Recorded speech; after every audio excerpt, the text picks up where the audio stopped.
From the very beginning of his story, he was an ordinary school librarian, but one day he died due to a fire at school, although his story did not end there, because he managed to be reborn in a new world.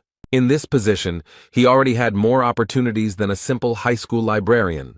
He felt he could do whatever he wanted simply because he called himself the most popular professor in college. Although not everyone thought of him that way, especially the students he pestered, they always felt that Lu Xun was the most capable teacher. This new world was similar to the world described in the most popular novels.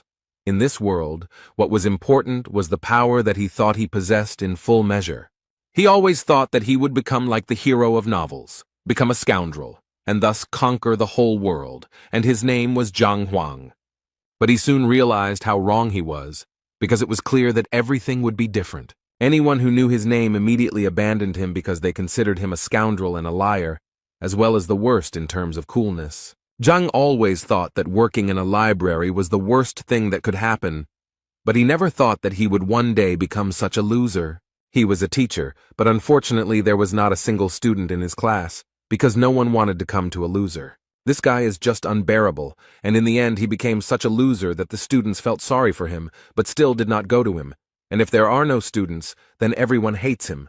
Such were the rules, and in the end, Zhang could not stand it, and began to drink a lot, which affected him even worse. He understood that if he didn't find students today, he would literally be thrown out of here, when suddenly his thoughts were interrupted by a girl. Someone quietly entered his classroom and asked quietly, "Is this teacher Lu Xun's classroom?" Hearing this, Zhang immediately thought that he had finally gotten lucky, and apparently he had finally met a new student, and this time he was confident that he would succeed.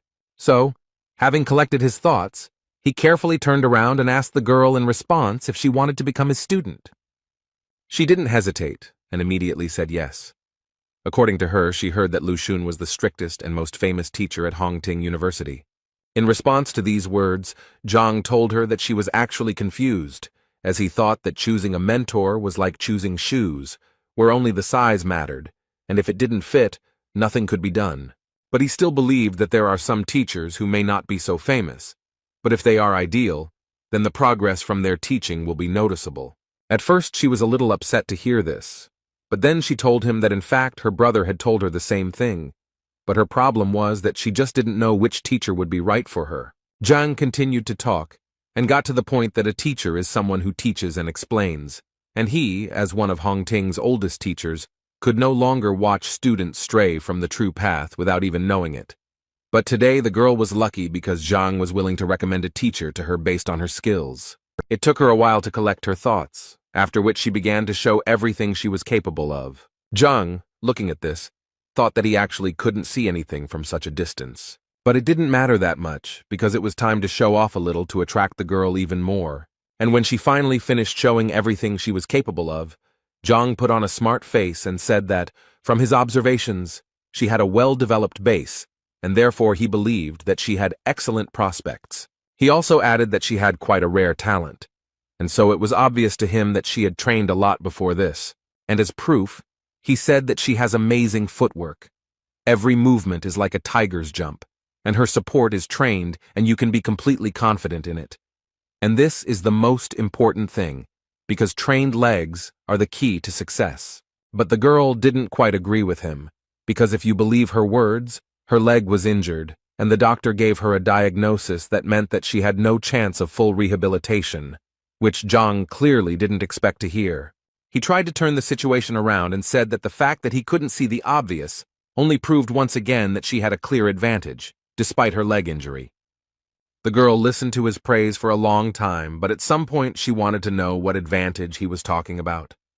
In response, Zhang stood up and said that the most important thing is that she has hope, which made the girl very happy, because she didn't even suspect that her legs still had a chance. However, Zhang immediately told her that in the entire university, there were only 3 teachers, including him, who could help her, and the other 2, as far as he knew, had long since stopped accepting students. The girl was very upset when she heard this, but she still had hope that Zhang was recruiting disciples, but he told her that he was not interested in fame and fortune. She immediately fell to her knees and began to say that she knew perfectly well that he had strong moral principles, but she still asked him to take her as a student. She was immediately ready to promise him that she would not shirk and would never disgrace his honor. Zhang was so happy to hear this that he decided not to waste time and immediately went down to her and offered to sign a contract, which was quite unexpected for the girl, because it seemed to her that she would beg him for a long time. But everything happened much faster, and Zhang had already taken blood from her finger to make a contract. Although she still had several questions spinning around in her head, she was confused by the fact that the man didn't think for a second, and it seemed to her that he had prepared the contract knife in advance anyway. It was time to introduce herself, and according to the girl, her name was Wang Yin. As soon as Zhang heard her name, he immediately took her out of the house and told her to come back tomorrow, and under no circumstances asked her to forget that she had a lesson tomorrow. Zhang was so happy that he had finally found a student, and now he didn't have to worry about being expelled, and at this stage, he felt like this was also a kind of success. Now he thought he could relax because now that he had one worry left, he could finally take care of his student. But suddenly his thoughts were interrupted when his head began to spin violently, after which he seemed to fall into the ground and began to fall into an endless abyss. After some time he woke up and realized that he had lost consciousness. But now he was more interested in what was happening. When he came to his senses, he realized that he was right in front of the entrance to the library of the Heavenly Path. The first thought that came to Zhang's mind was that he had died again, although it seemed to him that this was simply impossible. On the other hand, he suspected that perhaps this was some kind of punishment for him, since he had spent his entire life in the library, and now he was back there again. In any case, he decided that he needed to go there, because it seemed to him that things couldn't get any worse. His first impression of this library was quite good. He immediately noted to himself that this library was much more luxurious than the one in which he had worked for a long time. Besides, there were a lot of books here, and his old library was usually donated by old people, so it was not so rich. But he still didn't understand why he needed this stack of books at all, and how they would help him win the battle. Although Zhang always believed that until you check, you will never know for sure, so he decided to open several books. He suggested that these might actually be first-class wrestling textbooks. But when he reached out to pick up one of these books, his hand literally went through the wall, and he realized that everything around him was immaterial. Zhang was angry because he was being bullied again, and all these books were fake. You can't even pick them up and read them. After some time, having regained consciousness, Zhang was able to leave this place, but his head was still swarming with thoughts about what kind of place this could be. The only thing he was finally convinced of was that the library was a completely inappropriate place and a waste of time. In any case, he decided that it was useless to think now, and decided to first have a snack, and then return to searching for new students. Suddenly his thoughts were interrupted by someone's shout, clearly calling for Zhang. One of the teachers at the academy called Zhang and reminded him that today students choose their own teachers, and that quite a few new guys had joined him, which apparently could not be said about Zhang. This man humiliated Zhang in front of everyone, so he had to respond and say that there was really no need to brag to him, and besides, it was none of his business. But this man did not stop mocking, and at some point even started shouting that this was Teacher Zhang, the only one of all the university teachers who received 0 points in the teacher rating. It was very awkward because the students started to look at this person with disdain. 0 points in the rating, it is really very little. Zhang had no intention of standing and talking to them, or even responding to them, so after they finished talking, he made it clear to them that it was time for him to leave. But apparently the second teacher didn't want to let him go just like that, and so he decided to remind Zhang that he was not a respected teacher. Zhang responded to this by saying that he didn't really care because he was famous, and even the red-haired teacher's newbies knew him. But if you take Chao Xiong, he wasn't famous as a teacher, and even with all that, he still had the audacity to brag.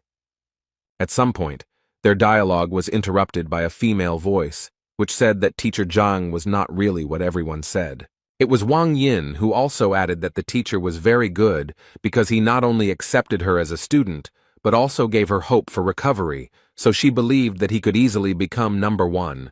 But she was interrupted by the man standing next to her. He reminded her that the master told her to go to Lucen, but she didn't listen and went to that idiot. So he asked the girl to think better and refuse his patronage before the young master found out. Chao Xiong did not miss the opportunity to point out once again that Zhang was incapable of anything, because even his student, who had just come to him, already wanted to leave him.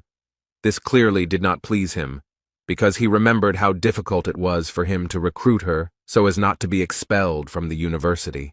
This man, who was sitting next to Wang Yin, came over with a girl and told Zhang that she wanted to leave his class. Zhang did not hesitate to remind the girl that there were too many students who wanted to become his disciples, and so he asked her to think again before making a final decision. And while Wang Yin was thinking, Zhang also turned to the girl's brother to tell him that students who left their teachers had quite a bad reputation, and besides, no teacher would want to take her, so he also asked him to think again whether it was worth leaving Zhang's class. But before the man could answer, Zhang literally pressed him down and began to say that there was nothing to worry about, because he noticed that Wang Yin was very capable, and therefore if he was allowed to train her, then she would achieve a lot together with him, although in his thoughts he was only thinking about how not to let the girl go, because then he would be kicked out. At this point, Cao Xiong decided to intervene and say that if Wang Yin could get out from under Zhang's protection, he would gladly take the girl to himself.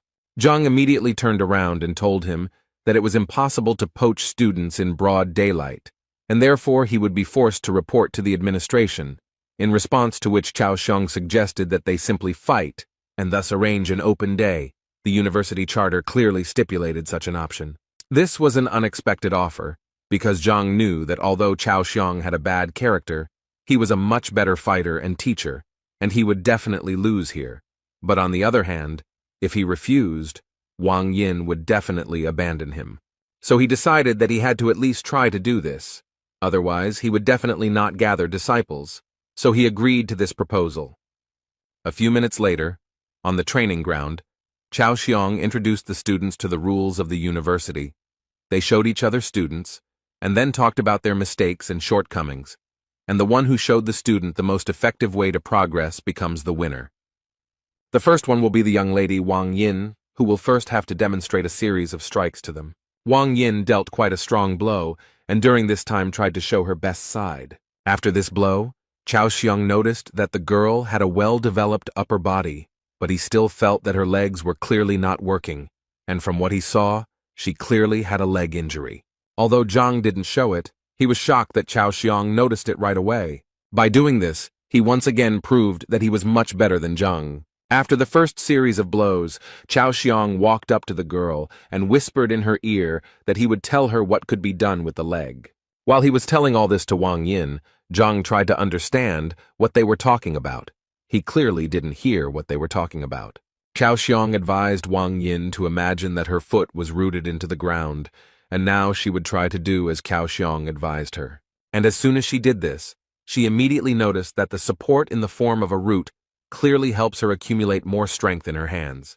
Thus, following Cao Xiong's advice, she was able to release almost all of her energy and deliver a strike that was a full 10 units stronger locally.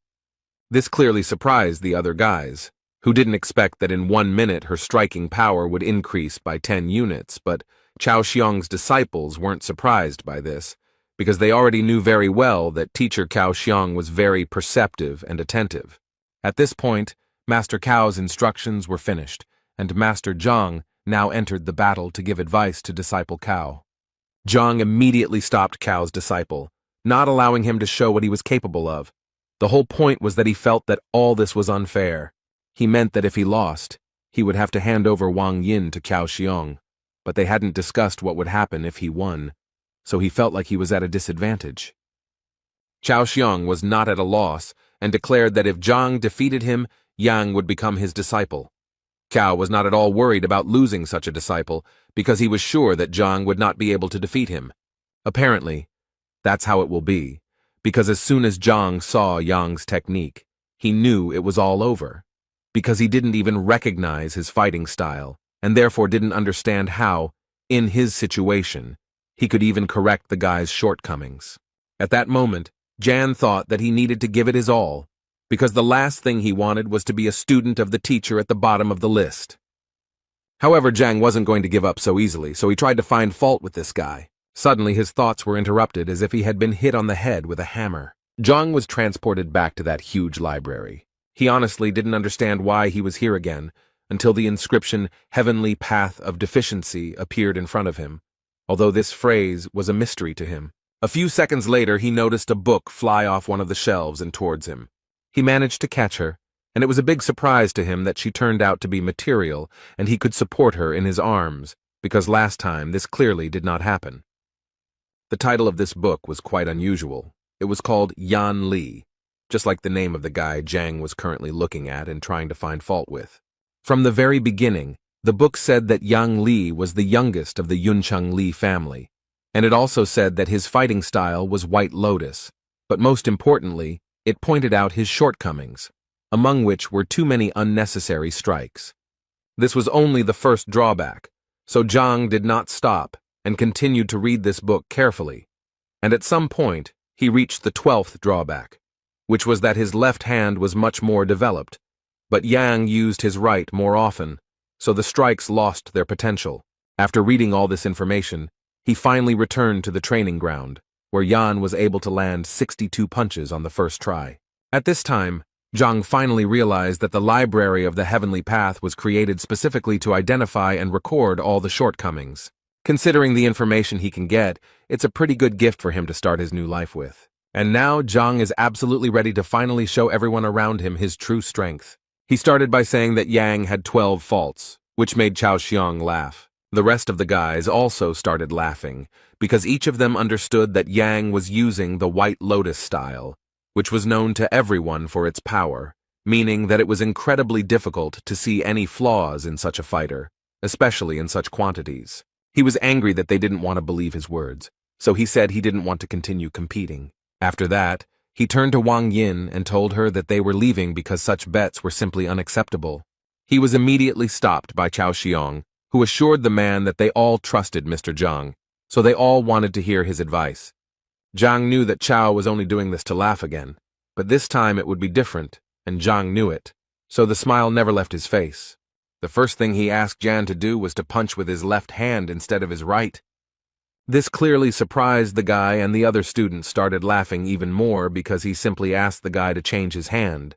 Was that really his wise advice? Chao Xiong simply asked Yang to do what Zhang asked, and at that moment he thought that he knew Yang's ability very well, and was therefore confident that his left punch would not reach even 30 units. Jan struck with his left hand, and without expecting it, delivered a blow that was almost twice as strong as the previous one. Cao opened his mouth and froze like a statue in surprise at what he saw. As a result, Yan got the number 123, and this greatly surprised all the children and teachers, including because even teacher Lu Sen had not achieved such a result. Yan himself could not believe that he was capable of delivering such a powerful blow. Zhang was very glad that his advice had worked after all, and now he was once again convinced that the library of the Heavenly Path was given to him for a reason. After thinking these thoughts, he turned to Teacher Cao to inform him that his result was only 20%, but Zhang's advice helped Yang double his strength. This made him say through his pain that Yan Li was now Zhang's disciple, no matter how sad it was for him to say it. At this point, he decided to end his speech and ordered the rest of the students to leave. He thought he was lucky just this once, but he assured himself that he would find a way to get revenge on Zhang. Zhang, meanwhile, threw his stone to Yan so that he would hurry up and check his identity on his stone. At that moment, Yang thought that things couldn't possibly get any worse, and that the other teachers probably wouldn't accept him if he ran away. So despite his disappointment, he bit his finger and signed the contract with Zhang. A few hours later, rumors spread throughout the academy that teacher Cao Xiong had recently competed with teacher Zhang, who was at the bottom of the rankings. At first, it was a source of laughter, but then the laughter turned to surprise when they heard that Zhang had won because he had been able to give advice to Yang, who had doubled his attack. Hearing something like this, the girl became interested and immediately wanted to know how someone could do something that even teacher Lu Sen couldn't do. Her friend believed that it was not just luck, because it increased the impact by 100%. In any case, the girl didn't believe it, and her main reason for coming to this university was because she wanted to get to teacher Lu Sen, and so she didn't understand how they even dared to say that some loser from the bottom of the list was superior to Lu Sen. So she decided to go and teach him a lesson, and Zhang thought that when he saw someone's skills, the library in his head would automatically generate a book with flaws, and now that he had such strength, He was confident that he could become stronger. Suddenly, his thoughts were interrupted by a girl who entered his classroom without permission and rather brazenly asked if he was Mr. Zhang Huang. When she came in, he was slightly dozing, so her words woke him up, and he wanted to know what was going on and why she was here.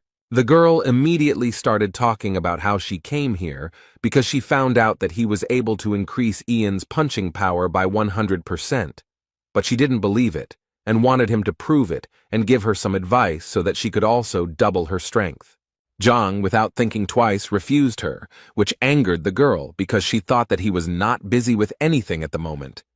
He told her that he was currently recruiting students and not just helping little rude girls. These words clearly angered her, and she wanted to know what he wanted from her then. Zhang thought it was obvious and said directly that he had one condition for her to become his disciple. She thought that in this way he was deceiving the students again, and it seemed so low to her that she thought that she would first become his student, and after she revealed herself, she would break the contract with him and transfer to Lu Sen's group.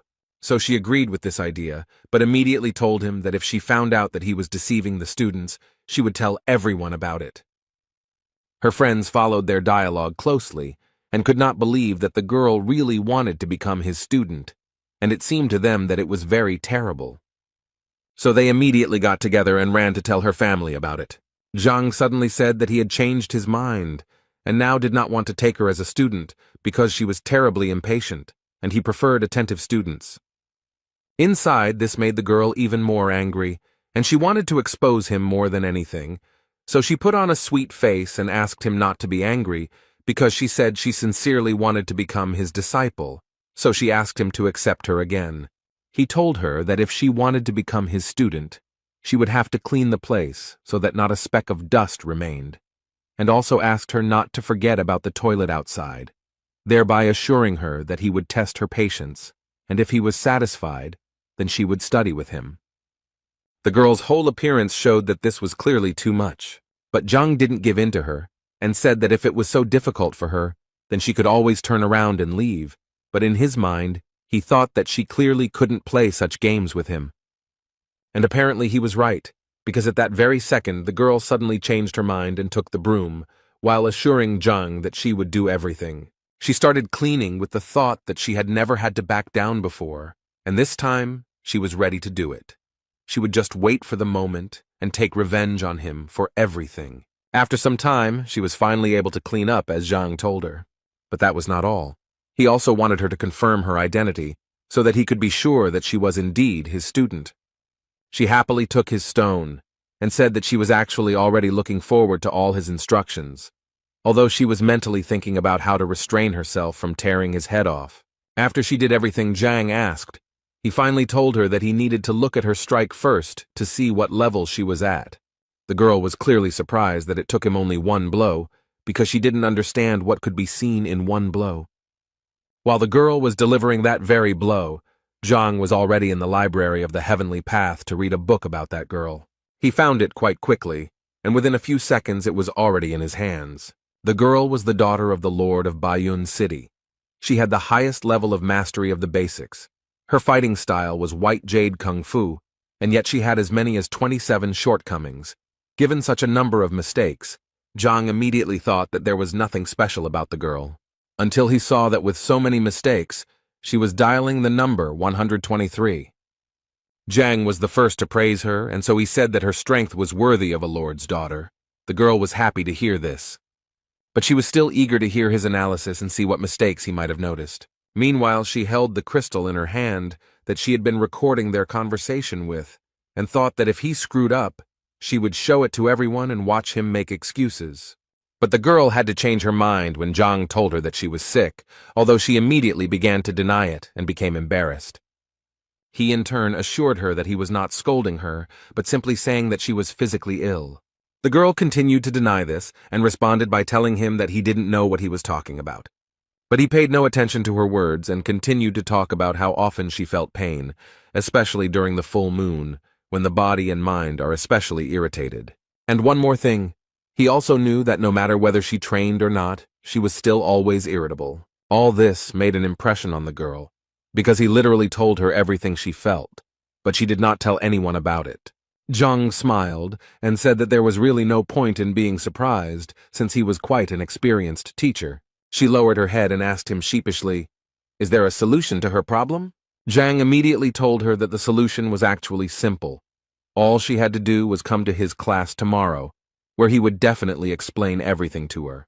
He also did not forget to say that he wanted to see complete trust. If she did not justify it, then it would be better for her to go to another teacher.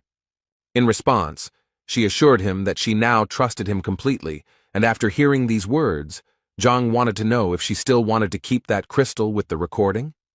The girl immediately squeezed and broke it in her hands and said that this would not happen again. Thoughts flashed through the girl's head about how he immediately recognized her illness and realized that she was recording him on the crystal. Now she couldn't understand only one thing.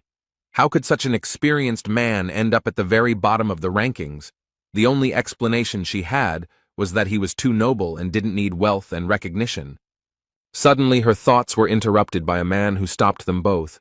It was Yao Han, the governor of Baiyun City. It was the girl's uncle, from whom she immediately wanted to know what he was doing here. Instead of answering her question, he asked her not to say that she had become Zhang Huang's disciple, but to his great regret, the girl immediately confirmed it. He then turned to Zhang and said that her niece was the pride of the family, and therefore she couldn't study with someone like Zhang, so he asked him to let her go, then added that he would either listen to him or go to the principal and seek his expulsion from the academy. But before he could finish speaking, he was interrupted by the girl herself, who began to ask him not to do this because she had voluntarily become his student.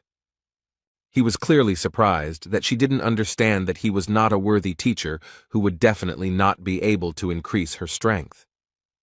She felt very awkward, but still, despite all these feelings, she tried to tell her uncle that she had already made her final decision. As he listened to her, he noticed a broken sound recording crystal on the floor, and this immediately made him furious, and he immediately pounced on Zhang with words to find out what he was going to do with his niece. After which he once again ordered him to immediately release her from the class. Otherwise, he threatened Zhang to destroy him, but he calmly told Yao that he was wrong when he thought that he brainwashed the girl. She also tried to calm her uncle down at that moment, saying that if he didn't calm down right now, she would never speak to him again. He didn't understand why she was suddenly so protective of him, but she felt awkward talking about it here, so she took his hand and said that they were leaving immediately. However, the girl's uncle still did not trust him and believed that Zhang was clearly up to something. Zhang himself did not understand what he was being accused of, since he had simply accepted the student into his group. Two guys were walking around the academy grounds, and one was calming the other down because one of them was not accepted by any teacher. One of them said that they had been together since childhood and even started training together, and that teacher Wang was the best martial artist in Hongting. So he believed that his friend would definitely surpass him, and this clearly made him sad. His friend tried to cheer him up in every way, and as soon as he saw the sign for first class, he immediately suggested that his friend go there, since perhaps he would be accepted there. The boy didn't want to go there because the class clearly looked very old, but his friend assured him that he should be optimistic.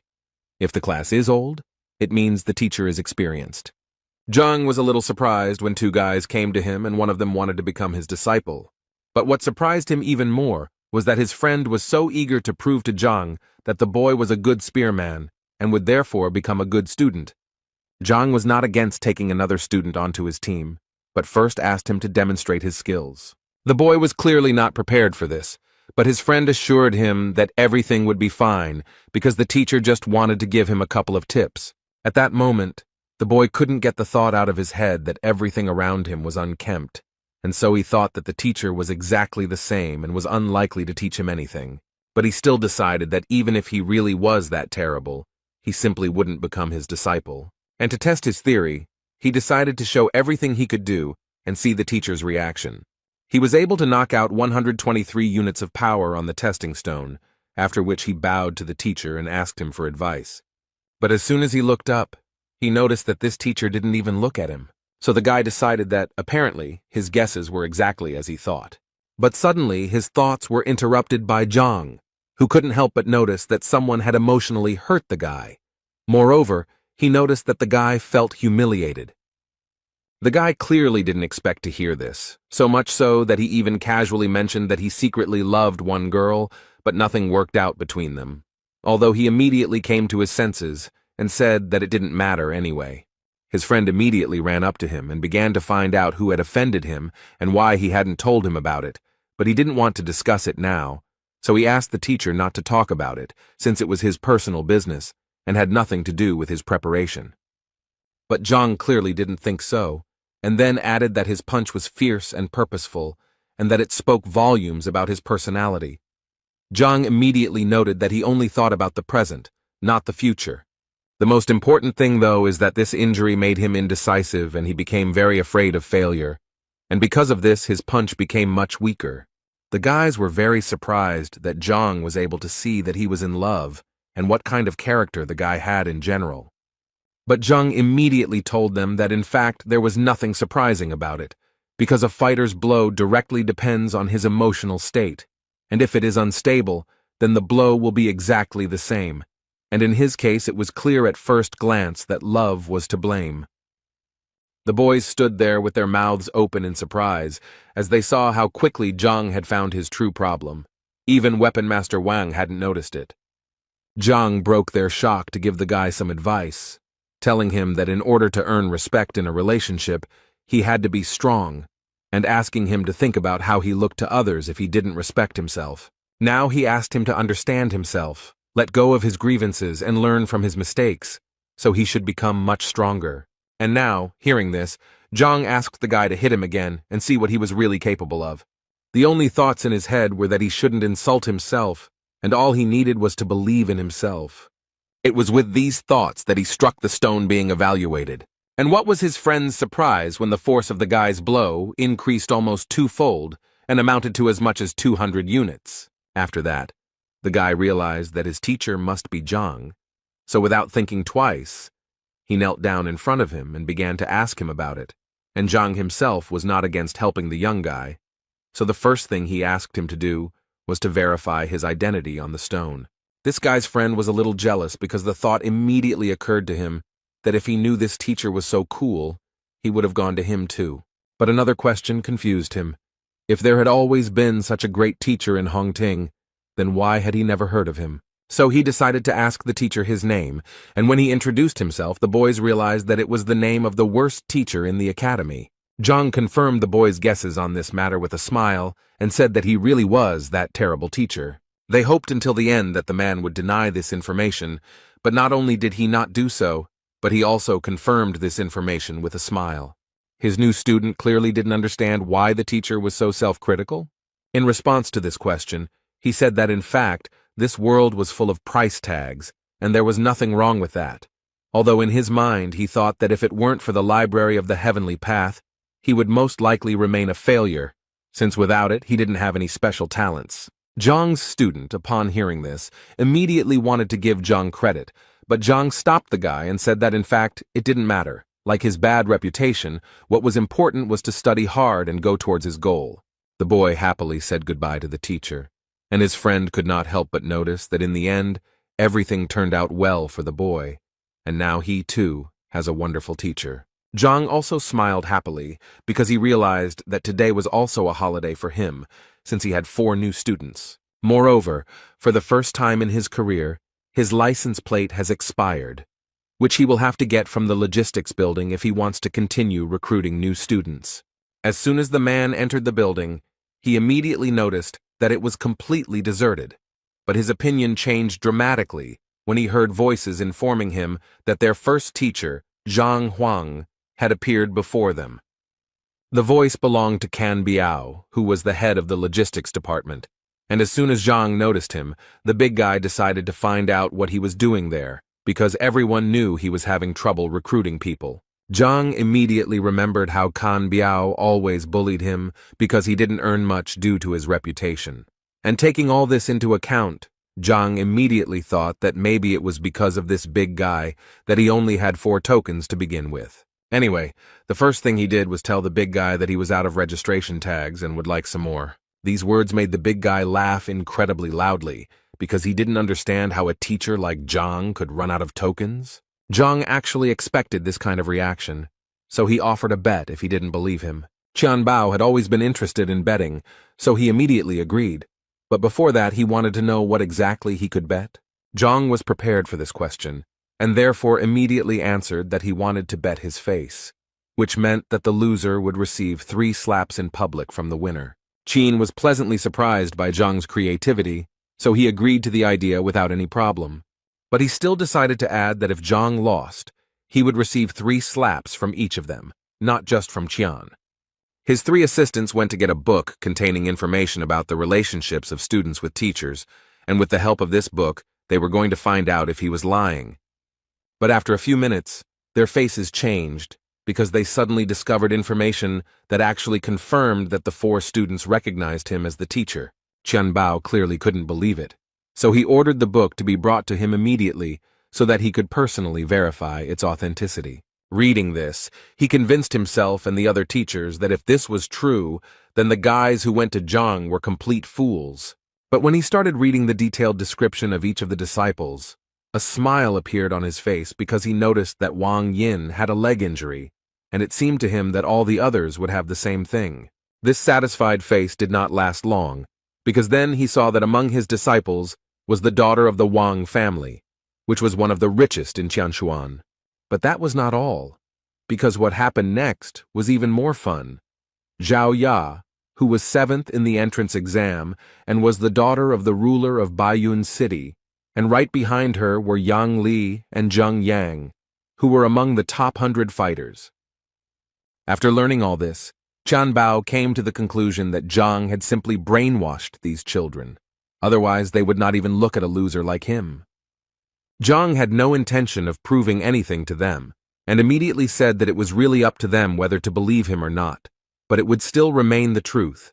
And considering all this, he said that it was time for them to fulfill their promise. But apparently they didn't intend to do this from the very beginning, because they started telling him that they wouldn't do this, and he clearly wouldn't do anything to them for it. And if he tried, they immediately said that they would simply beat him up, and he would regret that he ever came here. Zhang received all these words with joy. Deep down, he even wanted them to refuse to carry out the punishments. One of them even stepped out of the crowd and said that Zhang was not worthy of even touching his face, let alone slapping him. But he was eager to teach Zhang the lesson he clearly deserved.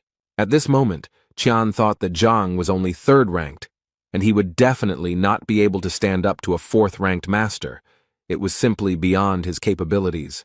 In total, as is known, there are 9 combat ranks. The higher the rank, the more difficult the transition to the next. Also, each rank is divided into initial, intermediate, advanced, and peak levels.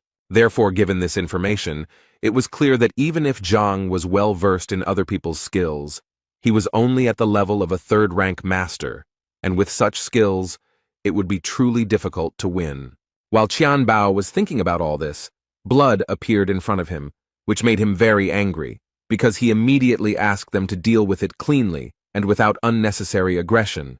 But he didn't even expect to hear that it wasn't Zhang's blood, and when he started to turn around, he noticed that they seemed to be in trouble.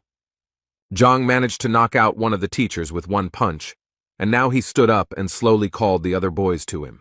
Qian was beside himself with anger because he honestly didn't understand how this was even possible. After all, Li Yuan was definitely a rank higher. How could such a thing even happen? Zhang continued to anger them by calling them over with a smile. They thought that he was just lucky, and now he would definitely get what he deserved from them for his insolence. Zhang closed his eyes and moved to the library of the Heavenly Path, where 3 books on the shortcomings of these teachers had already been prepared. Therefore, it was not difficult for him to familiarize himself with them and strike where they could have the greatest effect. Each of them had their own point they didn't want to reach, and Zhang knew it very well. This information helped him defeat all these impudent people. After just one touch to each of them, Zhang became the winner, and they froze and could only tremble in fear. The thing is that Zhang touched their vital points, because he knew very well that all fighters who train hard have such a point, and if it is touched even by a child, it can lead to very bad consequences. Therefore, vital points are the most important place of a fighter. Often even close people do not know about them. Qianbao could barely speak, but he still wanted to ask the guy how he knew about their vital points. Of course, he knew in his mind that all this was thanks to the library, because he only now realized that it could help not only in teaching students, but also in real combat, despite the fact that he was from the ground and did not really understand kung fu. But he told Tianboa that they just needed to fulfill the promise, and everything would be fine. All this irritated Tianbao, so he immediately called Zhang a pathetic and incompetent teacher who dared to attack his superiors in a public place, so he would definitely go to the administration to file a complaint against him. The other teachers agreed with him too. They even told him that he would do better to kneel if he didn't want to get fired. For Zhang, this was so humiliating, because he understood perfectly well that they simply could not win with the power of intelligence, so they decided to use meanness. Then he decided that he too needed to resort to their methods, since that was what they wanted so much. After that, he began to talk about how Master Qian Biao stole Elder Chen Ming's treasures half a year ago. And he did it only to please a woman who ultimately did not stay with him. Next in line was teacher Bai Lin, who had driven the girl to suicide 3 years ago by abusing her, and her spirit often returned to him in his dreams. Teacher Chun deceitfully took away his brother's business by poisoning him and successfully blamed it all on an accident. When all those teachers heard this, they forgot what had hurt them so much because they could not believe that Zhang knew their secrets. But without thinking twice, they decided to ask him for forgiveness and immediately admitted that they were the only ones who were wrong. Zhang could only reply that he really didn't have time to deal with their past mistakes, but he wanted to convey to them that if they repeated them in the future, he would definitely ruin their careers once and for all. They assured him that they would not dare to do so again, and as a token of gratitude for his kindness, Qian Bao gave him his registration tokens and said that he could indeed take as many as he wanted. Zhang took exactly as many tokens as he thought he needed and left, and his new friends wished him a good day.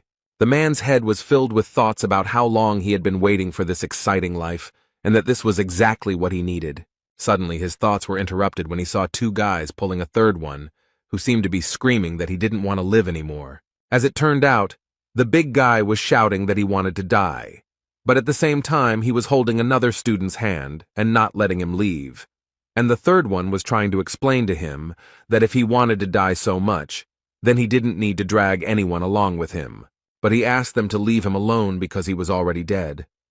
Although the guys tried to shout to him that it was he who was holding them, and not they him. Zhang didn't quite understand what was going on here and how it had led to this. In any case, he decided that it was better for him not to interfere in this situation, since at the moment his main task was to continue recruiting students. Suddenly, his thoughts were interrupted by a shout that seemed to be directed directly at him, because he heard someone shouting something about the uniform of one of the teachers. And a few seconds later, he noticed the same big guy clinging to his leg. He immediately turned around and saw the 2 students quickly running away, thanking Zhang along the way for helping them distract the big guy. Zhang tried to calmly ask this guy to let him go, but he refused and kept saying that he had already been rejected for patronage 10 times, and today was his last day of selection, so he just wanted to ask him to take pity on him and take him as a disciple. The man came down closer to him and said that if the boy wanted to become his student so much, then first he needed to show him everything he was capable of, and that hanging on his leg was useless. The big guy immediately agreed with Zhang and stood up, and a few seconds later, bricks magically appeared in his hands, with which he hit himself on the head and, apparently, thus demonstrated his abilities. However, Zhang still decided to ask him what this big guy was doing and why was he beating himself. Suddenly, the library decided to answer his question, which at one point activated and, as it turned out, it was an unusual form of kung fu, which was called Henglian, and, as it turned out, Yuan Dao, a random martial artist in the early stages of his second wind. The guy had 18 flaws, the first of which was the inactivated horned dragon blood. The second was a weak character and unstable training. In any case, surprisingly, he had quite a rich bloodline. But still, even in this case, he was not a capable guy. Suddenly, Zhang realized what he had just read. Could this guy have something to do with the power of the imperial blood? In this world, the birth data of the body and blood are of great importance, and if a fighter has a heritage, he can improve much more actively than his opponents. Thus, there are several types of bodies: the purest body, the yin body, the yang body, the golden body. Likewise, it can be said that there are several types of blood: ancient blood, new blood, ancestral blood, and variable blood. The blood of the horned dragon is one of the ancient bloods. It is said that when it is used to its full potential, the fighter becomes invulnerable to weapons, and nothing can break him. It could be said that this was one of the best bloodlines in terms of defense, and Zhang could not even imagine that such a big guy would have such a huge potential, although it would be incredibly difficult to unlock. Either way, he knew that this guy definitely needed to be taken into his class. So he immediately gave him his token to make a deal with him, and the big guy was over the moon. He was so happy that he finally had a teacher, but Zhang immediately asked him to stop rejoicing because they had a lot of work ahead of them. Suddenly, their dialogue was interrupted by Shang Bin. He was the grandson of the elder of the Shang Academy, and one of Shenbi's admirers. This guy, as soon as he saw Zhang, immediately told him that the teacher was not very good and was recruiting exactly the same kind of students. The girl standing next to him was called Shenbi Ju. She was one of the top teachers in the academy with a huge number of fans. Moreover, it could be said that Zhang was once a big fan of hers. And now Zhang didn't understand who Shang Bin was talking about and who he called trash. Shang Bin smiled and told Zhang with great confidence that he was talking about him if he didn't understand. Zhang put his hand to his nose and began to say that if Shang Bin was talking about him, then he simply did not understand why it stank so much, and he did not forget to notice that this smell only appeared after Shang Bin appeared. He immediately became enraged by such an insult, and began to shout that he had no right to speak like that at all. But then he noticed that even Shen Bi was laughing at him, so he immediately decided that he needed to be more cool-headed because he definitely couldn't embarrass himself in front of her. So he decided to remind Zhang of his place in the ranking, which absolutely everyone knows, and he also knew the big guy who was standing next to him, and according to Shan's words, this guy's punching power was only 15, and he was only good at defense. He also did not forget to add that the guy was the last in the entrance exams. And finally, he said that it was quite a lucky coincidence that the teacher and the student from the bottom of the list had finally met. As soon as the big man heard Zhang Huang's name and that he was ranked last, he realized that it was probably in vain that he asked him to be his teacher. Zhang didn't intend to react harshly to all these words, and decided to tell Shan that if he finished speaking, then his personality could leave. Zhang personally let him go. Although this made him angry, he still decided to listen to Zhang. But first he turned to Shenbi and told her that they had better leave here, because communicating with this abomination was dangerous. It could negatively affect her beauty. Before leaving, Shenbi decided to say some nice words to Zhang. So she said that last time, although he was at the bottom of the list, she asked him not to give up and work hard, and then he would definitely succeed. Zhang understood that she thought that since he took this big guy, it meant that he had given up on himself. But he still told her that he was pleased to hear such words from her. But he could still guarantee that this big guy was a diamond in the rough, and if he was trained properly, he would most likely shine. Shenbi didn't argue with him, and said that she would look forward to it, then turned to Shang to tell him that she was already very tired, so she would like to rest for a while without him. Shang again decided that Zhang was the only one to blame for this, so he promised him that the time would come when he would have to answer for everything he had done. While they were talking there, the big guy decided to run away very carefully, but Zhang noticed this and pretended that the big guy was just confused and went the wrong way, because in fact his class was in a completely different direction. The boy was trying to say that he was too weak, and therefore didn't want to ruin teacher Zhang's reputation, and therefore he wouldn't mind if the man suddenly decided to let him go. Zhang came close to him and said that these were meaningless words because he had already dripped blood onto the token, and therefore from this second on, he would live as his disciple, and then die as his disciple. After this conversation, Zhang went to his room to think about the fact that today was his last day of recruiting disciples, and it looked like his limit would stop at 5. But in reality, everything was fine. So he decided that he needed to sort out all the materials first so that he would be ready for his first lesson tomorrow. He believed that he had previously trained according to the principle of the 9 paths of Hongting, and each level corresponded to the essence of the 9 ranks.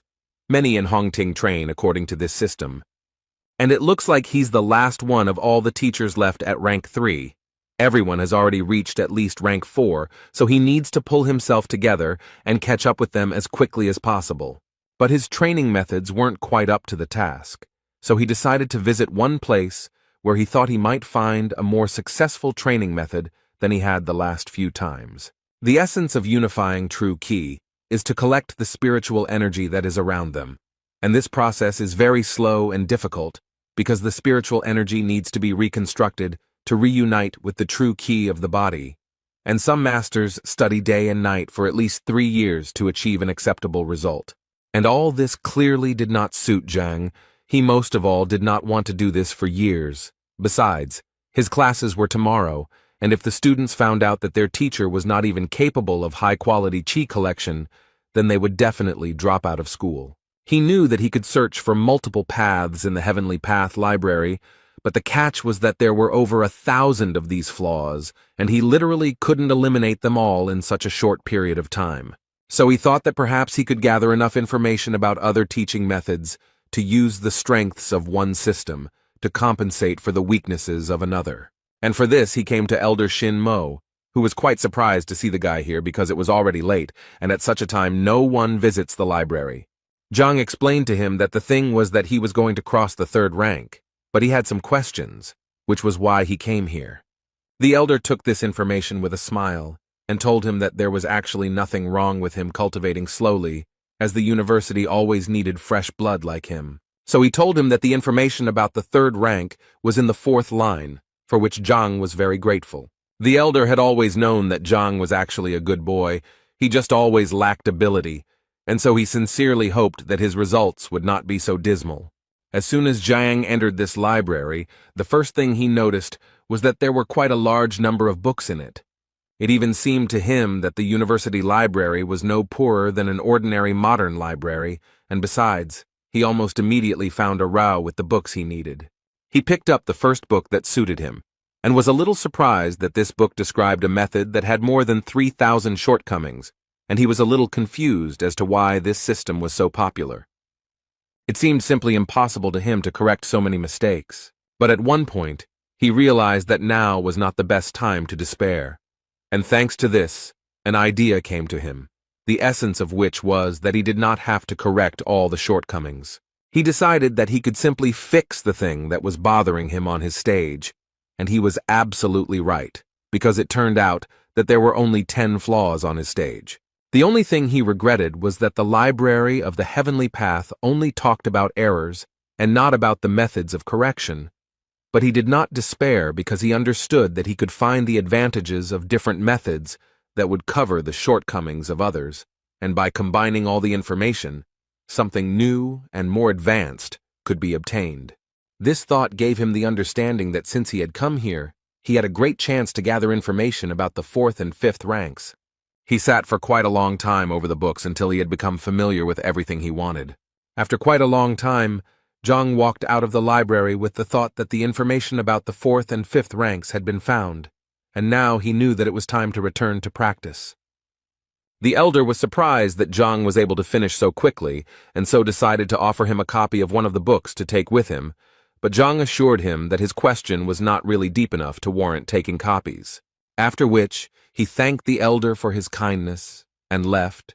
The venerable Mo at that moment thought that it was in vain that he did not take a copy with him, because it seemed to him that Zhang would soon return to him again to reread that very book. That evening, Zhang, sitting in his room, thought about how he had finally managed to collect everything he needed with the help of the library of the Heavenly Path. And now the worst part had come. Now he had to put it all together, and the guy didn't even know how to do it. Suddenly his thoughts were interrupted when the library suddenly called him without his consent. He still didn't understand anything, and this continued until books suddenly started falling from the sky. And so it went on until one fine moment, a bright light suddenly appeared before Zhang's eyes, from which he had to hide, because it was simply impossible to look at it. After a while, this light finally went out, and in its place appeared a book, which fell right into Zhang's hands. As soon as he opened this book, he realized that in front of him were all his notes from the elder's library, only they were structured and laid out on shelves. He immediately noticed that the contents of this book could not belong to any of the known teachings, since its information was completely new to the whole world. And the weirdest thing is that it still doesn't have a name, so the guy suggested that maybe he should choose this name. Zhang decided that since this was created by the Heavenly Path Library, it would be better to call it the Heavenly Path Technique. And as soon as he said it out loud, the title itself appeared on the book, which even scared the guy a little. After some time, he began to study this book and did it gradually, as the library of the Heavenly Path recommended to him. And at some point, his understanding and knowledge of this book reached its maximum. Zhang immediately realized that this was some kind of breakthrough, but he was surprised by the fact that it happened so quickly, because he knew that other people who had advanced to the rank of skin and bone purification fasted for a long time, constantly meditated, and all this in order to achieve even a small success. It only took him half a night to reach the 5th rank of Chi Vessel. He also couldn't help but notice that his training had increased the strength of his Chi, but he always felt that it required sacred or divine purification. But it seemed like the Heavenly Path Library had done all the work for him. He realized that apparently when he used Hongting's 9 paths, he had made too many mistakes, but now he seemed to have finally been able to gather the highest quality Qi. After such a breakthrough, he immediately became curious about whether he could use the Heavenly Breakthrough Library to learn a sacred or even divine purification method. There are 3 types of Qi energy: high, medium, and low, and accordingly, the higher its quality, the stronger the fighter. Zhang was confident that he was now using the highest quality Qi, and that this practice had improved his body and his energy. So taking all these points into account, he decided that he immediately needed to test what he was now capable of. The first thing he decided to do was to go to the measuring plate that his students were hitting. It seemed to him that it made sense to start with this. He gathered more energy in his hand and was about to deliver his first blow after meditating. And as soon as he struck this blow, the number 8 appeared in front of his face, followed by the word ding, which was roughly equivalent to a blow of 8,000 units. Zhang initially thought that this plate was simply defective, since according to the measuring stone, its strength was equal to that of a 6th-rank sage. In a way, he looked at his hands and thought that this was quite frightening to him. Moreover, he managed to reach the 5th rank in just one night, so he decided it was better to keep this news a secret. Suddenly, his thoughts were interrupted by a strange sound. Zhang thought that it was too late for guests, so he decided to check who had come to see him. When he saw this person, he immediately realized that whoever he was, this person was clearly heading towards his room. But more importantly, he did not notice Zhang.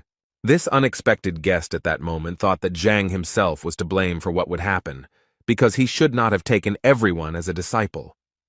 Zhang knew that if this man was sneaking up on his teacher in the middle of the night, he certainly wasn't bringing joy, so he decided to take off his teacher's uniform first for better camouflage. And just as he thought about it, the man turned around and shouted in his direction to find out who was hiding around the corner. Zhang knew very well that this man only came here to destroy him, so he decided to say that he had the same plan because he thought that it would clearly confuse him. And as soon as Zhang said that he was here to destroy the failed teacher, the unwanted guest calmed down and said that he would cover for him later. Zhang continued to play the role of a criminal, but before that he was surprised that this unwanted guest did not object, because it seemed to him that he himself would like to destroy him. After that, the man said that he was not actually here to destroy Teacher Zhang, but only to scare him a little. He was going to cut off his tender organ and thus prevent the reproduction of people like him, and all this because he was so unfair to his niece. For the first time in his life, Zhang did not regret going to training instead of going to bed, because if he had fallen asleep, the consequences would have been very dire.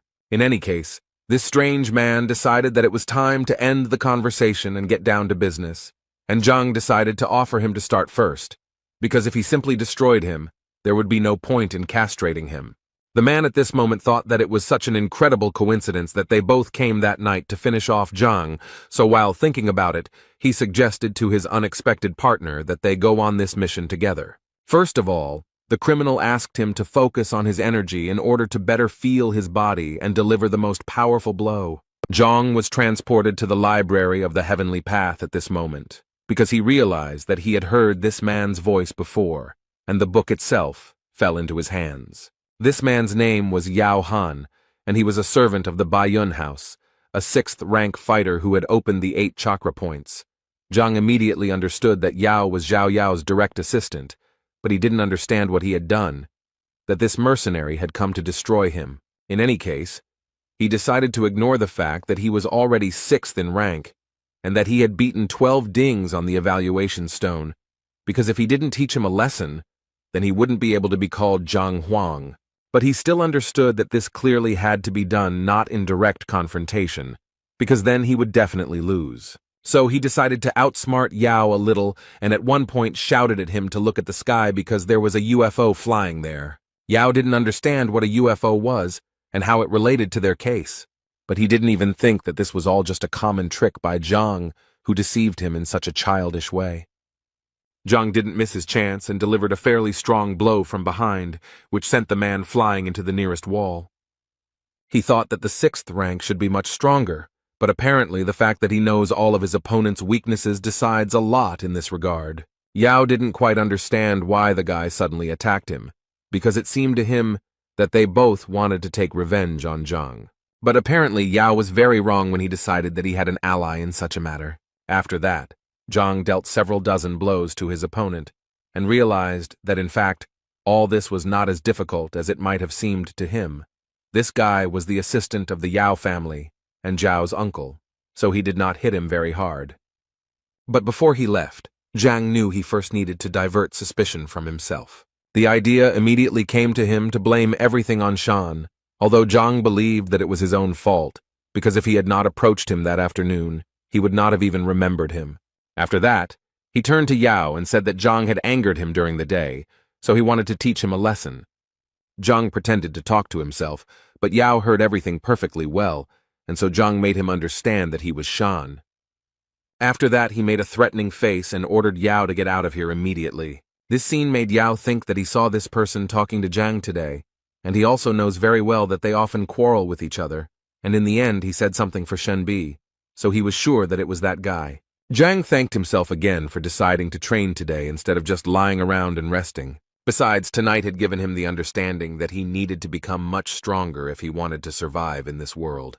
The next morning, all his students except Zhao gathered, and when he asked the boys why she was not there, they answered him quite confidently that she was simply late and would come a little later.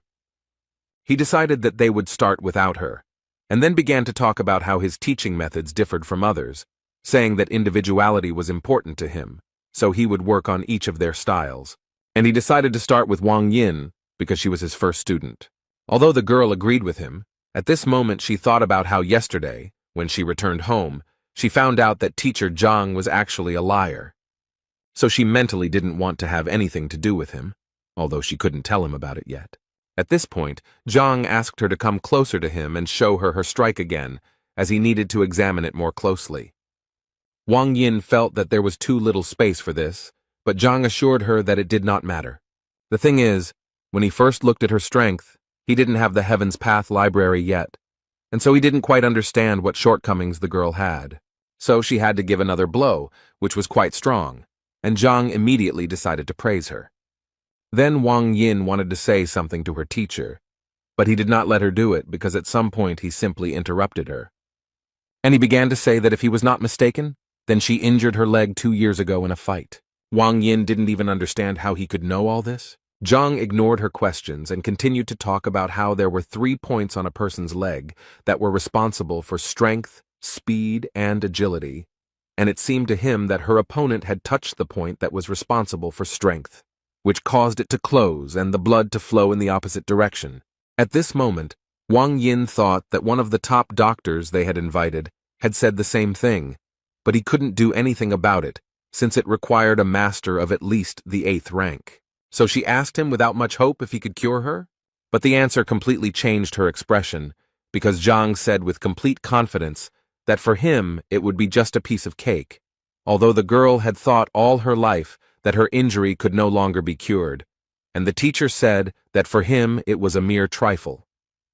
According to Zhang, he called her here specifically to cure her, and to begin with, he would like her to relax her body and sit down. At this moment, Wang Yin noticed that for some unknown reason, she suddenly began to trust her new teacher. At some point, her thoughts were interrupted by Zhang, who, completely unexpectedly for the girl, threw a small needle at her. The girl immediately thought that this was a technique that required strict control over the flight of the needle so that it would hit the target accurately, and this technique was known as air acupuncture. But this technique required at least the 5th rank. That's why she couldn't believe that the worst teacher in the university could even reach 5th place. But Zhang had been continuing to perform his technique all this time, and he had only just begun the stage of introducing true qi into Wang Yin's body. It was an incredibly painful process, and the girl had to endure it. But the thought that this was indeed the teacher's qi was still spinning in her head. She immediately realized that this was the purest qi, like spring water without a single impurity, flowing through her body. But she still couldn't get the fact out of her head that such energy simply couldn't be found in a 3rd-rank master. Moreover, no matter how much she studied the matter, she had never heard of such a true qi refining mastery. Anyway, the most important thing now is that she can feel her legs more accurately and clearly than ever. Wang Yin felt like he had turned some kind of lever, and now she could feel them. The girl had been waiting for this feeling for so long, and finally, when she had almost lost hope that she would ever be able to cure this disease, the teacher was still able to cure her, and he did it so simply that she could not even believe it. For such a gift, she immediately fell to her knees in front of him and began to thank him. Zhang thought that there was no particular meaning to it. He just wanted the girl to start training hard so that the second one would not be so easily corrupted. After his first training session, Yan, sitting with all the students in the class, told them how he was going to leave the teacher. So he wanted to know who wanted to join him, and the big guy immediately supported him. But he still added that, in addition to the fact that he also wanted to leave, he was afraid that the teacher might get angry about this, and then things would be bad for them. Jan thought it was a mere trifle because it was better to be angry than just stay here. He was confused by the fact that they didn't even know what rank he was, but he was sure that when Wang Yin came out, she would finally convince them that they should leave him. Immediately after his words, Zhang and Wang Yin entered the waiting room. It was clear from the girl that she was very pleased, and with such an attitude, she clearly did not intend to leave. Jan noticed this, and realized that his escape plan was slowly beginning to fall apart.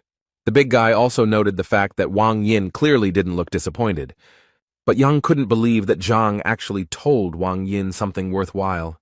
Suddenly, his thoughts were interrupted by Zhao Yao, who entered the classroom and first apologized for being late.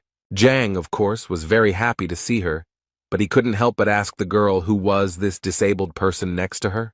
The girl did not expect such a formulation and was a little stunned when she heard the word disabled.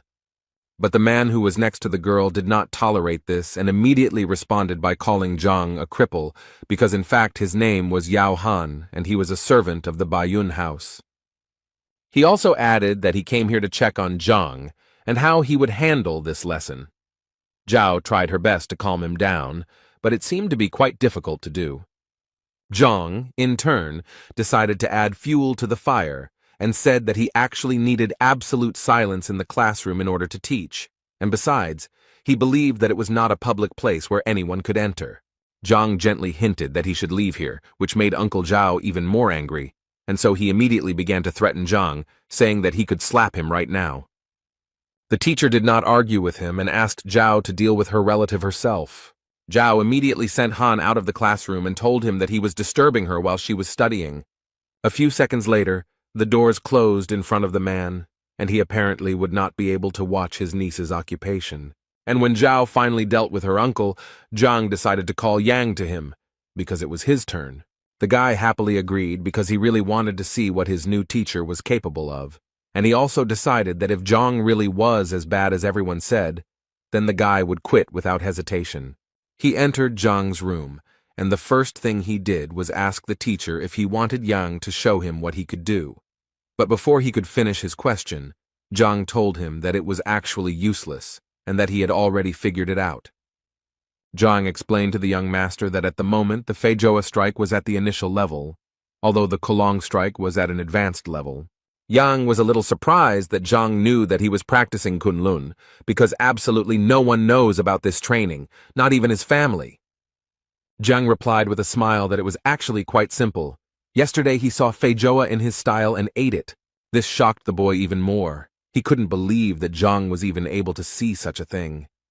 In his mind, he remembered that even teacher Qiao Xiong hadn't seen anything like this. How could Zhang have guessed back then?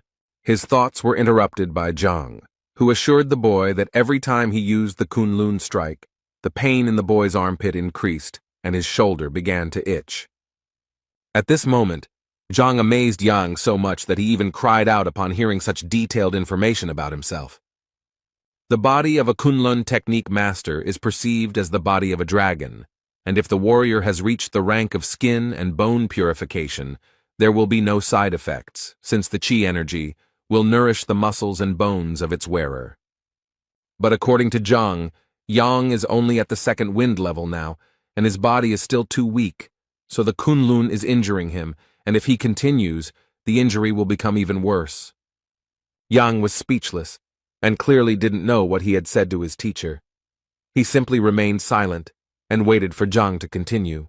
So the teacher kept saying that if he continued like this, his arm would atrophy, and it would be impossible to save it.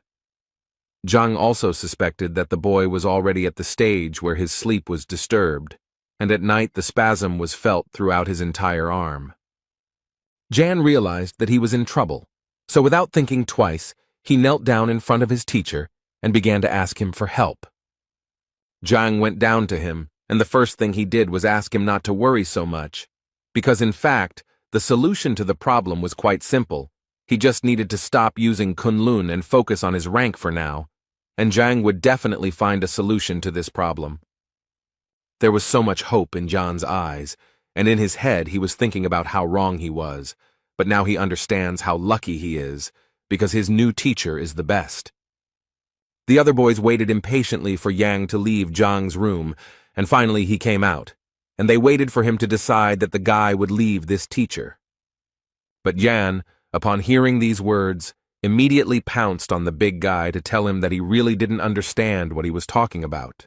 He then added that if he had been destined to learn from this man, that was exactly what he would have done, and now that he was here, he saw no point in retreating. The boys' faces were far from normal. They did not even try to hide their surprise. Next in line was Zhao, who couldn't believe Zhang's words when he said she had a yin body. The man also added that she was far from being ill, but simply had a body that most women in the world dream of. He told her that her body had a lot of yin energy, and with the right training, her progress would be much faster. The only thing Zhang regretted was that no one had noticed this before, and she had been practicing white jade kung fu all this time, and considering that she was adding yin energy to her own, this could only mean one thing: she was on a direct path to illness. He believed that the only way to get rid of the pain was to change his training method to one that suited it better. Zhao began to worry, because she didn't know any other teaching methods except her own. Zhang reassured her, saying that there was really no problem with it. Tomorrow he would go to the library and try to find something for her. Next in line was a big guy who came out of the office just as pleased and grateful to Zhang for his help.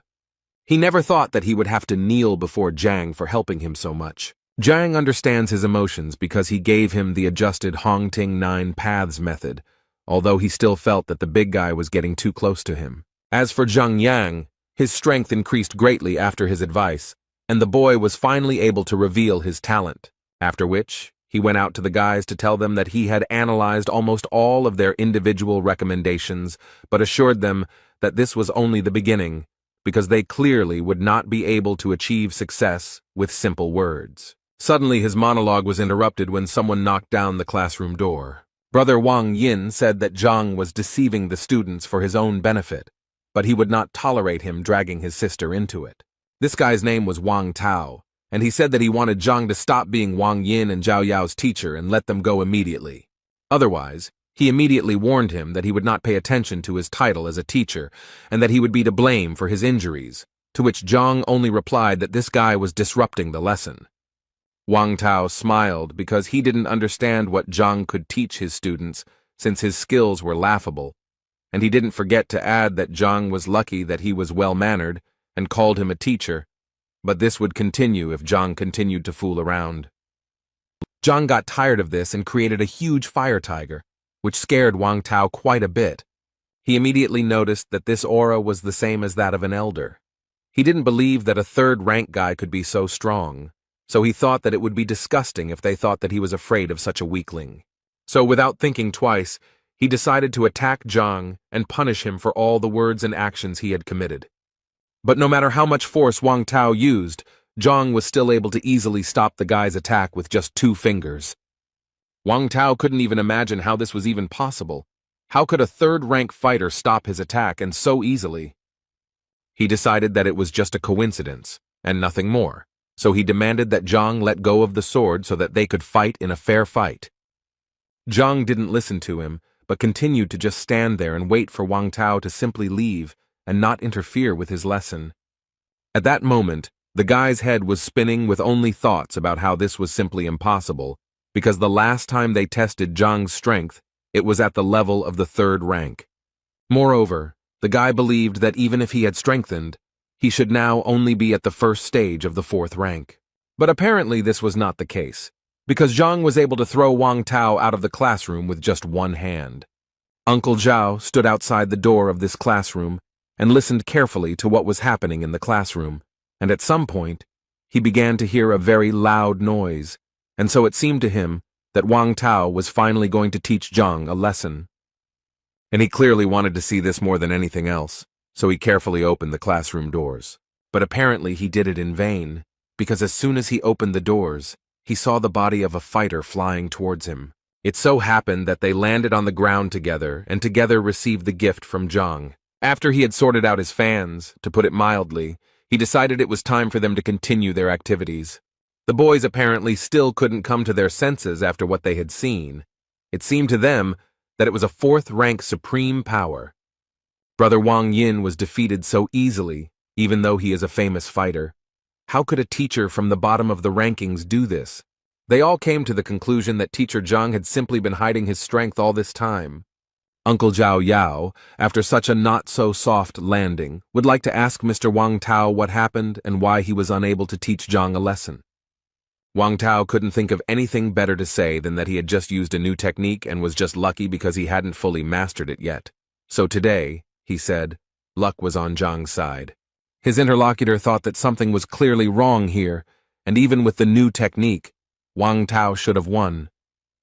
The guy also decided to add that the university had a strict rule not to interrupt classes, so he decided to wait a little. The man agreed with him, and added that since they had some free time, he wanted to ask Wang Tao something, and the guy didn't mind talking, but he mentally asked that the topic of their conversation not concern Zhang. And his question was that he wanted to know if there was a teacher named B in this academy, and if she had any admirers. Wang Tao was the first to notice that the name had the word B in it, so he immediately assumed that it was Shen Biju, who was the local ideal of beauty, and therefore had many admirers, the most obvious of which was Shang Bing. But he also did not forget to mention that Zhang was also chasing after her. Hearing this, the man thought that now all he had to do was find out whether they really had a conflict back then.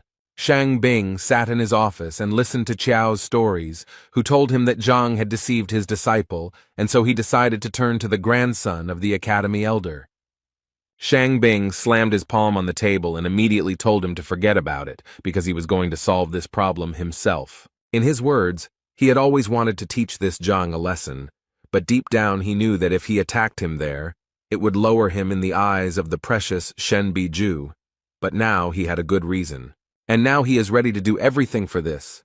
And as an assistant, he decided to take Qiao with him because he was going to make a cripple out of him. When they arrived at Zhang's classroom, they saw Wang Tao standing there, and next to him was an unknown man. The first thing Shang Bing wanted to ask Wang Tao was why he was here and not training. Wang Tao decided that there was nothing to hide, so he told them that his sister had been tricked into going to see the teacher, and that he had come here to sort it out. Shang Bing was quite surprised that Zhang dared to lie even to Madame Wang, and now he was more than sure that this guy needed to be put in his place. Wang Tao also introduced Mrs. Zhao's family assistant, Yao Han, whose ward was also deceived. Shang Bing's face changed even more when he heard that Zhang had managed to deceive the Yao family as well. In that case, he decided that they needed to go together and teach this scoundrel a lesson for everything he had done. Meanwhile, Zhang told his students that the 9 paths system of Hongting, although basic, still had many shortcomings. This was the first time that the boys listened so attentively to someone's lecture, and all because they really found it very educational, because he could point out the shortcomings of even the most effective methods. Some of the boys even thought that even his father could not compare to Teacher Zhang in teaching. Suddenly he was interrupted again by the same people, but now Shang Bing was with them, taking Qiao with him. Zhang didn't understand what they were doing here, but he guessed that since they came here so happy, it meant that they clearly weren't going to praise him. Shang Bing spoke first, saying that he didn't expect Zhang to stoop to deceit, and he still couldn't believe that he had deceived Miss Wang Yin and Miss Zhao Yao. Zhang was tired of enduring all these senseless accusations and suspicions, so he immediately replied to Shang Bing that if he had any business with him, he would listen to him after class. But Shang Bing didn't seem to hear him and continued walking, only to say at one point that he wanted Zhang to let those disciples go right now, otherwise he would have to force him. Zhang didn't want to let anyone go, so he decided to first ask Shang Bin what he was going to do, since he felt that the respected Shang Bin didn't know that fighting between teachers was prohibited in Hongting. Shang Bing told him that the university rules were made to maintain order within these walls, but he was breaking them, so for his sake, Shang Bing would make an exception. Zhang knew that he was probably doing this because he was hurt by the words spoken to him yesterday, and so Zhang felt that Shen Biju would be angry when he found out about this. Shang Bin was surprised that he wanted to catch him doing this. In any case, he had already decided to teach him a lesson, so he didn't care about such nonsense. Uncle Zhao was shocked by what he saw, because he realized that this was the same Shang Bing, Shen Biju's admirer, and he was the one who had a conflict with Zhang yesterday. So after connecting all these facts, the man guessed that this was the person who hit him last night. Therefore, without thinking twice, he decided to take revenge on this scoundrel who attacked him from behind. Shang Bin clearly didn't understand what was going on and immediately asked Han to calm down, as he had no idea why he had just been hit. Han didn't understand why he was even asking him about this, as if he didn't understand that he deserved it. Shang Bin really didn't understand what was going on, but he still told Han that if he hit him again, he would hit him back. But before he could finish speaking, Khan immediately pounced on him and began to literally beat him for what he had to endure yesterday. Qiao and Wang Tao also didn't understand what was going on and why Han suddenly went berserk and started beating Shang Bin. Zhang stood aside at that moment and enjoyed the fact that his plan worked as it should have, and the fight began exactly when he needed it to. Wang Tao decided to stop Han so that he would finally tell what happened, to which the man suddenly decided to attack Shang Bin, but Han continued to break free from his hands. He said that he was not finished yet. Shang Bin's face was too swollen. It was obvious that he was in a lot of pain, but even in this state, he threatened to take revenge on Han for everything he had done to him. At one point in the argument, Zhang intervened and told them that if they had any disagreements, they could resolve them outside his classroom, and that they should leave his classroom immediately, or he would be forced to contact the education department. Shang Bing knew that his condition was too bad, and he really needed to leave because it would be embarrassing if anyone found out about it. He agreed to leave, but still did not forget to add that they would still get theirs, so he asked them not to rejoice.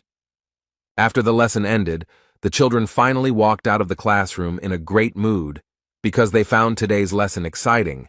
They especially liked the part with the teacher and the servant of the Yao family, and Teacher Zhang's strength was a real revelation to them. Zhao couldn't even imagine what could have happened to Uncle Han and why he wore a bandage, and it was quite difficult for the man to explain all of this to her. As soon as Wang Ying walked out of the classroom, her brother grabbed her hand and immediately ordered her to go home with him.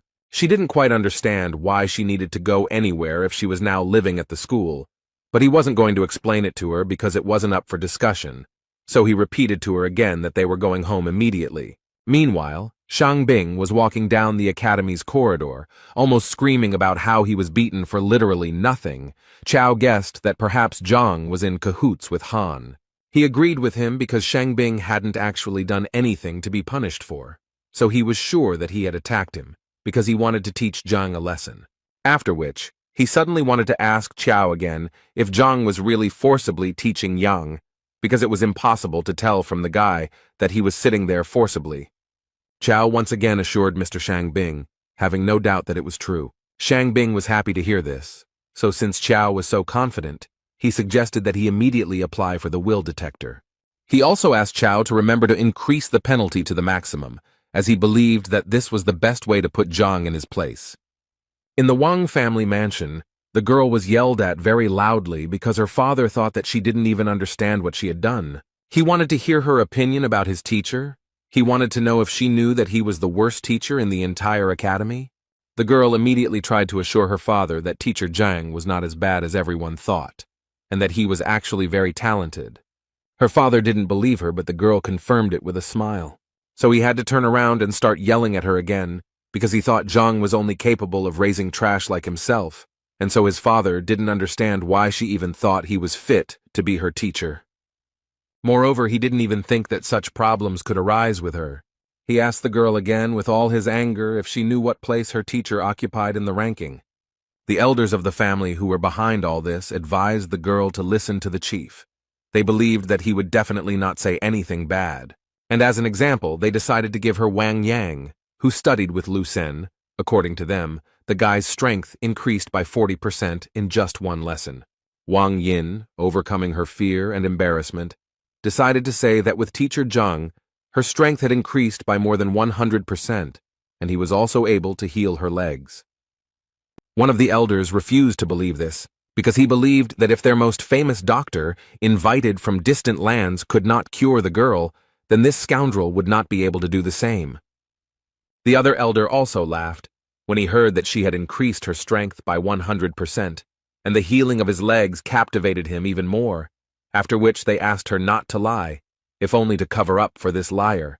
At some point, she decided to shut them up and started shouting about how they could even talk like that about teacher Zhang if they had never even seen him, and she had already firmly decided that she refused to leave his class. But this made the old men laugh even more. They assumed that the girl had some other reasons for protecting this guy. The girl's father also thought that he was talking complete nonsense and ordered her to leave classes that very day. Otherwise, the doors of this house would be closed to her. Without thinking twice, she left the house, hearing her father shouting after her that if she left, she would never be able to return. But the girl was not going to go anywhere. She approached the column that measures strength and said that if they did not believe her, then she would gladly prove it to them with actions. Having gathered her strength a little, she decided to deliver the first kick. She was able to knock out a full 205 units of strength, which surprised all the elders, because they were sure that yesterday her strength was only 53 units, and what is even more surprising is that her legs work as they should. After which Wang Yin immediately added that if it weren't for teacher Zhang, she would never have been able to achieve such a result. The father couldn't believe his eyes. Could he really cure her legs? The girl confirmed this information, after which the man immediately wanted to know what teacher Zhang said in his lecture. The girl was ready to tell him about it without any problem, but she immediately stated that teacher Zhang was talking about deep things, and therefore she could not remember everything. After listening to his daughter, Wang Yin's father simply couldn't understand how he could teach the first rank so subtly. The elders also realized that Zhang had truly delivered a genuine lecture from a master of his craft, and they now clearly looked at studying it in a new way. They even thought about what would have happened if they had heard it at that time. How many heights could they have reached? In any case, her father was so impressed that he ordered his daughter not to leave this teacher under any circumstances. Moreover, he asked the girl to ask Zhang if he could accept other fighters, and if the man himself could attend some of his lectures. The elders immediately reminded the man that he was the head of the clan, and he could not simply become a disciple of such a person, because then their family might think something wrong. Father realized that they were actually right, and it was clearly not the best idea for him. But the elders themselves were not against attending a few lectures of this teacher, so they politely asked Wang Yin to ask permission.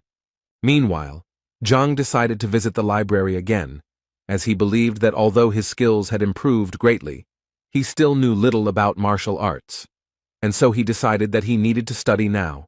Otherwise, he would not be able to properly teach his students. He came to Reverend Mo again and said that this time he wanted to look at the martial arts materials, but the elder told him that today was not the best time for that. Before Zhang could ask what was going on, he was suddenly interrupted by Shen, who had also come to the library to borrow some books, and the elder happily let her in. After which Zhang turned to Venerable Mo again to say that it was unfair, since he and Teacher Shen had the same goal, to read the book, and he did not understand why he was not allowed, but she was allowed. The thing is that the elder believed that Shen was really looking for knowledge, but he came here for an unknown reason. Zhang had to start proving that he also came here for knowledge. Shen, at that moment, did not understand why Zhang did not talk to her. Did he really stop liking her? In any case, she decided to support Zhang and told Venerable Mo that she was confident that Teacher Zhang had no evil intentions, and so she suggested that he also let him in, especially since, as a teacher, he had every right to do so. The elder decided that since Shen insisted on it, he would let Zhang into the library, but he immediately warned him that if he saw Zhang breaking the rules again, he himself would be to blame and would also bear responsibility. Zhang was glad to hear this and then decided to thank Shen for his help. Then he simply entered the library without talking to Shen. This confused the girl, as she thought that Zhang would take the opportunity to talk to her. Zhang didn't even expect that getting into the library would be so difficult, and he understood perfectly well that next time he would definitely not be allowed in there. But then he looked around and realized that this library was not really that big, and if he tried, he could go through all the books in one day. Elder Mo heard the noise in the library again, and realized that Zhang had apparently returned to his old habits, even though he had said that it would not happen again. He decided to go into the library and check out what was going on there, and at that moment the thought flashed through his head that he wouldn't mind finding out what was going on in this guy's head. The old man noticed that Zhang was taking everything in a row and trying to read everything at once, and this once again confirmed that the old man was right, and the guy was just doing something incomprehensible. So he decided that when Zhang decided to leave here, then he would teach him a lesson. At this moment, Shen was also watching Zhang closely, and now she began to understand why Elder Mo didn't want to let him into the library. Although on the other hand, she had the thought that Zhang simply found out that the girl wanted to come to the library today and was simply trying to attract her attention. So she decided that she wouldn't let him wreak havoc in the library just because he decided to see her. The first thing she wanted to know from Teacher Zhang was what he did, to which she received the obvious answer. He told her that he was just reading. She became even more angry about this, so she decided to tell him that he definitely didn't look any more attractive this way, and she didn't like the way he was acting, so she asked him to leave the library immediately. Zhang told her that he could imagine how difficult it was for her, but he still continued to pretend that he didn't hear her and continued to read all the books in a row. Shen was already very angry and started yelling at him that he apparently didn't understand what she told him, so she decided to repeat that if he continued to do this, then this way he definitely wouldn't attract her attention. Zhang was tired of listening to her nonsense and asked this crazy woman not to disturb him, and if she was so bored, she could always go to the corner and draw there. The main thing he asked was to leave her alone. The girl couldn't believe that Zhang was talking to her like that, but still, the thought was spinning in her head that he was just joking, and that's why she wanted to see how long he could hold out. In the end, 6 hours had already passed, and Zhang was still leafing through the books, and the girl finally realized that if he wanted to attract her attention, he would clearly stop doing this. During this time, Zhang still managed to do the impossible. He still transferred all the books to the library of the Heavenly Path. Furthermore, during all this time, he was finally able to find a suitable training method for Zhao Yao. Turning around, he noticed that Xin was still there, even though it was already around 7 o'clock in the evening. But on the other hand, he realized that he actually didn't care about her at all. And since he had done everything he wanted, it was time for him to go back. But suddenly, just before leaving, Elder Mo stopped him and told Zhang that he was not going anywhere. After which the elder told him that from now on, he was forbidden to enter this library, and he really wanted Zhang not to return here again. Zhang pretended to be surprised by this, and asked the old man the reason for this decision. Elder Mo started yelling at him because he immediately realized that Zhang was just leafing through the books instead of reading them carefully, and that he never took any notes, so he thought the man was just having fun. Zhang understood that the old man was essentially angry because he read too fast. But on the other hand, Zhang understood that he no longer needed to go to the library, so on the other hand, he didn't care what this old man said. And with such thoughts, he replied to Mo, saying that he was completely right, and Zhang would quickly leave here. Just as he was about to leave, Shen suddenly asked him to stay. She left the library saying that he read quite a lot, and she was very interested to know if he had managed to remember anything at all. Zhang didn't fully understand what she was telling him and what it all meant. She immediately started telling him that she had just seen him reading 8 ways to improve medicines, so she wanted to ask him about the contents of the book. Deep down, she was sure the man was just pretending to read, so now she just wanted to see how he would get out of it. Zhang unexpectedly agreed to answer her questions, but asked her to do it as quickly as possible, as he was in a hurry for dinner. She was annoyed that he was doing this just to get her to leave him alone, but she asked her question anyway, the gist of which was that if you use all the herbs separately, it might be difficult to make the pills, so it was better to mix all the ingredients at once. And the question was that she didn't understand the meaning of this phrase. Jin sighed and said that she remembered it wrongly, because it would be correct to say that only the correct order of adding the herbs would help her make quality pills, but the meaning of this phrase is that the ingredients must be added separately and in a specific order. The girl was surprised by his answer, because in fact, she initially made a mistake in the phrase in order to expose him, but she did not even suspect that he would be able to give her the correct answer. But she also understood perfectly well that it would be impossible to do this if he had not really read this book. She didn't know what to say until Elder Mo intervened and asked a question about the book. He wanted to know how Zhang understood the phrase, "Qi travels through the body, the mind travels through the world." The old man knew very well that the 8 ways to improve medicines were a foundation that had been mastered by more than 1 generation of doctors, and even if he had not studied this material, it could easily be heard from other sources. Zhang, in turn, was surprised that such an old man did not understand such a simple expression, because it was so simple. He then explained that this meant that as qi travels and fills the body, so the mind cognizes the world, filling it with knowledge and subordinating it to skills. According to Zhang, this phrase is from the treatise Qi and Blood, the author of which is Pak Ming. In this book, it can be found in the 27th row on the 69th page. Elder Mo's surprise was obvious. The whole thing was that one elder asked him about this, but he couldn't answer.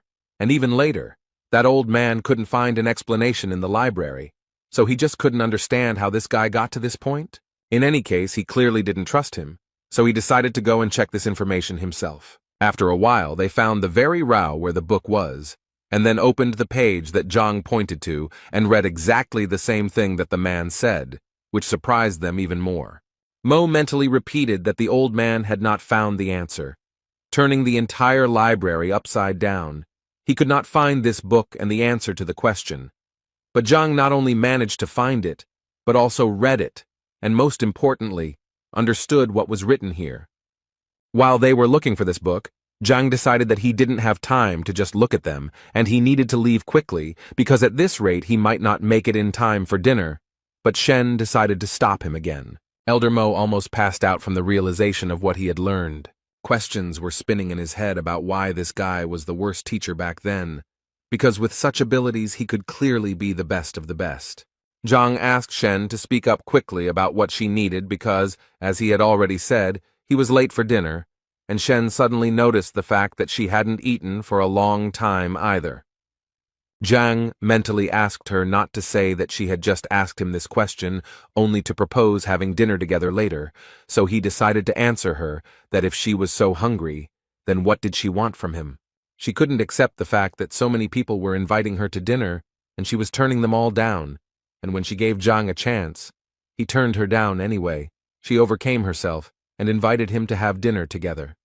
Zhang clearly showed no interest until the girl suddenly said that she would treat him to dinner. He was always happy when he was treated, so he immediately agreed, but immediately warned her that he ate a lot.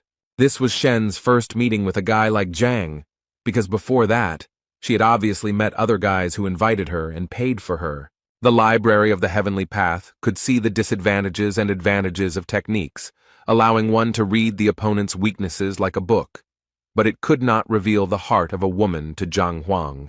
He did not understand that with just a few words, he had brought the first beauty of the academy to a panic attack. Shen also noticed that this guy spent half a day with her, but never spoke to her. And when she turned to him to ask something, she noticed some kind of aura appear around him. After some time, she realized that this was the second rank of the power of the mind, which was called the calmness of the waters. Martial arts masters develop not only the body, but also the mind. The higher the rank of fortitude, the greater the learning ability and ability to perceive and process information, but as you know, the mind is much more difficult to train than the body. It is difficult to subdue, and only the head of the academy has achieved such a rank of mind. And considering all these facts, Shen realized that his teacher test results were simply fake, and he did it in order to comprehend the second rank of reason with the help of other people's reproaches and bullying. She realized that this guy was essentially a real tiger in pig skin, whom she would try to tear to pieces. Zhang thought at this moment that he had simply decided that it was a beautiful place, but now he realized that he had obtained the second rank of intelligence. He was very happy to realize this, because he was reborn into a new life. Moreover, thanks to the new training method, his body was filled with the purest qi, so it was no longer a surprise to him. With these thoughts, they quickly reached the very restaurant where they were to have dinner today. At this moment, Zhang thought that he had always eaten in small restaurants and canteens, so he didn't expect that she would bring him here, and Shen at this moment thought that she was incredibly curious to know how long Zhang would continue to pretend. Today, Qiao and Shang Bin were relaxing in the same restaurant, and he was still very angry about the situation that happened to him, but Qiao asked him to calm down because they had already applied for the will detector. Therefore, all that was left was to wait for the moment when they would be punished for what they had done, although Shang Bin understood that the heavenly lion was his grandfather's favorite, and he would hardly be able to control it. But Qiao thought that there was no need for that, since they could just give him something to drink and eat, and then it would be much easier for them. At that moment, they were brought their order, which they had been waiting for quite a long time. Shang Bing also told the restaurant owner that he had a lion living in his backyard, and he wanted to be fed. Afterwards, Qiao told him that he heard that Hong Ting Pavilion was a very prestigious restaurant, and its owner had always been cold to his customers, but now, for some reason, it was the opposite. Shang explained to him that the pavilion was so famous because its creator, Hong Tao, was a powerful and influential man. The only thing Shang did not understand was why Hong Tao was not one of the elders of the academy. As for their warm welcome, it's all because his grandfather was a good friend of Hong Hao's, and so his family is always welcome here. Qiao suddenly interrupted Shan and asked him to look in the other direction, where he thought Zhang and Shen Bi were walking. And he turned out to be right, because it really was her. But what was she doing here, and with this loser too? Shan didn't forget to note that he had invited her here so many times, but she still didn't agree. Qiao felt very sorry for the gentleman, but he immediately asked him not to despair, because, according to him, he knew how to open Madame Shenbi's eyes and show what a scumbag Zhang really was, and in the same way they could raise his authority in her eyes. After a while, Zhang was very happy because he had not eaten so deliciously for a long time. The food was incredibly delicious. Shen was a little upset because Zhang had been eating all this time and hadn't paid any attention to her, so she wanted to ask for the bill for this dinner as soon as possible. The waiter happily came up to her to say that he hoped they enjoyed everything, and also to inform her that they only owed 1,280 coins. The girl clearly did not expect to hear such a number, because she was more than sure that they ordered a maximum of 100 coins. The man decided to explain to her with a smile that the thing was that they had ordered wine, which cost 1,200 coins. This surprised the girl even more, because they didn't order it. They just received this bottle, and she thought it was free. The waiter's face suddenly changed, and he started saying that it was quite logical that they had to pay for this wine, and he also thought that if she didn't ask how much it cost, then it wasn't their problem, but only hers. This was definitely a problem, as the girl did not have that amount of money with her, so she asked to transfer the amount to her account so that she could pay it back to them later. The waiter was not going to make any concessions, because he believed that if she could not afford this wine, then there was no point in ordering it. So he told her to give them their money back right now, because no one would feed them for free here. At this moment, teacher Shang Bin approached them, and the first thing he asked was, what was going on here. The waiter smiled again and told the man that there had been an incident and that the people had eaten but were unable to pay for their order. Shang Bin immediately turned to Zhang and told him that if he didn't have money, there was no point in pretending to have it because it would only bring shame to their academy. Zhang immediately asked him to stop saying such things in front of everyone, especially since it was not true.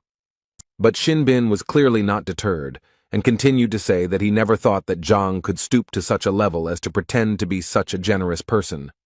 Although at that moment he thought that it was he who asked to serve Zhang an overly expensive drink that he could not pay for when he looked like a nobody. Then he, Shang, should have come and saved the beautiful Shen. This way, he will do everything in one go, punish Zhang, and finally get Shen. But apparently, he hadn't thought his plan through to the end, because Shen made it clear that she didn't like anything Shang Bin was doing now. He thought she had taken it personally, so he decided to explain again that he had said all this about teacher Zhang, and that he specifically didn't have any money, but he still treated her like that, and it was somehow embarrassing. At that very moment, Zhang decided to intervene in their dialogue to say that it was not he who was treating her, but teacher Shen, who had decided to treat Zhang. Shan clearly didn't expect such a turn of events. It seemed literally impossible to him. After all, he invited her to dinner every day, but she refused, and now suddenly she decided to invite this bitch herself? In any case, he would have to make things right somehow, because Shen was clearly very angry that Shang told her that she was pretending to be magnanimous and that it was a disgrace to the teacher. Chao tried to push him from the side and told Shan that it was even better this way because now he could offer to pay the bill for her, and then everything would be fine. Without thinking twice, he decided to listen to his friend's advice, immediately put a bag of coins on the table and told the waiter that he would pay Miss Shen's bill. At that moment, he immediately thought that this would definitely calm Shen B down. Moreover, he even thought that she liked him, but apparently his thoughts were too premature, because at some point Shen simply took off the necklace and said that she didn't need it and was ready to pay herself, so as not to pretend to be generous. She took off what turned out to be a jade pendant worth about 5,000 coins and offered it to the waiter as payment, although later she changed her mind and said that she would leave it only as collateral so that she could buy it back later. Shang Bing immediately turned to Qiao to ask him what to do next, because things were clearly not going according to plan. Suddenly, this whole farce was interrupted by Zhang, who assured the girl that there was actually no need to give up such a valuable thing as collateral, after which he got up from his seat and went to the waiter, telling him that in fact this food was not that expensive, and besides, she was trying to get revenge on him for deceiving her so maliciously. These words outraged the waiter, because according to him, they had a prestigious restaurant and an honest place, and there was no point in talking about any deception here. So he promised them that after such words, they would definitely not leave here unpunished. Shang Bing and Chao were happy to see the waiter and what appeared to be the owner of the place get furious, and they were now sure that Zhang would be in trouble. Shen, who was also standing behind him, didn't understand why he even said all that, since she knew very well how influential this restaurant was, and it was obvious that he would get into trouble if he continued like this. Zhang also decided not to remain silent, and told the restaurant owner that since he was telling him such things, he would not mind telling him why he was so unhappy.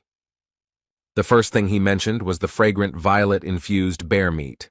To make this dish, you have to marinate the bear meat in violet extract for at least 3 days, but Zhang says they marinate it for only half a day, and then fry it to get at least a hint of the flavor. Zhang believed that the extract had not penetrated the meat at all, so ordering the dish was essentially throwing money away. As he told this story, people gathered around and listened attentively to the story of how they were being deceived. Zhang clearly wasn't going to stop there, and went on to explain how the Honghu guppies they pass off as wild were actually captive bred, as you can tell from their small, thin fins and tail. The waiter became more and more angry with every word, but his anger was connected with the fact that Zhang was actually right, and he really did substitute all these products behind the back of his superiors. But it was difficult to notice even for a professional gourmet, so the man could not even imagine how Zhang managed to figure this out. He decided to deny all of this, and so the first thing he did was start yelling at Zhang that he was talking complete nonsense, and everything he was saying was just a coincidence, and if he was going to accuse him of this, he was going to demand solid evidence. But in his mind, he knew that if he admitted this, the restaurant's reputation would be ruined. Zhang decided to prove to everyone around him that this man was lying, and the first thing he did was take a vessel of wine and start pouring it out. Then he took out a fire and said that since this wine was so expensive, they could easily test it. He set fire to the liquid he had just poured out and said that he would be very sorry to pay so much money for such a poor quality fake. Not only was the wine burning, but it was also spreading a smell throughout the restaurant that was so disgusting that at some point all the diners covered their noses to avoid smelling it. And Zhang at this time summed up that the taste really resembles drunken immortality. If you drink it, then it brings benefits. But in this bottle there was a drink that only brings harm, and this stench is the best proof of that. A few minutes after Zhang's speech, everyone around him started demanding that the restaurant return their money, and the owner couldn't even imagine how this could happen.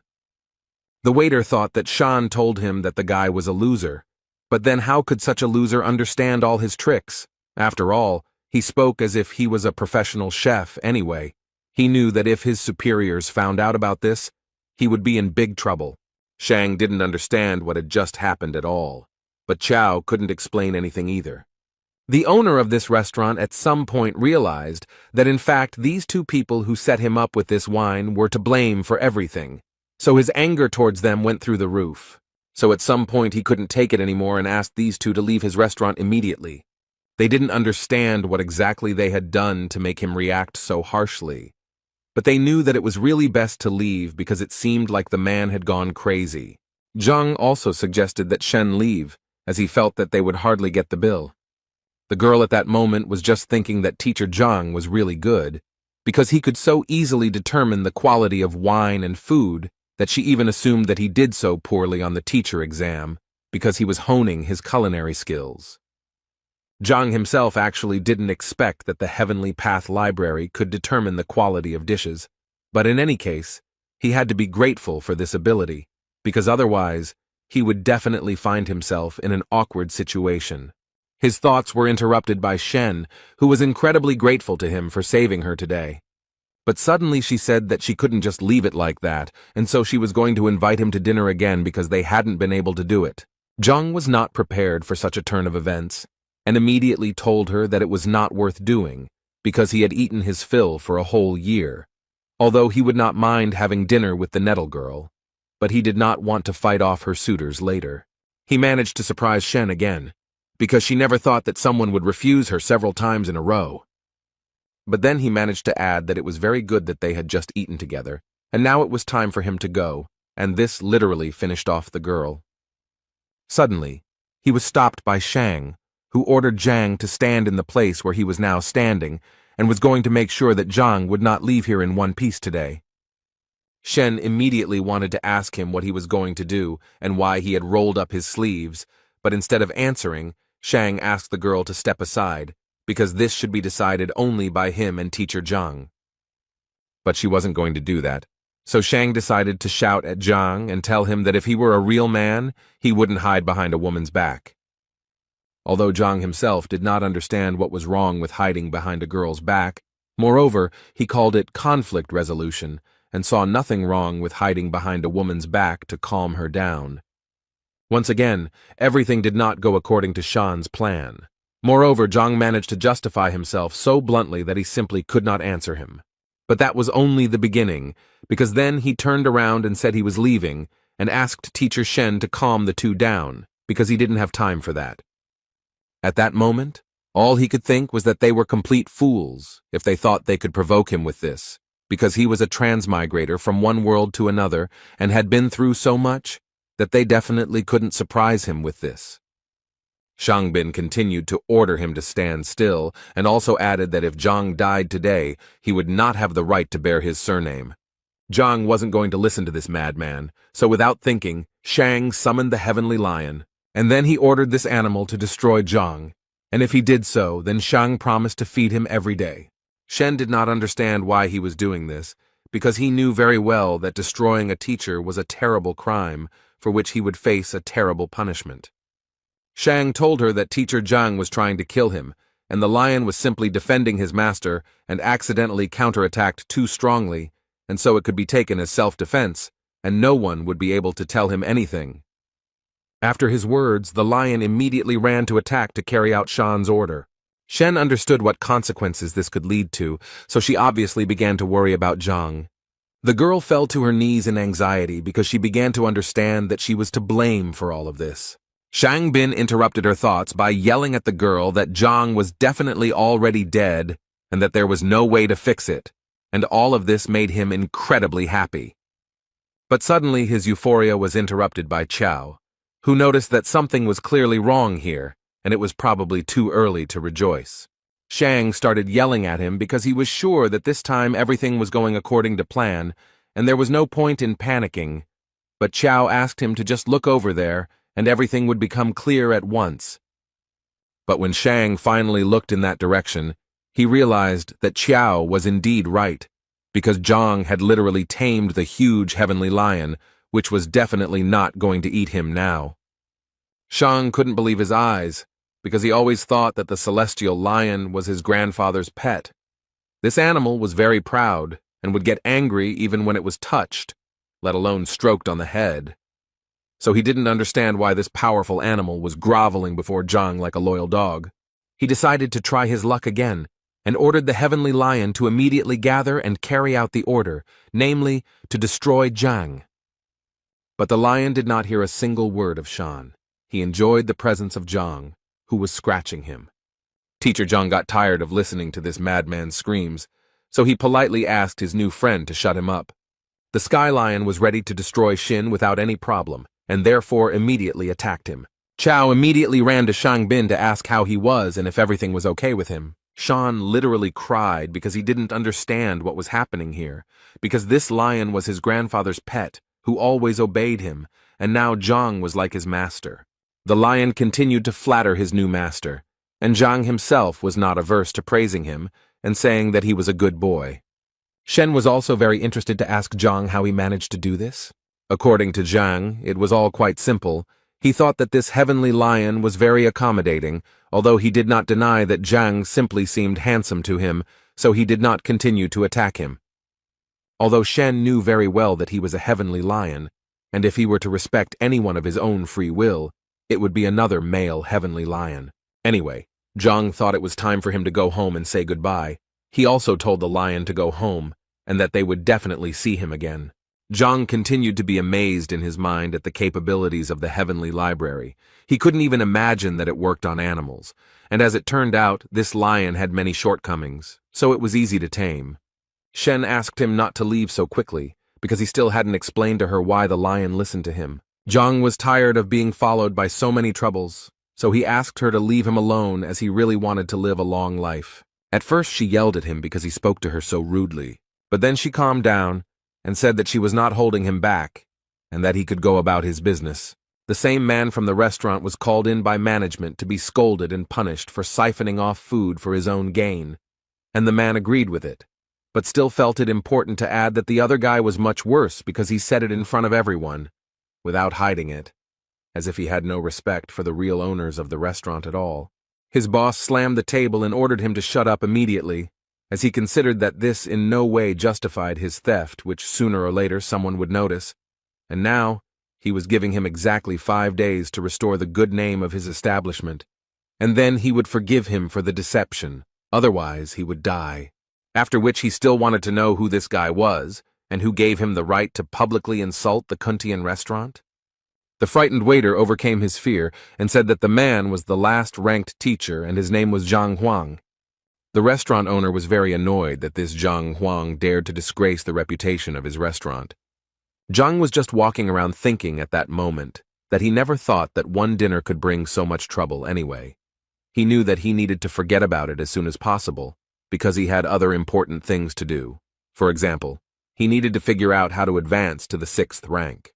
But to his great regret, no ordinary teacher can simply gain access to information about the rank of opening chakras, because a copy of these documents can only be obtained with the permission of the elders, and on the last test, he only had the 3rd rank.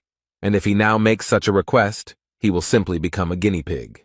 Although, if he remembered correctly, there were many useful things sold in Tianquan City, including cultivation manuals, and if he could look through them, it would indeed solve many of his problems. So he decided to go immediately and check if his guesses were correct. He arrived at the Tianquan shopping district and was a little surprised that it was so lively, and it was probably because he didn't remember anything about the place. He was thinking that this guy was just a regular teacher with a small salary, so it was no surprise that he had never come here, even though they sold a lot of stuff here, but he honestly didn't remember what it was for.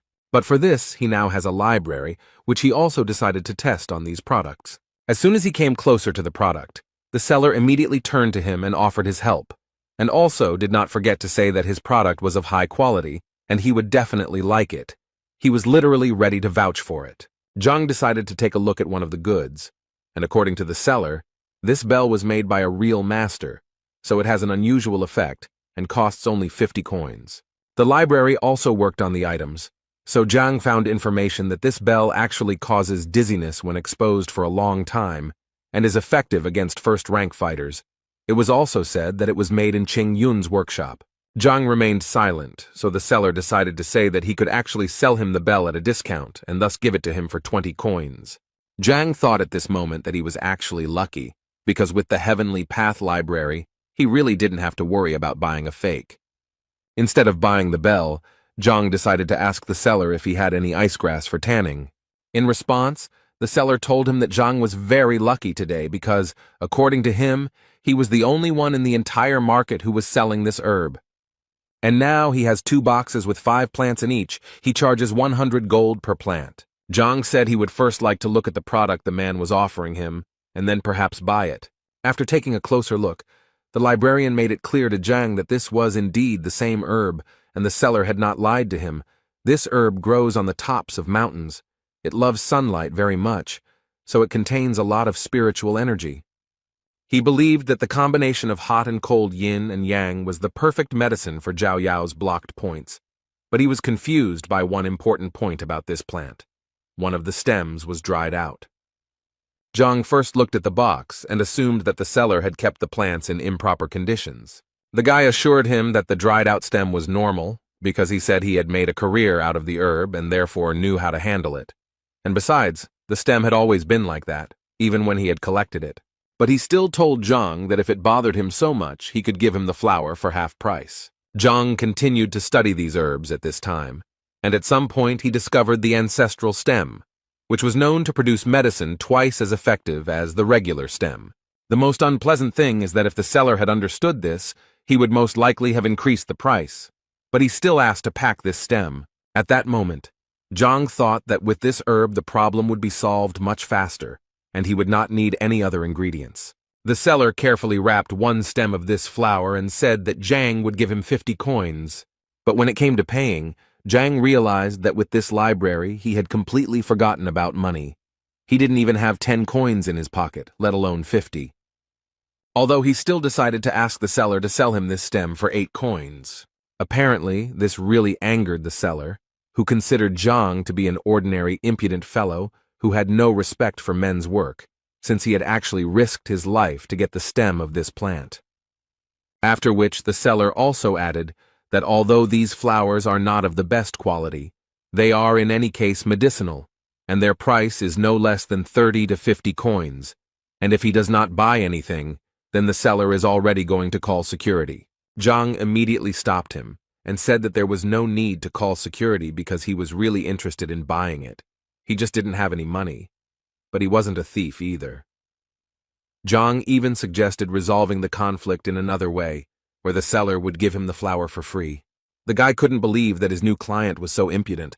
Not only did he come here without money, but he also expected gifts. The seller decided to play a game and said that he would give him the flower for free only if Zhang made him believe that he was a sage. Zhang immediately told him that there was no need to call him that. He simply suggested hitting him. The seller had already begun to get noticeably angry, because it seemed to him that Zhang considered him a fool and a weakling, although the guy himself was sure that he could very easily crush Zhang. But the teacher very easily stopped his aggression, saying that if he was not mistaken, then the seller was from Pingyi. The guy was very surprised, because Pingyi is a small settlement near Tianquan City. And so he was sure that Zhang simply could not guess this, and he wanted to know how Zhang guessed that he was from there. Zhang immediately told him that he thought it didn't really matter how he knew. What was more important was that he had been bitten by a cold bamboo snake in Tianshuan forest half a year ago. The guy eventually managed to survive, but due to the bite he was almost completely disfigured, and in addition to this, unfortunately, he became impotent. The salesman turned noticeably pale because 6 months ago in Tianshuan forest, he had indeed been bitten by a cold bamboo snake. But the guy couldn't even imagine how Zhang could have known about it if he had only told that girl from the brothel about it. Zhang looked at the guy with a smile, and at some point finally decided to say that if he lied, he would just turn around and leave. But then Zhang assured him that he would definitely never be able to feel like a man again, and also he would not have the right to later say that Zhang did not warn him. The salesman immediately perked up and asked Zhang if he really knew how to help him with his problem. Zhang smiled, and the guy started asking him for more help. If he knew the cure, then he literally started begging Zhang to give it to him, and then he could take everything he had on the shelves for free.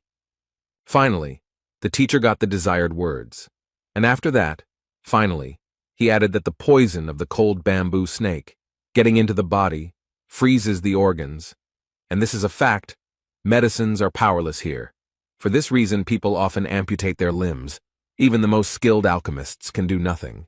But here's what's strange.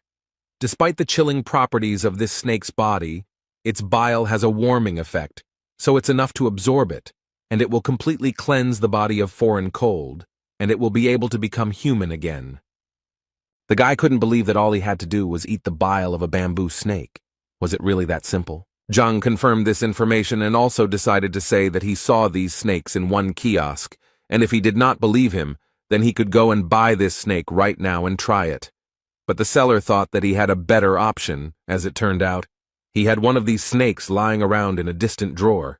He opened the box, which indeed contained one of these bamboo snakes, and the first thing he had to do was cut it open. And as soon as he managed to get the gall sac out of the snake's body, the guy immediately brought it to his mouth to swallow. Imagine his surprise when he felt that the effect came literally within a few seconds. He immediately knelt down in front of Zhang and began to thank him for this, because he could finally feel like a man again, and as a token of gratitude, he would like to give him all this icy sungrass. Zhang laughed at him and said that as he said, the seller would give him the herb for free. The salesman felt a little ashamed that he had not immediately recognized Zhang as a talented person, when suddenly their conversation was interrupted by the shouts of other people who were very loudly discussing the fact that Master Mo Yang was finally here. They believed that they had the opportunity to receive his invaluable advice, and if they were lucky, they would definitely become his students. Zhang didn't quite understand what was going on, so the shopkeeper explained to him that it seemed that Master Mo Yang had come to the village again. According to the guy, he is simply an excellent appraiser, and as far as Zhang understood, this is a rather specific profession, like a gourmet, and they are valued approximately the same. But whether to follow the appraiser's advice or not is like gambling. You never know until the end whether you will be lucky or not. Betting on treasures is like betting on precious stones in his world.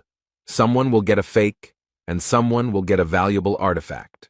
But with the library of the heavenly path, he doesn't need luck at all. He just needs to touch the object, and he will understand everything immediately. And considering all this, he realized that at the moment, this is the best way to get rich. So Zhang decided not to stand still for long and take action. He asked the guy to pick up the grass later, after which he said goodbye to him. When he arrived at the scene, the first thing he saw was how people were literally going crazy over this Master Mo Yang. Each of them wanted to hear his advice. This master replied to all these people that he would leave here tonight, but he still wanted to thank them for the hospitality they had shown him, and so he was willing to give advice to the 5 people. He also assured them that they also did not need to quarrel, because if they were destined to receive help, then so it would be. Zhang, meanwhile, continued to look at the exhibits displayed in this market, and at some point he reached a table where there was a vase that, although it looked impressive, still assured him that it was just junk.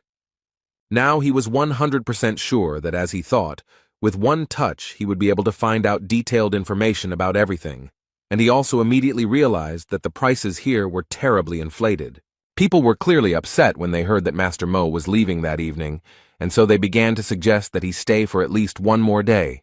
He immediately assured them that it was simply impossible, as he had things he couldn't cancel, so it was out of the question, but he still decided that he would add 5 more, because as they knew, searching for treasure among trash was a difficult task that required concentration, and therefore 10 was his limit. People started shouting that they were ready to pay him for help, if only he would give them advice, but he immediately answered them that they were telling him complete nonsense, because he had been doing his craft for a very long time, and if he wanted to make money on it, he would have done it without them. He could have bought the treasures and sold them for a higher price. According to him, he helps them for their gratitude and bright emotions, because money for him is water, which has no value. And he immediately warned that if anyone spoke about money again, he would not help them. After these words, they began to respect him even more, and also asked him for forgiveness for their stupidity. He also wanted to tell them that the appraiser could actually only increase the chances that they would not get a fake, but they still could not get a complete guarantee of success. But as long as they were with him, he would do everything to help them with this. They immediately raised their hands for his attention, and Master Mo decided to pick out the old man in the front row first. He explained to them that he would now use his special technique to understand which of them deserved their attention, and which did not. After analyzing, he pointed out to the old man the vase that Zhang had recently looked at. Master Mo thought that the old man could safely buy this vase because it was actually very valuable. After all, it was created at the end of the Kobun period. The old man got his money without any problem, and was going to buy this vase because Master Mo himself advised him to buy it. Zhang watched this process, when suddenly he realized that he had just been looking at this vase, and if he was not mistaken, then this was a normal vase from Qing Yun's workshop. As a token of gratitude, the old man immediately brought Master Mo a few coins, which he happily took, and Zhang began to understand that he had definitely not made a mistake with this vase. Suddenly his body moved back to the library, which Zhang didn't understand because Master Mo didn't seem to have landed any combat moves on him. But the book about that person was still flying towards him. In this book, it was written that Master Mo was originally an appraiser's appraiser, worked as an informant in the Liuju kingdom, and eventually made his way into the appraisers of artifacts with his generalizing voice that clouded people's minds with words, convincing them of the master's greatness. Zhang took another look and noticed that this man really looked refined and highly moral, so much so that he even managed to deceive him. But now he realized that if there are scammers, then there are also their victims, and apparently, most of this crowd are victims. Zhang decided that everything was so good that he didn't need any help, and he got ready to leave. Suddenly, he was stopped by the same Master Mo, who had chosen the guy as the next lucky one to whom he would give advice. This obviously surprised Zhang. After all, there were a sea of crazy fans of this Master Mo around, so why did he decide to choose Zhang?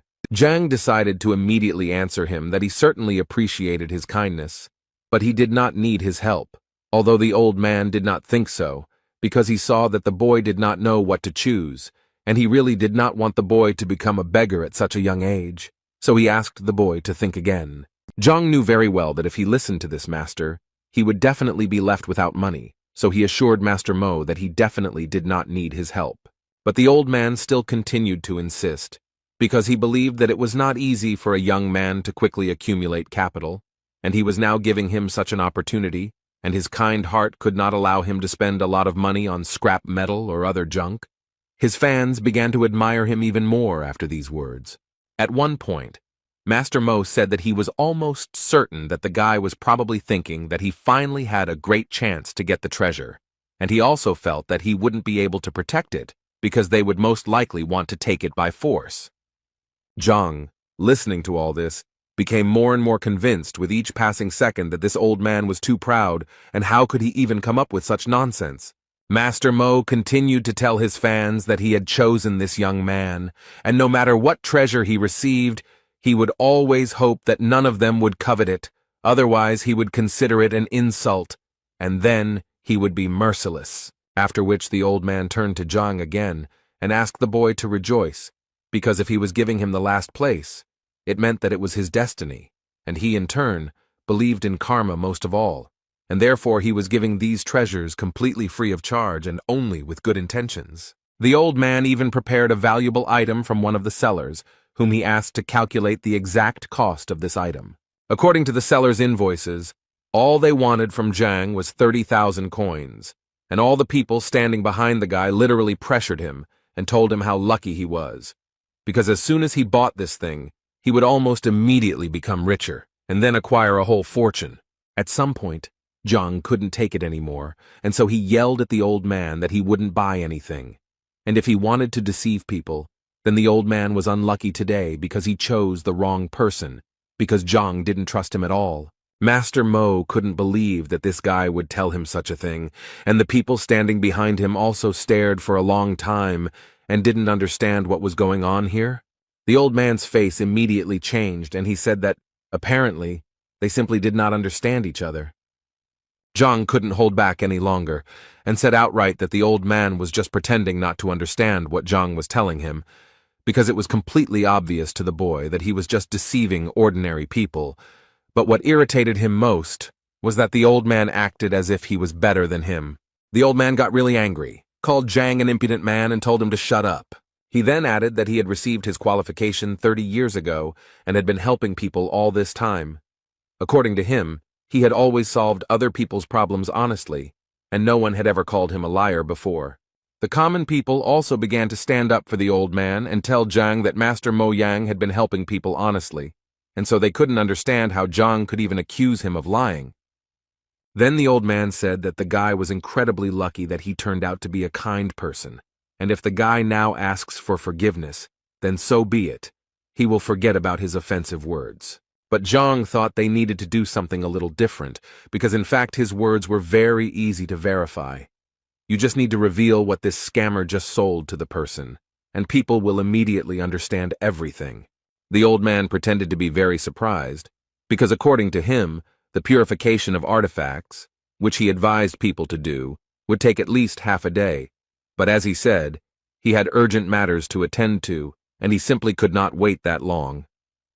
But from Zhang's face, he could tell that the guy was literally holding back from saying that he was using his busyness as an excuse to leave early because he would be ashamed of his actions.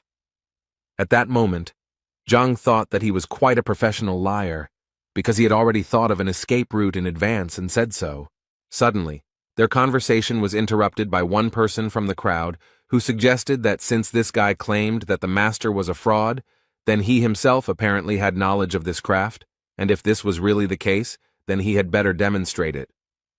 The old man smiled and agreed with the gentleman, because if the guy was so confident in his words, then he probably did a lot of evaluation research himself, since he dared to insult him. Master Mo Yan decided that he would give this guy a chance, but for this, Zhang needed to choose one artifact, and if it was of value, then it would be possible to continue the dialogue with him. Zhang agreed to this condition without hesitation, as he understood that with the library of the heavenly path, he would be able to easily name a truly valuable thing. But before that, he decided to ask the seller if he would be able to pay for the artifact after polishing, when its true price would become clear. The seller immediately refused him because, according to him, it was necessary to pay in advance. This rule was introduced to prevent liars who refused to pay if the cost of the goods did not cover its original cost. But suddenly this salesman was interrupted by Master Mo, who asked him that this guy pay in a way that was more convenient for him, and if this young man won, then he would pay for him, and if not, then he would just apologize, as he said. Zhang was more than satisfied with these conditions, so he waved to the teacher and said that he would definitely not refuse help, and thanked the old man in advance. Master Mo thought that he had never seen such rude people. After this, Zhang began to look at the items, and the first thing he did was approach the item he had already looked at, and if it weren't for the lack of money, he would have bought it. But since the old man was paying, he saw no point in refusing. Without any doubt, he took the stone in his hands, threw it into the hands of the seller, and said that he had chosen exactly this thing. After which he immediately asked to be cleared here, in front of all the people, so that no one could accuse him of lying. The salesman stood there in a stupor for a while, not knowing what to do next, until old man Mo asked him to clean the goods, as he was sure that Zhang knew nothing about them, and had obviously chosen the goods at random. The man who was cleaning that stone thought at that moment that he really wanted to look at that guy's face when they were cleaning that stone and found nothing there. And in his head he had thoughts that he gave him small stones because they were ordinary roadside stones. But apparently he was very wrong, because when he cleared away what he thought was an ordinary roadside stone, he discovered a ling-long stone. It was the main material for making ghost armor, and each of them was worth a fortune, since it was extremely rare. They began to discuss among themselves that this stone was so large and apparently without impurities, which meant that it could be worth about 100,000 coins, which could not help but please Zhang. The old man, without thinking twice, began to make excuses and say that the guy was just lucky, and that in any case it didn't mean anything, after which he turned around and said that he urgently needed to leave, as he had important things to do. But Zhang noted that in their case, there was no need to rush, and besides, he had one more question for the old man. He drew people's attention to the old man who bought the vase for 80,000 coins, and Zhang did this in order to tell the man the truth, that this vase was made in Qingyun, and therefore it was an ordinary decorative vase, which, on top of everything else, was cracked. And considering all this, Zhang was almost certain that in a few days it would fall to pieces, which was hard for this man to believe, since he believed to the end that it was an expensive vase because Master Mo Yang advised him to buy it. Zhang didn't want to argue with the man and just told him that if he didn't believe him, it was very easy to check by simply pressing on the thinnest part of the vase. The teacher also added that there was nothing to worry about, because if it was a truly valuable artifact, it would not be damaged, and the trash would immediately break. The man simply pressed lightly on the neck of the bottle, and it immediately fell to the floor. People couldn't believe that this was actually true, and that Master Mo had advised this man to buy trash. Zhang suggested asking this question to Mo Yang himself, who replied that it was a precious vase that would make a poor man rich. But without waiting for an answer from the old man, Zhang himself decided to tell that if he was right, then he and the kiosk seller were in cahoots and were selling their goods with the help of false popularity under the guise of free advice and buying junk for huge amounts of money. And now all that remains is to check with Master Mo, whether he said everything correctly or perhaps he missed something. Two guys from the crowd suddenly started talking about how, come to think of it, they had once heard of a certain swindler named Mo from Liuju. But those who had already bought something on the advice of this scammer began to worry the most, because it finally dawned on them that it was most likely a fake. Old man Mo was still trying to justify himself, and so he told people not to listen to this guy because he was most likely not an experienced appraiser, and he, in turn, only made one mistake. It happens to everyone. But people no longer heard him. They began to break ordinary stones one after another and realized that they had paid about 60,000 for ordinary stones. It was a waste of money and he was cheating them all along. Old man Mo asked them not to worry because he could explain everything, although it might be better if he did it a little later since he had urgent matters to attend to. But no one wanted to believe this swindler that he had any business, and since he did not want to tell them the truth, they decided to extract information from him in a bad way. This world is vast, and although there are deceivers, there are also those who have been deceived, and Zhang understands this pattern. So if Master Mo Yang had not targeted him, he would not have intervened, which can be concluded that the old man himself is to blame for his troubles. In any case, it was time for him to continue on his way, so he headed to Huang Yu's bookstore, as he believed that this store might have the 6th-rank reference book that he so badly needed, so he thought that he should take a look there. As soon as he entered this bookstore, the first thing he was greeted by was a pretty cute girl who wanted to ask Zhang whether he came to read or buy a book. Zhang, without thinking twice, directly asked the girl if they had any materials about the 6th combat rank. She thought he was joking because, she said, the store was very small and such materials required specialization, but books were their #1 item. Then Zhang decided to ask her if she knew where he could find such books. She immediately thought that this required special rights, but some big people could still collect the materials he needed, and Zhang immediately decided to ask her if she knew such a person. The girl thought for a while, and then remembered that she knew one person, but he was a very unusual person, and if he was in a good mood, he could even allow her to take a few books home with her, but if he was in a bad mood, she could not even cross the threshold of his house. Zhang would have been very happy if she had helped him find him, but the girl decided that she would not only help him, but also go there with him so that Zhang could find this person faster. On the way, the girl told Zhang that this man had a large library, and it was not for nothing that he was known as one of the smartest people in the kingdom. He even taught Shen Jue himself. Elder Lu Shen hated frivolity, so she immediately advised Zhang to try not to appear frivolous to him. Otherwise, he would definitely not be able to take the book from him. She also added that when it came to taking the book, it would be their personal matter, and she asked him not to drag her into it. On the way, she continued to tell the characteristics of this man. He prefers obedience in response to all his words, so she advised Zhang to just nod his head, and then he can be conservative in some matters, but there is nothing critical about this. After some time, they finally came to the house of Mr. Lu Shen, and Zhang could not believe that the emperor lived here. The girl in response told him that the emperor insisted on a richer housing for his teacher several times, but he always refused. Suddenly, out of nowhere, a guy on a horse appeared who clearly knew the girl, and immediately turned to her and said that he was glad to see you here again. She was a little unhappy that he addressed her like that, since her name was Huang Yu, and besides, they weren't well enough acquainted for him to call her that. In response to these words, he told her that, given their relationship, the address did not matter at all. After that, he saw Huang Yu Zhang next to him, and decided to tell him not to even think about courting her, because she was just his girlfriend. And in general, he immediately wanted to ask the girl who he was and why she was taking unknown people to the emperor's teacher. Huang Yu reacted quite sharply and immediately made it clear to the guy that he didn't care at all who she went with, and where. At some point, they started to clearly quarrel with each other because he believed that she was his girlfriend and had a right to know, and she asked him to move away from her. Zhang decided to resolve this conflict, so he approached the guy and told him that he was actually wrong about him and that he really had nothing to worry about. The girl's expression suddenly changed because she didn't understand how Zhang even dared to talk to this guy like that. According to her, he is the only son of King Zhengnan, Bai Sen. King Zheng is one of the most influential people in Qianshuan, and if anyone offends his son, he will make his life a living hell. At that moment, Zhang realized that his body seemed to be not from this planet, because after the appearance of the heavenly library, he forgot absolutely everything. Huana Yu was incredibly surprised that Zhang actually didn't know King Zhengnan, but on the other hand, she immediately knew that if this man was ignorant, then if she brought him into the palace, she would be in big trouble.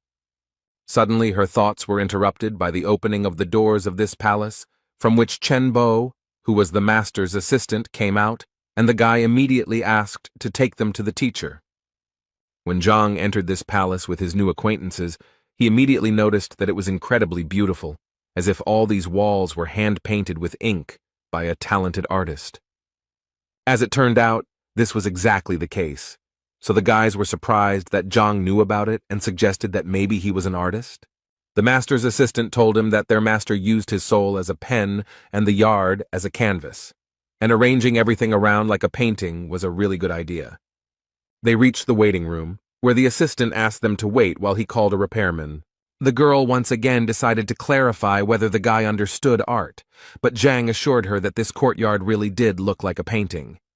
Their conversation was interrupted by Sen, who thought that Zhang was simply putting on airs to appear to be someone he was not. Huang Yu was very angry that Sen behaved like this, so she immediately wanted to know why he thought like that, after which they started arguing again, and because of Zhang, the man at that moment thought that if they wanted to argue so much, then he would not interfere with them. But why were they dragging him into this? He came here to take the book and leave. Their argument and Zhang's thoughts were interrupted at one point by the master, who entered this reception room and immediately silenced everyone with his presence, after which he said that it was very unusual for him to hear someone praise his ink-painted courtyard so highly.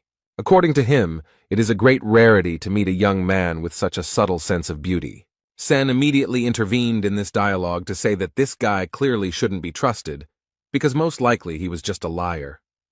The man immediately turned to him and noticed that he had not actually given him the floor. Realizing that Zhang knew his paintings, he asked him to appraise another rather rare painting. At this moment, Huang Yu came up to him again, and said that this was a kind of test that this man was giving to everyone, and even she had gone through such a test at one time, and if he did not pass it, she immediately assured him that he would not receive the books. At that moment, Zhang thought that if he only knew what this would lead to, he would have been better off keeping quiet there in the courtyard, because he did not understand these pictures at all. He could only rely on the Skyway Library to help him understand the artifacts, so he became curious to see if it could help him with the paintings. The library was simply an amazing thing, and Zhang was further convinced of this when she gave him a full description of the painting.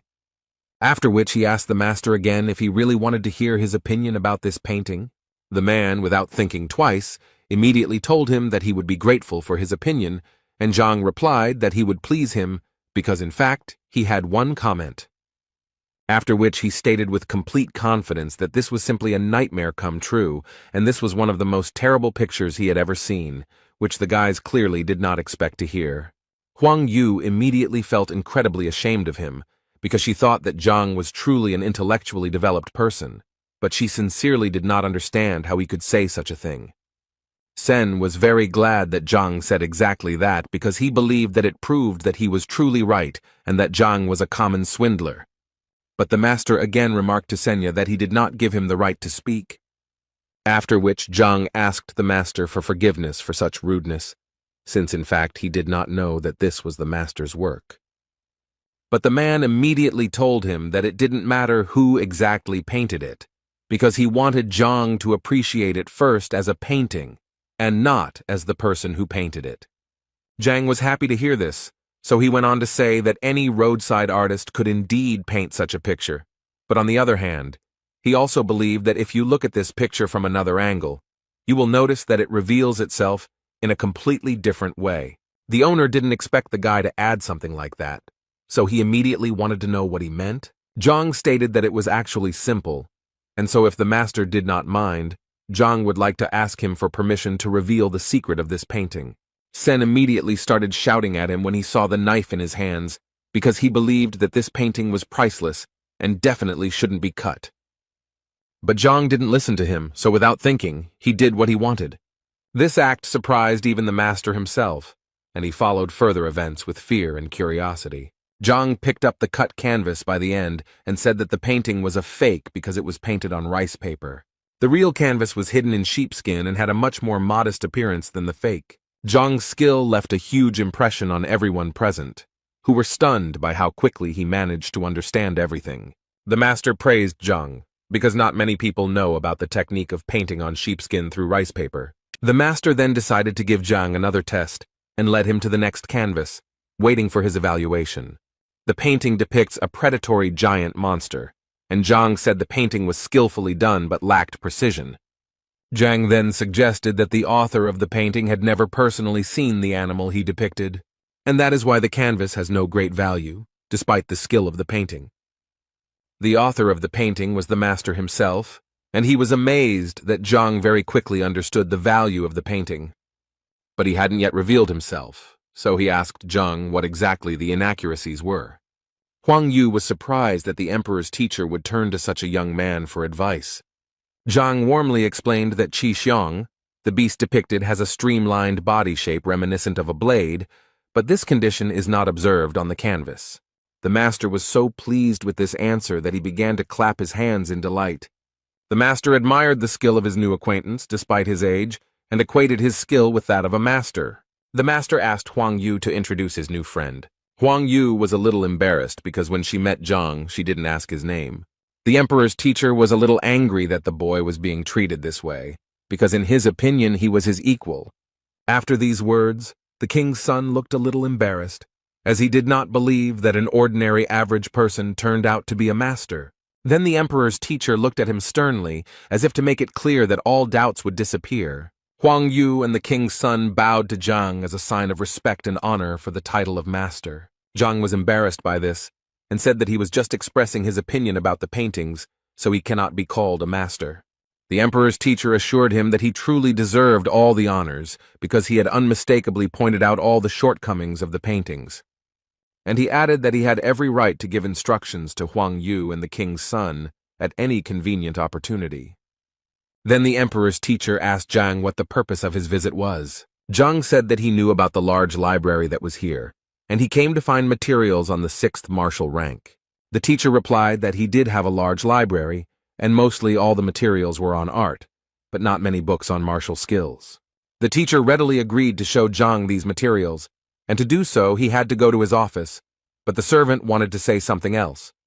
Then the teacher gave him a sign that such a worthy person as Zhang could not be forbidden to do anything. They went out into the courtyard, since the master's office was in another wing of the courtyard. Finally, they came to the library, where there were many shelves with books and scrolls.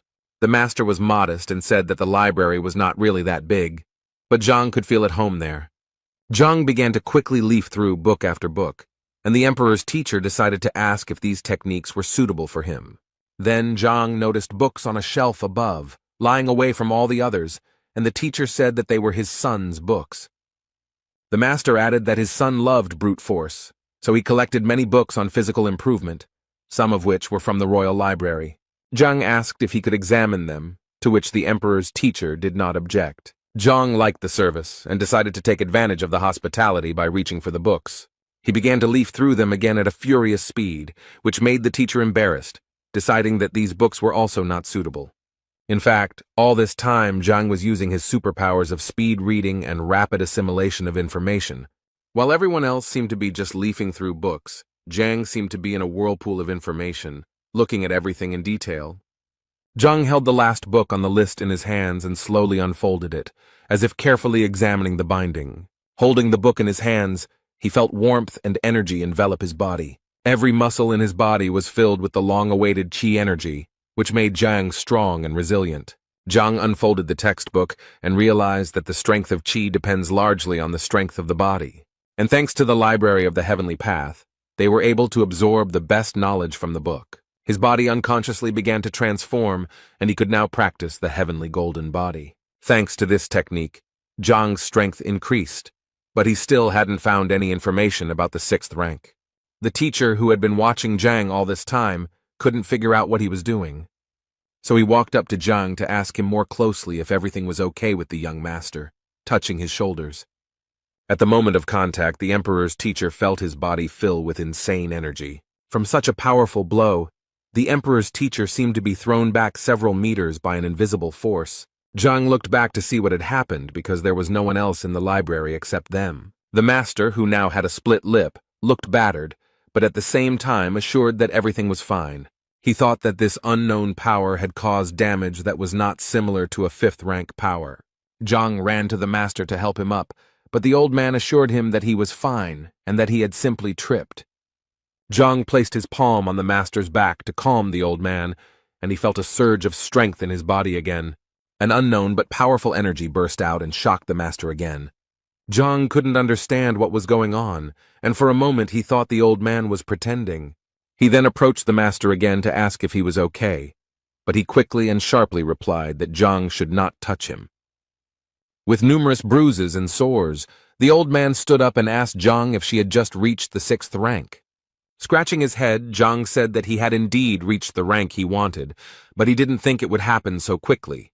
The old man, having recovered from the blow, sat and thought that he had come across cases in literature describing rapid rise in rank. But the master found it strange that the young man looked through the books in a matter of seconds and received a new rank.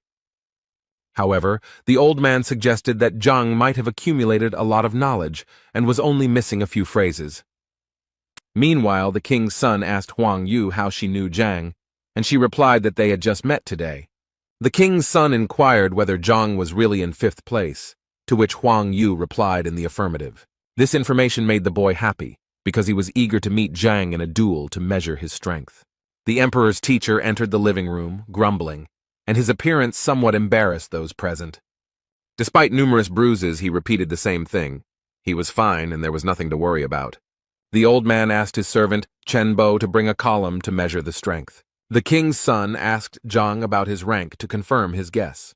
When Zhang said that his guess was correct, the king's son began to boast of his strength and challenged him to a duel.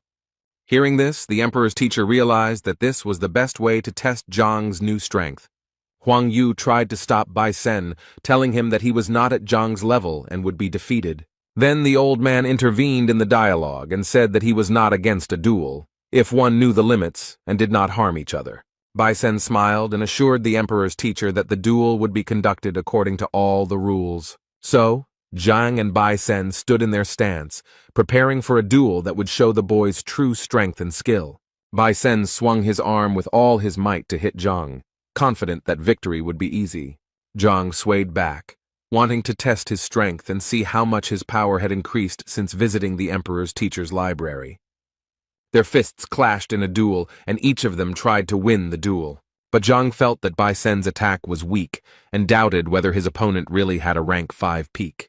Bai Sen was thrown back several meters after the impact, but Zhang remained unharmed. If it weren't for the wall behind Bai Sen, the boy would have flown much further, but it stopped him. Huang Yu and the emperor's teacher opened their eyes wide when they saw Zhang's strength.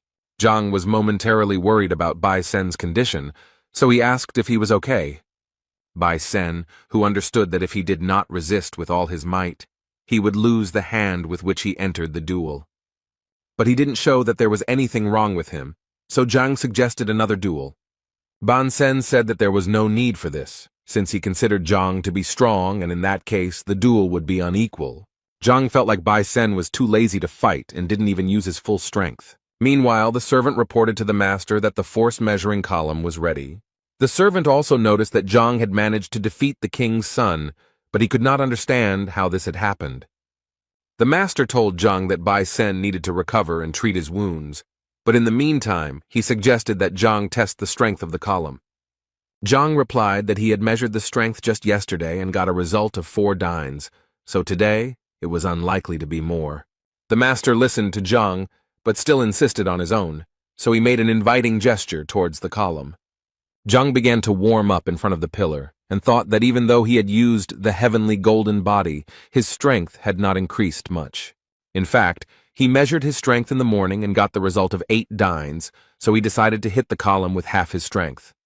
Zhang swung his sword and delivered a powerful blow to the stone column, producing a characteristic dull sound. After the blow, the number 4 appeared on the pole, symbolizing Zhang's strength. Zhang turned his back to the pillar and invited the others to see that his strength had not actually changed. But the expressions on the faces of those present did not agree with this statement, because there were clearly not 4 of them. Huang Yu asked Zhang to return so that he could see for himself the extent of his power. Zhang couldn't understand why the 4 sounds caused surprise among those present, but he still looked back. Imagine his surprise when there was no longer any number on the column, but the number 49. Zhang asked the master if the column was working properly, because the whole thing looked like some kind of nonsense. The master explained to Zhang that the meaning of his metamorphosis was that his body was not accustomed to the new strength, which is why he won the duel so quickly. Huang Yu and Bai Sen's mouths dropped open when they saw Zhang advance to the next level and increase his strength to ding. Zhang himself could not understand how this happened, because the transition to the 6th wound means the opening of the chakras, each of which adds 1 ding. Even Master asked Zhang how he managed to open 45 outlets so quickly. Zhang replied that he had not improved his rank, but he had definitely managed to improve his body. The Master asked Zhang what he meant by pumping up the body, and whether Zhang had eaten any fruits before that. Zhang scratched his head, recalling the events of the morning, and replied that he tried some strange fruit at the market. Master then said that what Zhang had tasted was very similar to the pearl fruit, which gave strength similar to the 6th rank. Zhang was confused, because he didn't believe in the existence of such things before, but it seemed like he was lucky. The master invited Zhang to sit down to ask him more about his personal life. Zhang said that he was a teacher in Hongting, to which the master replied that it was no wonder he was so strong. The emperor's teacher asked Bai Sen and Huang Yu to seek advice from Zhang. Bai Sen was more than happy with this advice, as he would finally be able to properly train his fighting skills. Zhang thanked the emperor's teacher for his hospitality and apologized for staying so long. The teacher, in turn, apologized for having so few 6th-rank books, but gave Zhang advice on where to find them. Zhang smiled and thanked the teacher again for such generous help. The teacher laughed at Zhang because he liked his modesty, so he advised him to come more often. Zhang walked outside, thinking that the visits to Master Lu Shen's house had gone well. With his new strength, he could now defeat any 6th-rank fighter, as his punch was around 90 dings. Thoughts about ways to pump up strength and power were interrupted by the steps of some people heading towards Zhang. When Zhang looked around, he saw a shadow that flashed and disappeared behind the walls of the neighboring building. Zhang exclaimed that he had noticed a stranger, so he could show himself without hesitation. It turned out to be the appraiser and his gang. The appraiser began to threaten Zhang that he would not leave him alone until Zhang compensated for all the losses. Zhang stood and mocked them, saying that he could cover all the expenses with just the goats from his nose. The appraiser was very angry at this answer, and threatened Zhang that he would not leave him a single wet spot. Zhang stressed that he does not lack confidence to make such statements as he has just undergone a metamorphosis. But the appraiser didn't care, so he ordered his henchman grandfather Zhang to have sex with Zhang immediately. Fat Grandpa Zhang, who was twice Zhang's size, asked if Zhang had anything to say one last time. The salesman with the short mustache pointed out that if Zhang died at the hands of Zhang's grandfather, he would not be able to compensate for the damage. But this did not bother the appraiser. Even if he died, it could be considered a worthy revenge. Grandfather Zhang prepared to deliver a powerful blow, but Zhang didn't even blink at that moment. He grabbed the fat man's hands and pressed his thumbs on certain pain points. Grandpa Jin was so upset by this reception that he could hardly hold back his tears of pain, but a moment later he gave in and roared at the top of his lungs from the pain that twisted his arms. Zhang thought that this was a great chance to practice and get used to the new abilities, which turned out to be extremely powerful. While Grandpa John was recovering from his previous attack, John launched another one, right under his nose, and the fat man was thrown hundreds of meters by an invisible, powerful force. It seemed as if smoke was coming out of Zhang's hand after such an attack, and the teacher himself still did not believe in his strength. The appraiser's face showed deep surprise at this attack, and he realized that he had underestimated Zhang. He then yelled at his salesman to resolve the issue immediately, as the appraiser himself was in no hurry to fight. The merchant began to accumulate strength and prepared to demonstrate his 6th combat rank. Zhang watched this phenomenon carefully, and realized that this boy would become a respected person in Hongting. The appraiser had already made his Pazapak attack, and hoped that after this, he would not have any more problems. The salesman, who had accumulated mana, was ready to deal Zhang a fatal blow. He straightened his shoulders and prepared to jump, reminiscent of the flight of a falcon. Other Pazapaks unanimously expressed their comments to the appraiser regarding the falcon's technique, although it is of an average level, but for many, it is destructive. The appraiser immediately dispelled all doubts because Zhang defeated Iron Hand, which means he is strong enough. Thus, in the evaluator's opinion, the only way to finish off Zhang as quickly as possible is to use the powerful falcon technique. Zhang, who was watching this scene closely, was a little disappointed as he had hoped that it would be a decent match. Posapaka with a short mustache rushed at Zhang, preparing to deliver an incredible blow. However, to Zhang, this attack was like swatting a fly, causing the appraiser and others to gape. Zhang raised his leg and kicked it straight into the groin of the so-called falcon, causing him to writhe in agony. He immediately fell to the ground and curled up into a ball, whining because everything hurt. The appraiser was furious and ordered his last 2 henchmen to finish off Zhang immediately. They immediately rushed into battle, waving sticks and using various combat techniques. Zhang advised the attackers to turn around, as they thought the owner had just scratched them. Looking around, they realized that there was no one in the place where the appraiser had stood a second ago. The man ran away, shouting phrases about unity and promising that he would return soon. Zhang and the other 2 guys who were watching this scene couldn't understand where this man got such courage from. But Zhang didn't have time to think, so he smiled evilly and advised the 2 boys to run away too. However, they did not listen to his advice and were defeated by Zhang in the blink of an eye. The appraiser, running away from the fight, could only vaguely hear his followers screaming and begging for help. Zhang was smart, so he caught up with the appraiser in an instant and asked him where he was going in such a hurry. Zhang added that he had a serious and urgent matter to attend to with such an experienced appraiser, and raising his leg above himself, he leaned on the appraiser's head so that he would know who he was dealing with. The impact caused the man to flip over several times in the air, resembling a spinning cartwheel. Zhang approached the appraiser and told him that he must have expected such a reaction when he dared to attack. The appraiser, holding a blood-soaked handkerchief to his mouth, begged Zhang for mercy. He offered Zhang some money, and Zhang wondered how many coins the appraiser had valued his life at. The appraiser reached out and took off his thumb a green ring that could make Zhang rich. Zhang initially wondered how such a small and inconspicuous ring could have any value. Zhang carefully examined the ring, inside which there was a space of 3 square meters. Zhang decided to activate it to see what riches this ring contained inside. The ring vibrated and rose into the air, creating vortices that pulled it inward. Zhang actually found himself in a small room with golden walls and coins and other treasures scattered across the floor. The appraiser watched with concern as Zhang examined the ring, hoping that he would accept it. But it seemed Zhang was in no hurry to accept the gift, as he had a slightly better plan for the appraiser. He offered the appraiser mercy in exchange for what he was hiding under his clothes. The appraiser did not expect such a development of events, because Zhang easily exposed him, and now he had to give up all the money. Zhang raised his fist at the appraiser, mocking him viciously. The clothes the appraiser was wearing began to tear into pieces and fly around. Now the appraiser, beaten, sat on the ground completely naked, covered only by a cloak. Zhang held a pile of money in his hands, counted it, and could not believe his eyes that he was now rich. The appraiser hoped that Zhang would now let him go, since he had taken everything he could from him and stripped him bare. Zhang ridiculed the pathetic Mo Yan, who was a professional liar who often pretended to be a famous appraiser. All Mo Yan was interested in was how Zhang knew so much about his life and who the hell this Zhang was. The appraiser realized that it was not unusual for Zhang to know his name, but how he knew otherwise was unclear. Zhang said that it doesn't really matter where he learned all this. What's more important is that Zhang learned about the meaning of his life.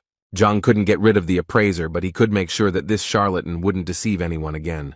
Zhang stepped on the appraiser and punched him in the gut with all his might to make him realize the consequences of his actions. The appraiser was thrown against the wall by the blow, and there was a sound of crashing and crunching bones. Zhang stood over the appraiser and told him that he could go and not deceive people. The appraiser lay on the ground, creaking, writhing in pain, covered in bruises and sores. Meanwhile, Shan was kneeling before his grandfather and begging him for a favor. He complained to his grandfather that he had assured him that Lev would be obedient, but everything turned out to be the opposite. After all, during the fight with Zhang, Lev was supposed to attack Zhang, but instead he harmed Shang. Grandfather replied that it was not easy for him to tame the beast, but they communicate with each other as equals and not as master and servant. But the grandfather was surprised why he listened to a stranger, because in any case he needed to protect his grandson.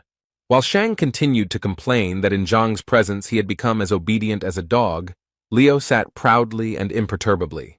The grandfather smiled at this situation and told his grandson that he would deal with this problem later. But Shang could not calm down and wanted Zhang to be expelled from the academy and banned from being here. The grandfather smiled again and gave his grandson the go-ahead that he should not worry because he would fix everything. But the old man knew that Zhang was somewhat lucky, because the man did not believe that he would have even 1 student, let alone 5. Shang suggested this idea because he knew that Zhang had forced the boy to become his disciple, and he advised his grandfather to simply intervene in the situation at the right moment and remove teacher Zhang. The grandfather asked his grandson if he was really sure of such information, to which Shan nodded approvingly. The old man said that in that case he would invite an elder from the Teachers Guild to observe the process. If the elder reveals signs of lying, then there will indeed be an opportunity to remove teacher Zhang. Shan was full of angry and joyful emotions, because very soon Zhang could pay for the way he humiliated Shan. Meanwhile, Zhang was thinking that yesterday he had read about 10 books by Master Lu Shen, but he had not found what he needed. From what Zhang read, he could not form a unified technique, and this upset the teacher. But he decided that everything would get better with time, so he pushed open the door of the academy and walked inside. Opening the door, he saw a group of 5 people happily waiting for Zhang. Zhang couldn't believe his eyes, because for a moment it seemed to him that this was a sweet dream that he didn't want to interrupt. It was Zhang's disciples who smiled at him, knowing that he had finally returned. Zhang found this joy a little suspicious, as if they were completely different people, but he greeted them anyway. After rummaging through his pockets, Zhang called Zhao Yao over and said that she would go first. He gave the girl a wooden box containing a herb that could be used to make a healing tincture. When Zhao opened the box, she saw a stalk of ice sungrass in front of her. And then Zhang took out a stack of thin books that described methods developed taking into account the individual abilities of students. He handed out a book to everyone and wished them success in mastering the sometimes difficult techniques. Each of the students began to read the book, and was surprised that they were hearing about such things for the first time. The enthusiasm knew no bounds, and the accessible methodology was easy to learn, as if the author himself were the teacher. For example, Zhao was surprised by the fact that the previous technique was created by an 8th-rank fighter, but the new one was better than the one she had practiced before. Zhang broke the intrigue and admitted that he wrote these techniques in one evening, but did not have time to come up with a name for them. So Zhang asked the students to come up with names themselves, which was extremely shocking news. The students did not expect that the teacher would give them the opportunity to come up with names for techniques that could later become popular. Zhao was confused by the teacher's generosity, so she asked him again if he had made a mistake in entrusting her with such a serious task. Another student couldn't help but appreciate Zhang's generosity, writing as many as 5 guides and letting students come up with the title. For students, this is truly a celebration, because in the entire history of Hongting, not a single student has had the honor of owning equipment created for him. After such generosity and wisdom of the teacher, the students, of course, did not doubt their patron. So the students decided to thank Zhang for his hard work and incredible generosity. All 5 students knelt down and began chanting words of gratitude in unison, which puzzled Zhang. Zhao, on behalf of all the students, swore that the knowledge Zhang had imparted would not be passed on further, and that those who broke the oath would be punished. Zhang was surprised by such an oath, because the works were created with the help of the library, and it would be good if they did not know about them. Meanwhile, the girl with blonde hair was spinning around the yard, lost in her thoughts. It was Madame Shen, and she looked worried because one question had been bothering her for a long time. And she finally dared to take a bold step and resolutely went forward to meet the answers. As she approached the gate, she met a strange stranger on her way. The man, with a long beard and hair pulled back into a ponytail, looked agitated and worried. Mrs. Shen approached her husband and decided to ask him who he was and what he was doing here. The man turned around, looked at the girl and advised her not to mess with him and to go her own way. Madame Shen did not like such rudeness, and she became suspicious. She had memories and thoughts that this man was sent by Shang Bin to finish off Zhang after the failed duel. Then Mrs. Shen decided to warn the bearded man that harming a teacher in Hongting's territory was a crime. These words made the man even more angry, because just the day before yesterday he was beaten because of a quarrel between 2 teachers over a girl. The man added that the girl's name was Shen Bi, so Shen herself advised the man to leave as soon as possible, otherwise he would get into trouble. Realizing that her teacher Zhang was in danger because of her, Lady Shen rushed into battle. The man, despite all his injuries, was preparing to defend himself, especially since, in his opinion, he would definitely be able to fight back against the girl. Madame Shen launched the first strike with a wide kick, but the man blocked the blow at the last moment. Shan was walking outdoors with his friend and was just curious about how the conversation with his grandfather went. Shan smiled because soon Zhang and his disciple, who had chosen the path against their will, would reveal themselves when they fell under the will detector. The red-haired partner was surprised by this news and added that after Zhang's disappearance, Shenbi would turn his attention to Shan. Shang remembered that awkward evening at the restaurant when Shenbi went to dinner with Zhang. Shan's partner added that he needed to be patient for a little while, and then luck would smile upon Shan in the form of a dinner with Shenbi. Shan laughed at these words, but promised his partner a worthy reward in case of success. Their fascinating dialogue was interrupted by the sounds of a fight that was heard very close to where they were walking, and the red-haired boy was the first to notice it. Shang looked closely and saw that Lady Shen was fighting with Yao Han for reasons unknown to Shang. The red-haired boy guessed that Shenbi knew that Yao Han had defeated Shang, and this guess made Shang turn pale. The boy then continued his theory, and was convinced that there were no other reasons, considering that Shen was always calm. Shan's heart began to beat wildly, as if it was about to burst out of his chest at the thought of Madame Shenbi liking him. Shan was silent for a moment, and did not take his eyes off the epicenter of the fight. This state alarmed his red-haired partner. Then Shang shouted in anger at the top of his voice that he would not allow anyone to harm Shen or make her suffer because of him. The red-haired boy wanted to give Shan advice, but he had already rushed into battle with all his strength. During the battle, Yao Han noticed out of the corner of his eye that Shang was approaching and assumed that he was in cahoots with Shenbi. Shenbi, in turn, assumed that Shang had conspired with Yao Han to deceive her once again. After breaking into the fight, Shang threw Shenbi and Yao Han in different directions, but did not harm anyone. Shenbi, catching her breath, thought about how Shan had acted out a scene where he was in the role of a savior. Yao Han, who was already in a bad mood, now looked even angrier. Shan raised his fist and shouted at Yao Han, how dare he raise his hand and hurt his beloved girl. Yao Han grabbed the monster by the collar and blocked every blow, causing Shan to lose strength. When Shang exhaled, Yao Han beat him beyond recognition. Shang's face resembled a blowfish. The red-haired boy begged Lady Shen to intervene and help Shan, otherwise he would die. Mrs. Shen asked the boy why she should help Shan if it was a well-planned scene. The boy denied everything and said that they were not setting anything up, so Mrs. Shen hesitated a little, but decided to help. Yao Han realized that it was time to surrender because he had been fighting with Lady Shen when he was injured, and now the advantage was not on his side. He threw the battered and disfigured Shan towards Lady Shen and said that he was retreating. But before he left, he swore that he would take full revenge on Shan and Shenbi. While the red-haired boy ran up to Shan, trying to help him somehow, Shen stood motionless, looking after Yao. The red-haired boy was panicking because Shan had not regained consciousness, and Shen thought that the performance was delayed. Suddenly the palace door opened and a disgruntled Zhang came out and asked what was going on. At this point, Shang came to his senses and began to mumble something incomprehensible, as if threatening Zhang. The red-haired partner realized that it was difficult for Shan to speak, so he himself told everything that the will detector awaited Zhang tomorrow. After digging around in his head, Zhang began to remember all the information about the will detector, which finds out the true relationship between a student and a teacher. The red-haired boy said that if Zhang refused to take the detector test, he would be breaking school rules. Shen was worried about such events, as she did not understand what Shang wanted to achieve, and advised Zhang to refuse. Zhang listened to all the proposals, thought for a moment, sighed heavily, and replied that he was ready to pass the detector. His answer surprised Shan and Shenbi, who expected him to refuse.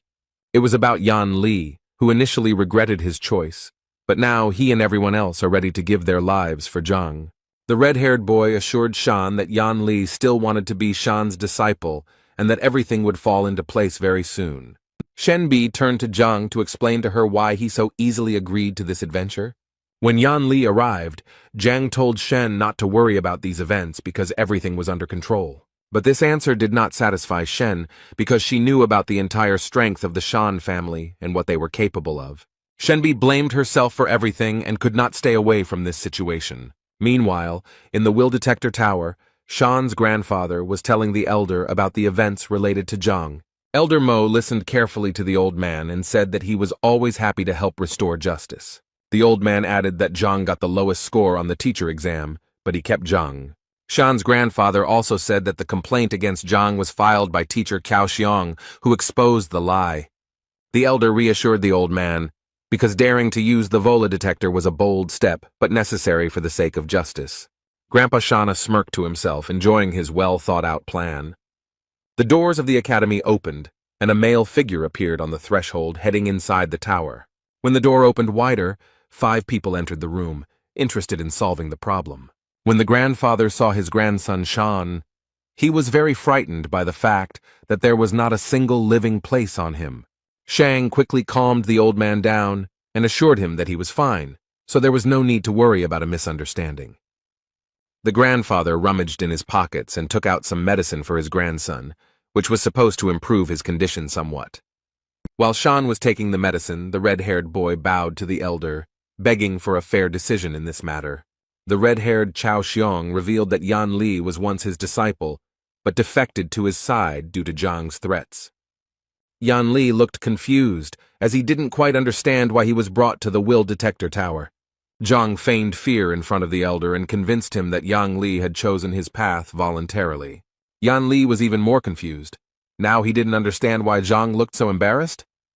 Zhang turned to his student and winked at him to play along and say that Zhang was not forcing his opinions. Yang Li listened to the teacher and began to repeat that he chose his educational path of his own free will. The elder was confused and turned to Zhang with a warning that the disciple could return to Cao Xiong and the detector would be cancelled. Shang and Cao Xiong, who had not thought of such a development, panicked because it was out of their hands. Shang insisted that teacher Chao Xiong apply for the will detector, and the administration agreed.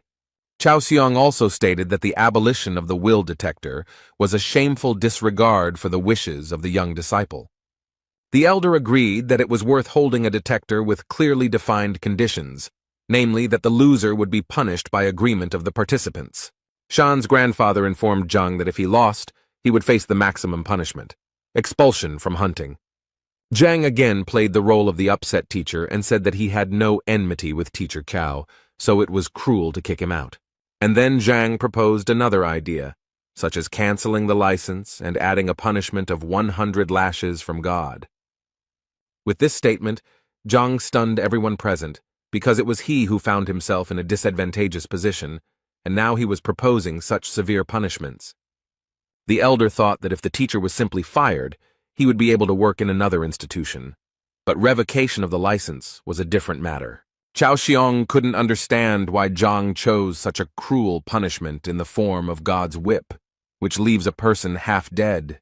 Shenbi's eyes were already wet because it was very clear that this was a trap, but Zhang did not try to escape from it. Chao Xiong did not hesitate to agree to the punishment conditions proposed by Zhang. Meanwhile, Yan Li admired the skill and cunning of his teacher, who pretended to be a loser in order to provoke his opponents. The elder announced that if both parties agreed to the terms, there was no point in postponing the event. The elder showed everyone present a ball of heartstone, which Zhang and Chao Xiong had to touch in turn. Based on the results, the winner will be the one who receives the highest level of trust from Yan Li. Chao Xiong was glad that after the procedure was completed, Zhang would not have a single wet spot left. Since teacher Cao had applied, he had the honor of being the first to pass the detector along with Yan Li. The ball shone with a magical warm light that illuminated every corner of the majestic hall. Thus, the Heartstone is able to put people into a state of trance in order to read their inner world. Thanks to this stone, one could find out whether the teacher really listens to the student, otherwise the latter could hate his mentor. Shauna's grandfather explained that the maximum level of trust is 100, and the relationship between a teacher and a student is usually at 30. Meanwhile, Shen insisted and advised Zhang to leave now and never come back. Shan overheard their conversation and said that it was too late to rush because everything would soon fall into place. Shang was convinced that once the results came in, Zhang would regret being born. But Zhang remained calm all this time and was even amused by Shang's self-confidence. Shang continued to mock Zhang because he believed that the level of trust between Cao and Yang would not be lower than 20. But Zhang, according to Shang, could have scored less than 10 units, and then he would have been ashamed of the entire kingdom. Shen was very irritated by Shang's comments, but she was even more irritated by Zhang's excessive calmness. Shana's grandfather asked the elder how much he thought these two teachers could be trusted. The elder then casually replied that Cao could get a result of 20, but Zhang threatened even a negative value. Shana's grandfather replied that if the result was negative, then in that case, he would immediately insist on revoking his license. Shan squinted his bruised eyes, making them look even more swollen as he saw the results. Chao was looking forward to the results because very soon he would be able to get rid of the annoying Zhang. A column of bright warm light rose from the ball and gave a result of 10 units. Shan did not expect such a result and began to spit at everyone around him out of anger. Chao also did not believe in such a result because it gave the boy a future in Hongting. Zhang and Shenbi mocked Shang, saying that his source of confidence had failed. Elder and grandfather Shan were also stunned by such a low figure, as the predictions were better. Shan's grandfather was furious that Cao had such confidence in the will detector. Chao consoled himself that it didn't matter because he was still the winner as long as Zhang didn't score more points. For Zhang, such statements were pleasant to the ears because, unlike his opponents, he was confident of his success. So Zhang approached Yan Li, thinking that the sooner this performance ended, the sooner the student would return to class.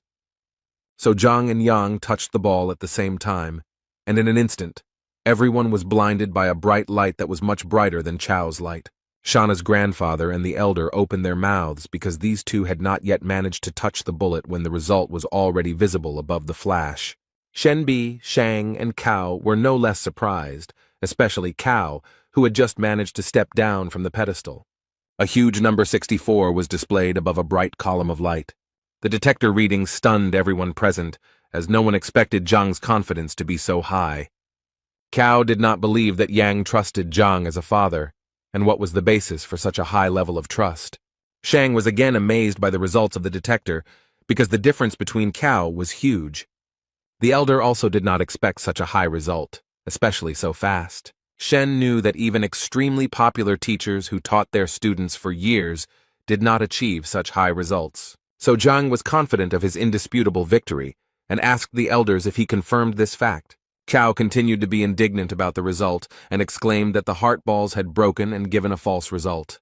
Shang also believed that there was meaning in Teacher Cao's words, because the students could not trust such a clumsy teacher. Shang then cited the example of the great teachers Lu Sen and Wang Tao, who despite their abilities, did not have such a high level of trust. But the elder who was watching the event saw Yang's eyes shining with respect and gratitude towards Zhang. Taking this into account, the elder assured that the Heartstone shows a person's true desires and should be trusted. Zhang decided to remind those present of the terms of the agreement, according to which the loser's license was revoked. Grandfather Shan intervened in the dialogue and assured Teacher Zhang that he had already won, so that was enough, and he should forgive the loser. But Zhang insisted on his point of view and stressed that if he had lost, he would not have defended him so strongly. These words angered Grandpa Shan, and Tai reminded Zhang that he was the worst teacher in Hongting and was just lucky with one student. Cao was clearly nervous about these events and hoped that the situation would be resolved in his favor. Cao guessed that Zhang used some kind of magic to gain Yan Li's trust. The elder listened carefully, paying particular attention to Cao's report that one of Zhang's disciples had lost his mind. Cao continued his speech and expressed concern about Yan Li, as he believed that the disciple was in danger. Therefore, Cao insisted on further investigation of the situation, as he did not believe that the worst teacher had received such high trust from the student. Then Shana's grandfather added that a teacher must teach and gain the trust of students, and if a teacher does not have the necessary knowledge, then there can be no talk of any trust. Zhang insisted that his teaching methods did not matter as long as the contract was honored. Zhang's grandfather continued to rage because he didn't understand how a teacher could be stripped of his license because of such a stupid contract. Meanwhile, Shang tried to persuade Shen Bi to his side and listen to his grandfather's words. Shen Bi was seething with rage and sided with Zhang, repeating his words that if he lost, no one would make concessions to him. Shan did not miss the opportunity to convince the girl, citing as an argument the fact that none of the students had yet advanced to the second rank. The door to the hall opened, and with every step one could hear someone approaching the hall. It was a servant who reported that clan leader Wang Hong wanted to see Elder Chen. Those present were somewhat shocked by such a visit, but Chen allowed the guest to be led inside. He was glad to put the matter of Zhang aside for a while when such an important guest arrived at the academy. Shan asked his grandfather why such an influential person, who was on the list of the best masters, decided to pay a visit. The old man laughed and guessed that the visit was related to Master Wang Tao and must have had some important meaning. Grandfather added that Wang Hong heard about Wang Tao's success and decided to thank him personally. Zhang listened to the conversation and now also wanted to meet Wang Tao, but Shen advised him not to think about it now.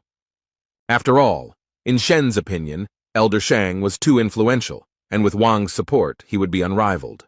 Zhang scratched his head and calmly replied that problems should be solved as they arise. This self-confidence made Shen Bi very angry, because she was very worried about Zhang's future life. Licked from head to toe, neatly and elegantly dressed, the head of the Wang Hong clan was already standing at the door and thanking for the hospitality. Shan's grandfather said that if Wang needed anything, he could just send a letter, but a personal visit would be a great honor. Wang shook the old man's hand and told him that he had some urgent business to attend to. Wang said that his daughter Yin was studying with teacher Zhang Huang, and he would like to meet him. Elder Shang then said that it was a happy coincidence that teacher Zhang Huang was right here. Shang and Cao speculated that Zhang had met his end, as it was possible that he had deceived Wang's daughter. Zhang narrowed his eyes and listened to every word of the dialogue, carefully considering what was said. Wang turned and walked towards Zhang, looking quite serious and perhaps a little angry. And a moment later, he dropped to one knee, saluting Zhang and expressing sincere admiration for his skill. Elder Shang opened his mouth wide, thinking that Wang would make claims to Zhang instead of bowing. Shang and Cao also couldn't understand how everything went wrong, since in their opinion, leader Wang should have finished off Zhang. Zhang turned to Wang with a sincere smile, thanking him for his trust, but asking him not to do this and to get up from his knees. Wang thanked Zhang for healing his daughter's leg and passing on extremely valuable knowledge to her. Zhang smiled sincerely again and replied that it was his duty to give his students only the best. The senior judge, who was watching this conversation, thought about Zhang's actions and realized that he was fulfilling his duties as a teacher very well.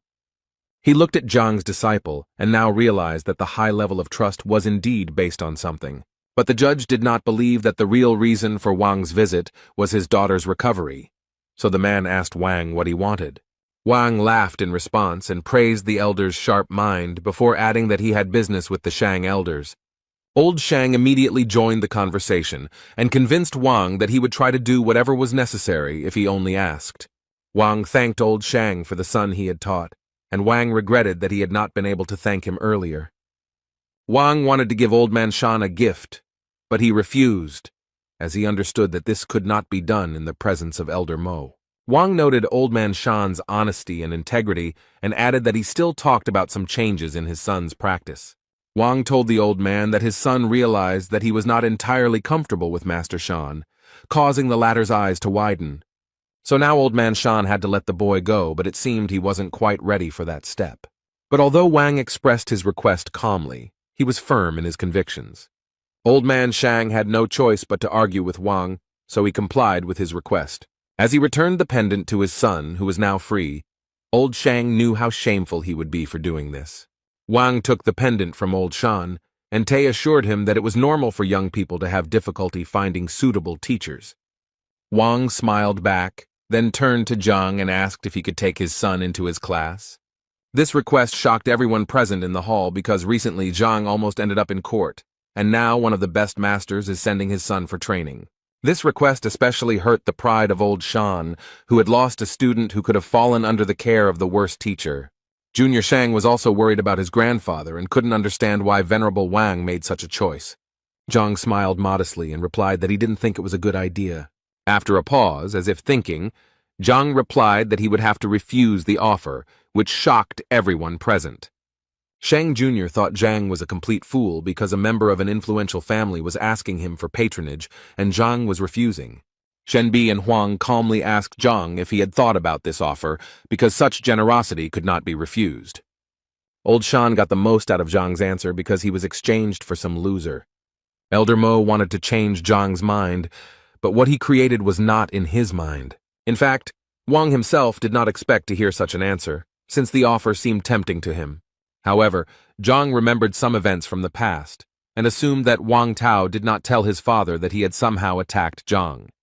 However, Wang immediately began to say that his son had made a mistake and did not know about Zhang's greatness, for which he was ashamed. The dialogue was interrupted by Cao, who exclaimed that the venerable Wang did not need to be asked twice. Cao stressed that Zhang retreated not because of the attack incident, but for another reason. Cao said that Zhang had 3 ranks in martial arts, while Wang's son was at the 4th rank. Shan supported his friend, because it was unacceptable for a teacher with a lower rank to teach a student with a higher rank. Old Shang added that he respected the fact that Wang's son left his class, but he deserved a better teacher. Wang then thought that his daughter was receiving good knowledge from Zhang, but she never spoke about the teacher's rank. Cao mocked Zhang, saying that he should take off his crown and only surprise the newcomers with his 3rd martial rank. Old Shang confirmed Cao Xiong's words and added that Zhang could not teach anything without experiencing it himself. But Wang remembered one of his daughter's stories, how Zhang stopped Wang's son's sword with 2 fingers. Junior Shang said with a mischievous smile that perhaps this story was just made up to protect Zhang's reputation. In Cao's opinion, such a story seemed like a complete fabrication, since a teacher at the end of the list could not possibly possess such power. Yang intervened in the conversation because he himself witnessed these events, so everyone who speaks against Zhang is slandering. Elder Shang also convinced Wang that this story was nonsense, and that such fables should not be believed. While Old Shang was trying to convince Wang that Zhang's reputation should not be raised in this way, the servant came into the hall again. The servant reported that a young man had arrived who wanted to meet with Teacher Zhang and was waiting for permission. Old Shang reacted to this news with sensitivity and wondered why Zhang was so in demand. The servant added hesitantly that the guest awaiting an audience was King Jiangnan's son, Bai Sen. When old Shang heard who was waiting for him, he shouted for him to immediately let the distinguished guest into the hall. For Elder Mo, the events took on new colors, because the king's son is a master of martial arts, but he wants to meet one of the weak teachers. Shen Bi was surprised by Zhang's influence because Bai Sen is a very influential person in the kingdom. As soon as No Bai Sen appeared in the hall, everyone greeted him with honor, bowing as a sign of respect. However, Bai Sen seemed uninterested in those present. He noticed Zhang and waved his hand at him. Zhang asked with a picky look and a simple voice, "What does Bai Sen want?" Bai Sen ran up to Zhang and told him that he was leaving the city soon, and that he really wanted to learn all of Zhang's skills. The faces of those present reflected surprise. Why was Bai Sen communicating so well with Zhang? Old Shang became angry and advised Zhang to be careful with his words, since he was dealing with a royal person and etiquette must be observed.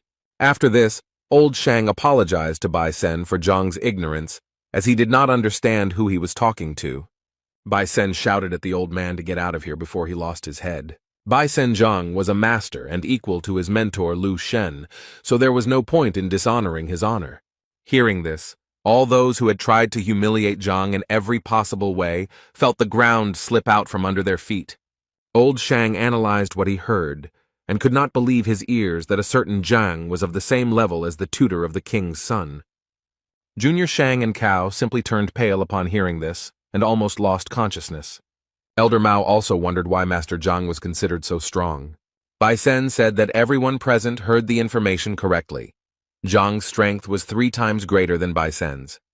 Bai Sen added that if anyone wants to contradict his words, they should keep their mouth shut if they want to live. Otherwise, if Master Zhang showed his strength, no one present would say hello. Those present in the hall began to whisper among themselves about how it happened that Zhang was stronger than Shan, and how he exhausted his abilities so quickly. Only Zhang stood modestly in the corner, and was somewhat embarrassed by these dialogues, since he did not really want to demonstrate his strength. Upon hearing this information, Wang began to persuade Zhang to accept his son into the class. Bai Sen shouted to Wang to hold the horses because Bai Sen also needed a teacher. Zhang told Wang that his son could come to class tomorrow as a free student, and Zhang would think about enrolling later. Bai Sen kindly asked Zhang if there was anything that needed to be settled that the king's son would be happy to help with. Zhang reminded Elder Shan that now that the will detector had been passed, it was time to pay the bills. Cao objected to Zhang and said that he could do nothing despite Cao's defeat. After all, it's not possible to simply take away a license, and the most that Cao can get is 100 lashes from God. Zhang asked why Cao was so confident, to which Cao replied that there must be good reasons for revoking the license. Cao also said that there was nothing to complain about in his teaching, and that he had never put students in danger. Zhang didn't listen to Cao very carefully because it was just chatter to him, so he wanted to know Elder Mao's opinion. Mao confirmed Cao's words, and there must be good reasons for revoking the license. Zhang wondered why he wasn't told about this before, to which Mo replied that he was thinking about Zhang losing. Mao explained that there was only one option for revoking a teacher's license. The Grandmaster or his assistant must confirm the decision to revoke the license and notify the Teachers Guild about it. Zhang listened carefully to what Mao was telling him and tried to put the puzzle together in his head. The first thing that interested Zhang was where to look for these people, and even if they were found, how to attract attention to the dispute. The servant entered the hall again and announced that a girl named Huang Yu had come to the tower and wanted to see Zhang. Bai Sen was very happy to hear that his beloved Huang Yu had also come to the castle. Elder Mao gave the go-ahead and ordered that the girl be immediately admitted into the hall. A few minutes later, a fair-haired woman in an elegant robe appeared at the threshold of the hall and thanked for the hospitality. Huang Yu greeted all the elders and was very happy to see them in full health and well-being. Finally, the girl approached Zhang and greeted the master with a low bow. Bai Sen informed Zhang that Huang Yu had just taken over the position of assistant to the Grand Master that had just been discussed. Old Shan, who was watching all this, had tears in his eyes because he could not believe that Zhang was being protected by the son of the king himself. Chao and the younger Shang were already on the verge of a nervous breakdown due to the fact that Zhang was acquainted with such respected people. Zhang asked Huang Yu if she was really an assistant, to which the girl replied that she was just lucky to meet teacher Liu, who needed help. Zhang smiled at the girl and said that he also needed Huang Yu's help now. Zhang told Huang Yu about this fight, and she was furious that if Chao remained as a teacher, sooner or later he would tarnish Hong Ting's honor. Therefore, Huang Yu decided that Chao was not worthy of a teaching license and should prepare documents to dismiss him. Chao's legs buckled at the sound, and he fell to the floor with a dull thud that echoed throughout the hall. Losing his license meant that he would no longer be treated with respect and would be treated like trash. Cao sat and stared at one spot for a while because he had worked hard to get his license. Cao bit his lip and clenched his fist with all his might, unable to accept the fact that such a shameful outcome awaited him. He rose to his feet and shouted that the Teachers Guild would be interested to know how Zhang drove his students crazy. Zhang responded calmly and assured that it no longer mattered, since Cao should be punished according to the terms of the dispute. Cao didn't know how to respond to such words because all his arguments had simply dried up. Junior Shang began to threaten Zhang that he would not see a peaceful life after he committed such a vile act towards Cao. Old Shang confirmed Chao's words and believed that Zhang's teaching abilities should indeed be questioned. Huang Yu said that if these accusations were true, then the guild needed to check some things. Zhang was a little nervous because he underestimated his opponents, who also know how to use facts to their advantage. Zhang began to think about how he could get out of this situation dry, because now everything was against him. He saw no other way out than to confess everything, and in that case, he would at least be honest. Zhang began his speech, but before he could say a few words, Shen Bi intervened. She said that now everything was clear to her, and teacher Zhang no longer needed to make excuses. Shen reported that Elder Mo had recently asked Zhang some exam questions, to which Zhang had given multiple-choice answers. The king's son reported that Zhang's striking force was 49 dings, which corresponded to the 6th rank. Shen Bi said that such indicators did not match the teacher's test results, so Zhang was framed. Wang entered the dialogue and said that the exams were held behind closed doors by the Education Bureau and were unfair. Shen Bi pointed at Old Man Shang and accused him of falsifying the results of Zhang's abilities. Elder Mao suggested that Zhang did not report this because it might spoil the relationship between the teachers. All those who defended Zhang were convinced that he silently endured all the humiliations, but did not lose the wisdom of the teacher. According to the defense, teacher Zhang suffered for the sake of good relations in the team and bore the burden of ignorance.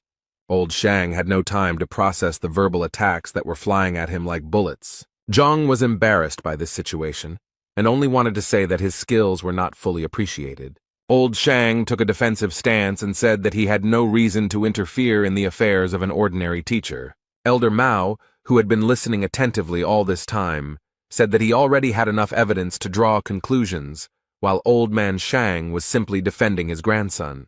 Sooner or later, Zhang would stand out among the other teachers, and to prevent Zhang from overshadowing Shang's grandson, Old Shang acted preemptively. Old Shang was stunned because he hadn't paid attention to Zhang before, but now he had only turned away from him. Zhang winced, as if he was extremely ashamed of Old Shang's actions in taking advantage of his power. Old Shang tried to say something else to Zhang, but he couldn't make out anything intelligible except curses. He began to strike on the nerves, and it seemed that he was about to suffocate in his own anger. All those who stood up for Zhang no longer believed Old Shan and considered his attack a deception. Little Shang, no matter how much he wanted to spite Zhang, felt broken because now his grandfather was also in danger. Old Shang stood motionless, his eyes closed and his head raised coming out of his convulsive state. He seemed to be enjoying his condition and his body was in nirvana after so many trials. Suddenly, enlightenment came to him. He opened his eyes sharply and looked at Zhang. He said that the charge of falsifying exam results could not be refuted in any way. But how would Zhang explain his student's madness? Old Man Shang pointed his finger at Zhang and waited for him to explain after the accusations. Zhang understood that such accusations were serious, and it would be difficult to turn away from them now, although the student's madness was the merit of old Zhang. Then Old Man Shang asked the servant to call Zhao Yanfeng from Master Lu Sen's class into the hall. Everyone held their breath, waiting for the development of events. After all, Lu Sen was the best teacher in Hongting.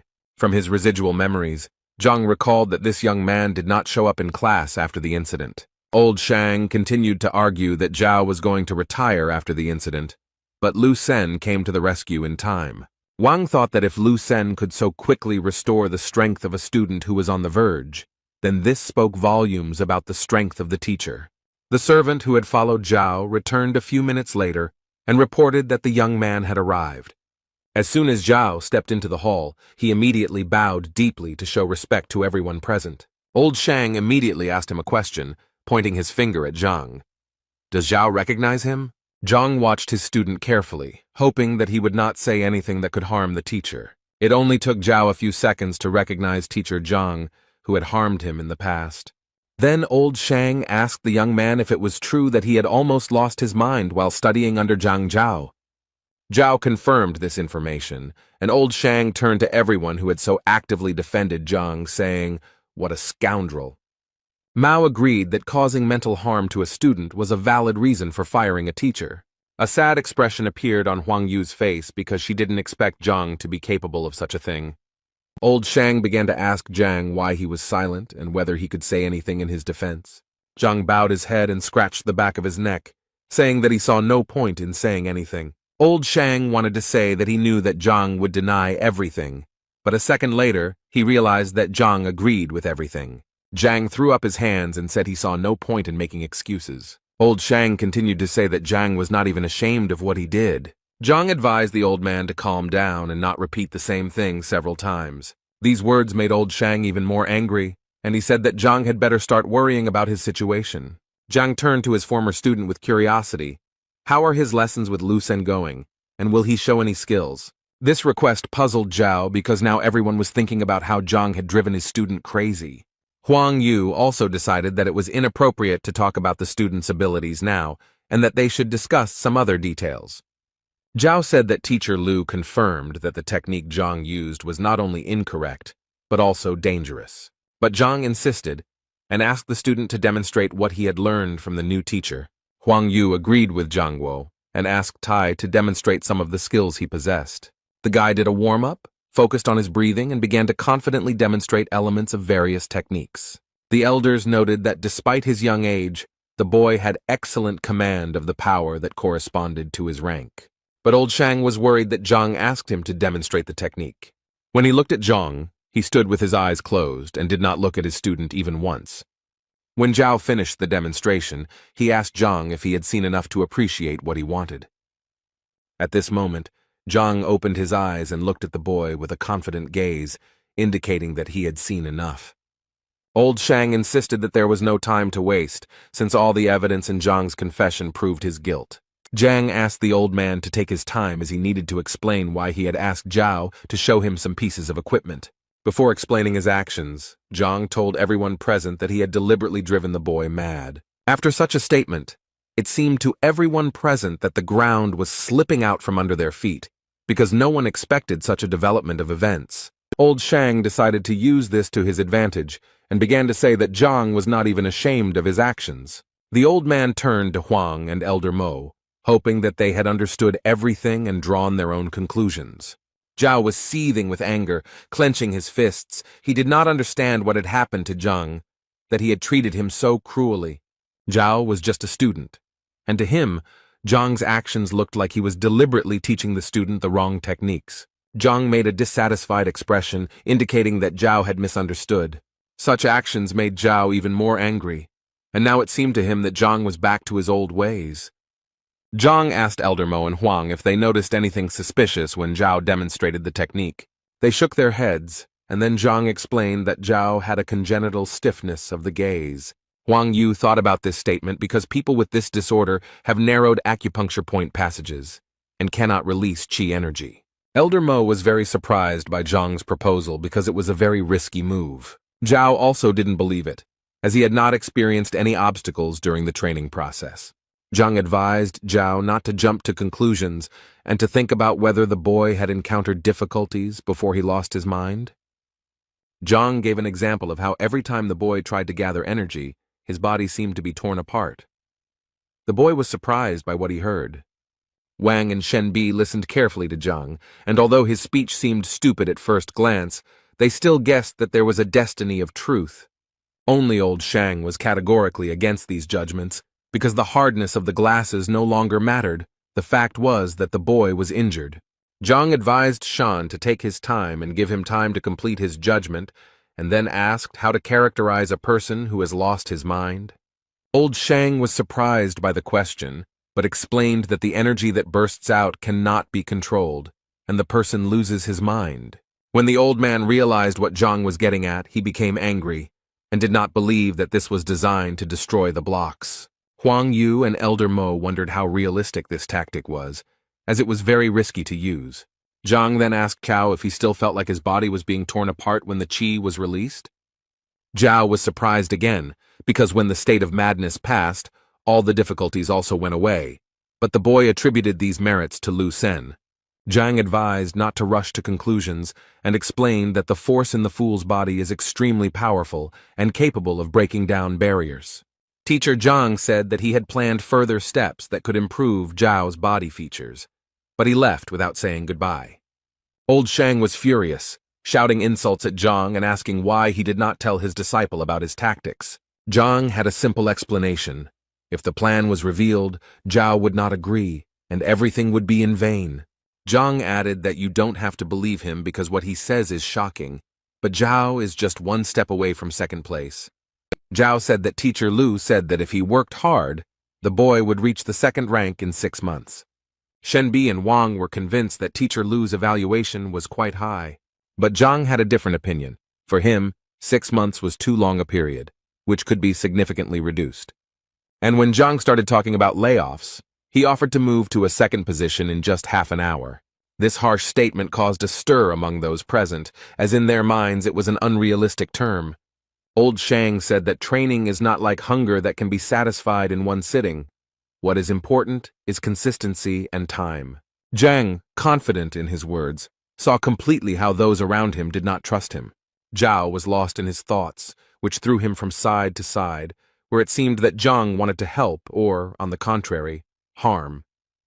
Zhang walked up to the boy and placed his hand on his shoulder, saying that he didn't blame the young man for not trusting him, but that Zhang could help now. Zhao thought that Zhang had identified his problem correctly, and therefore Zhang must have a solution. Zhao exclaimed that he was willing to take the risk and trust Master Zhang and try to advance to the next level.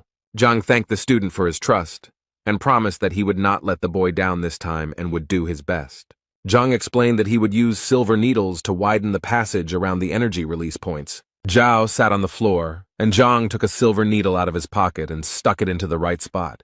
The hall was filled with a powerful blue light, and a hurricane seemed to form around the boy. The boy looked at his hands and could not believe that what he had dreamed of for so long had finally come true. Despite the fact that Zhang promised about 30 minutes, the boy mastered the new rank literally in an instant.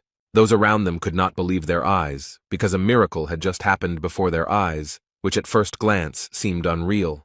Huang Yu and Elder Mo thought that this was some kind of dream, because only with the help of the needle could the disciple reach the next level. When the reincarnation was completed, Zhao bowed deeply to Zhang and continuously thanked him for his help. And then he apologized for letting the teacher down and being so rude to him, hoping that he could come back. Wang, who had been watching the transformation closely, remembered how much effort he had put in to reach the next rank, and the boy had done it in an instant. Wang told Zhang to forget about the request with his son, because now he also wanted to become Zhang's disciple. Bai Sen shouted at him to get in line because the king's son was also very eager to learn from Zhang. He tried his best to attract Zhang's attention, and even promised to give up his title so that Zhang would take him under his wing. Zhang, who could barely get a word in edgewise, asked everyone to speak more slowly and promised to talk about it later. The teacher then turned to Zhao, wondering if he had made a mistake this time. Zhao apologized for the 100th time for his reckless actions and promised that from now on he would completely trust Zhang. Zhang asked Old Man Shang if he had anything to say, considering that he was already actively making accusations. The old man was disheartened by all these events because Zhang had proven his innocence, but Shan had no chance to defend himself. Elder Mo interrupted Old Shan, saying that any words would be unnecessary. Mo announced his verdict that Shang Bin had attempted to frame his colleague, so he is now suspended from his post pending the outcome of the judicial investigation. Mo also added that Cao Xiong had deliberately defamed Zhang and would now be removed from teaching. Elder Mo reminded Old Man Shan that he had been removed from his position as the school principal for falsifying the exam results. Old Shang fell to his knees and felt completely broken just because he had given in to his grandson's pranks. Mo apologized to Zhang, but promised that in the future, he would no longer be bothered by unworthy people. Zhang assured the elder that everything was fine, adding that difficulties sometimes arose. Elder Mo ended the conversation by saying that after the verdict was given, Zhang would receive a message from the guild. Zhang and his defenders were leaving the tower where they had experienced many turbulent events over the past few hours. Junior Shan and the old man sat on the floor and were literally broken in every sense. Now Zhang has new plans for his life, to become a famous teacher, that is, a grandmaster, but to do this he must first become a student. Zhang returned to Huang Yu and asked the girl how he could become the great master's disciple. The girl said that everything is arranged quite simply. No tests are needed for this, just to catch the eye of the Grand Master. Zhang asked Huang Yu how she managed to run a store and be a student. The girl smiled and replied that she lacked life experience, so she chose a crowded place to observe the world and society. Zhang remembered the requests that Master Lu Shen had made to Zhang from Huang Yu and Bai Sen. Bai Sen explained that Lu Shen had a painting called The Ruler's Canvas, which he would give to the winner of the competition. Zhang mentally analyzed the painting, which was painted by Master Mo Chenzi in an exquisite style. Bai Sen and Huang Yu were very happy to receive this painting as a gift because it really touched their hearts. That's why they turned to Zhang, who they considered a very good artist. Zhang was confused, because he only understood the paintings thanks to the Library of Heavenly Path. Meanwhile, at Hongting Academy, the entrance exam was taking place in teacher Lu Sen's class. The man with long gray hair and beard praised Lu Sen and emphasized that the students are willing to do anything to get into this class. Although Lu Sen was pleased to hear this, he responded modestly, but the old man continued to flatter the teacher. After receiving several compliments, Lu Sen asked Elder Hong Hao how he could help. Hong Hao replied that he was a good friend of Lu Sen's father and enjoyed watching Lu Sen's development.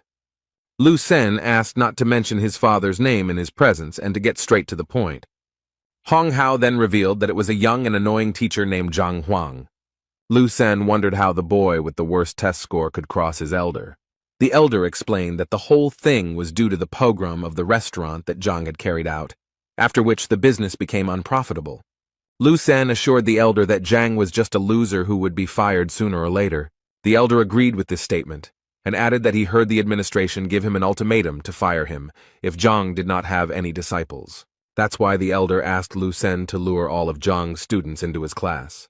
After all, it is difficult to teach a teacher who has students, but if Zhang has no students, then everything will be easier. The elder insisted that Lu Sen cast aside his doubts and recalled the incident of poor Zhao, who had almost lost his mind. Lu Sen listened to the elder and replied that he would announce a new recruitment of disciples today. The elder said that he would not be indebted to Lu Sen and would thank him with a delicious meal at the restaurant. The conversation between the two men was interrupted by a fair-haired boy who dodged teacher Lu before making his request. Lu Sen asked what Wang Yan, the grandson of the Wang clan leader, wanted. The boy tried to say something, but it was obvious that he was shy and afraid to voice his desires. Lu Sen convinced the boy that if he had any problems with his studies, he could share them with him.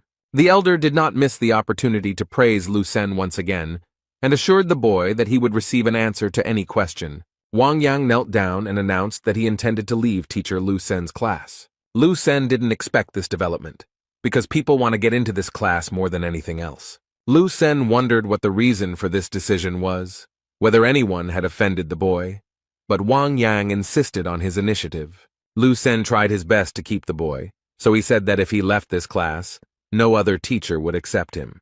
The boy said that if he left this class, he would have the opportunity to listen to teacher Zhang's lectures. This news shocked Lu Sen greatly, and after becoming Zhang's free listener, the boy punched Lu Sen in the nose. The elder was also extremely surprised by this decision, since Zhang's reputation was not the best. Lu Sen asked the boy if he knew of the case of a student who had lost his mind while studying under Zhang. The conversation was interrupted by Zhao Yanfeng, who was told by Lu Sen that Wang Yan wanted to go to Zhang's class. Lu Sen asked Zhao to tell Wang what Zhao had gone through while studying under Zhang. But Zhao also knelt down and asked Lu Sen to let him into teacher Zhang's classroom. Lu Sen now didn't understand what was going on at all, because the disciple who had suffered under Zhang was now also going to Zhang. Zhao explained that Zhang was a good teacher, and now Zhao regretted his mistake. Lu Sen turned pale at this and couldn't understand why Zhang's thoughtless actions turned into good deeds for Zhao. Without thinking twice, Lu Sen agreed to let the boys go, believing that they had thought about their decision.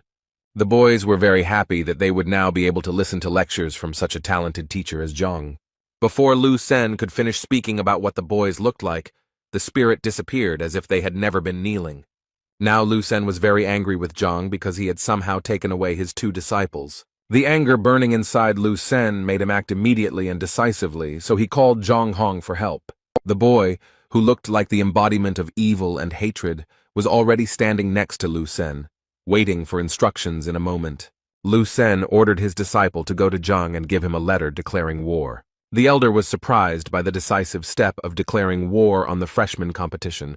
Lu Sen was extremely angry, and now if Zhang was so impudent, he would have to answer for his actions. Lu Sen was also going to conduct an evaluation of the teachers, and when Zhang lost, Lu would take the students to his place. Before these events, Lu Sen wanted to attract the Grandmaster's attention at the novice competition in order to become his assistant, but his plans changed. Meanwhile, in Zhang's class, the students were discussing their upcoming classes with Zhang and what unforgettable experiences awaited them. The conversation was interrupted by the sharp sound of the door flying into pieces. The red-haired boy stood at the door and broke the door of Zhang's class. He barely touched the ground with his fingertips, and all he cared about was Zhang's whereabouts. The students of Zhang's class were outraged by this development and were already ready to defend the honor of the class and their teacher. One of the students recognized the red-haired guy as Zhu Hong, who had placed fourth in the entrance exam. Holding the envelope addressed to Zhang, Zhu Hong was glad that he was so popular. He told a student in Zhang's class that the envelope contained a letter from Lu Sen calling for Zhang to be examined by his teachers. Zhu Hong threw the envelope at the feet of the disciples, adding that Lu Sen was angry after the recent events and therefore declared war on Zhang. Zhang's students were confused by this statement, as they believed that Zhang was the best teacher. Zhu Hong was about to leave when one of Zhang's disciples decided to stop him. Zhang's student accused Zhu Hong of disrespecting their teacher and smashed the classroom door. Zhu Hong laughed at the boy, especially at his apology for his actions. In an instant, Zhu Hong, like a butterfly, began to reproduce his graceful and decisive fighting technique. After that, he punched Zhang's disciple straight in the face, but he was not ready to block the blow. The boy flew several meters at lightning speed, his face touching the grass near the classroom. Zhu Hong, who had not a single scratch on him, stood proudly and declared that Zhang and his disciples deserved no mercy. Such remarks had a strong effect on Zhang's student, and she decided to teach him a lesson in good manners. The girl was the first to attack Zhu Hong, but he immediately blocked her bold strike.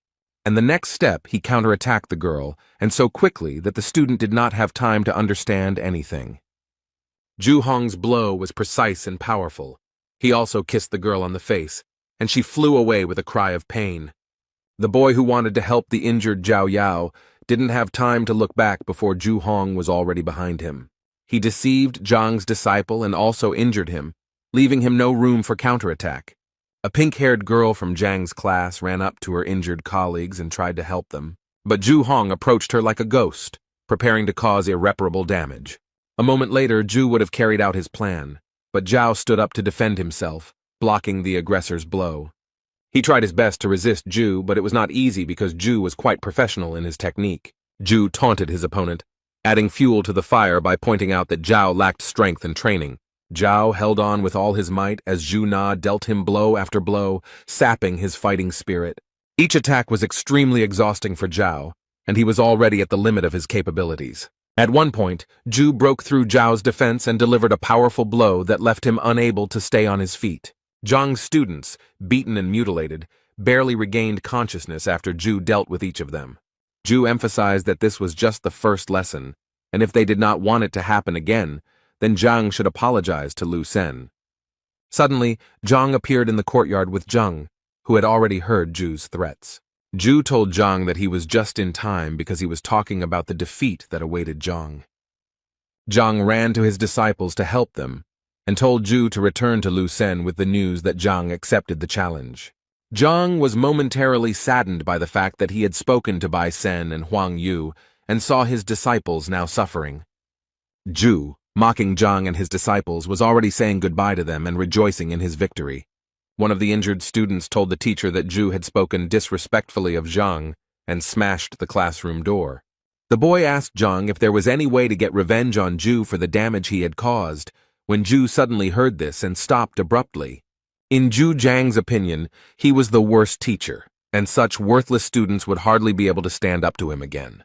Zhang, on the other hand, listened carefully to his student, who wanted to take revenge for the harm caused to the class and all those who receive knowledge here.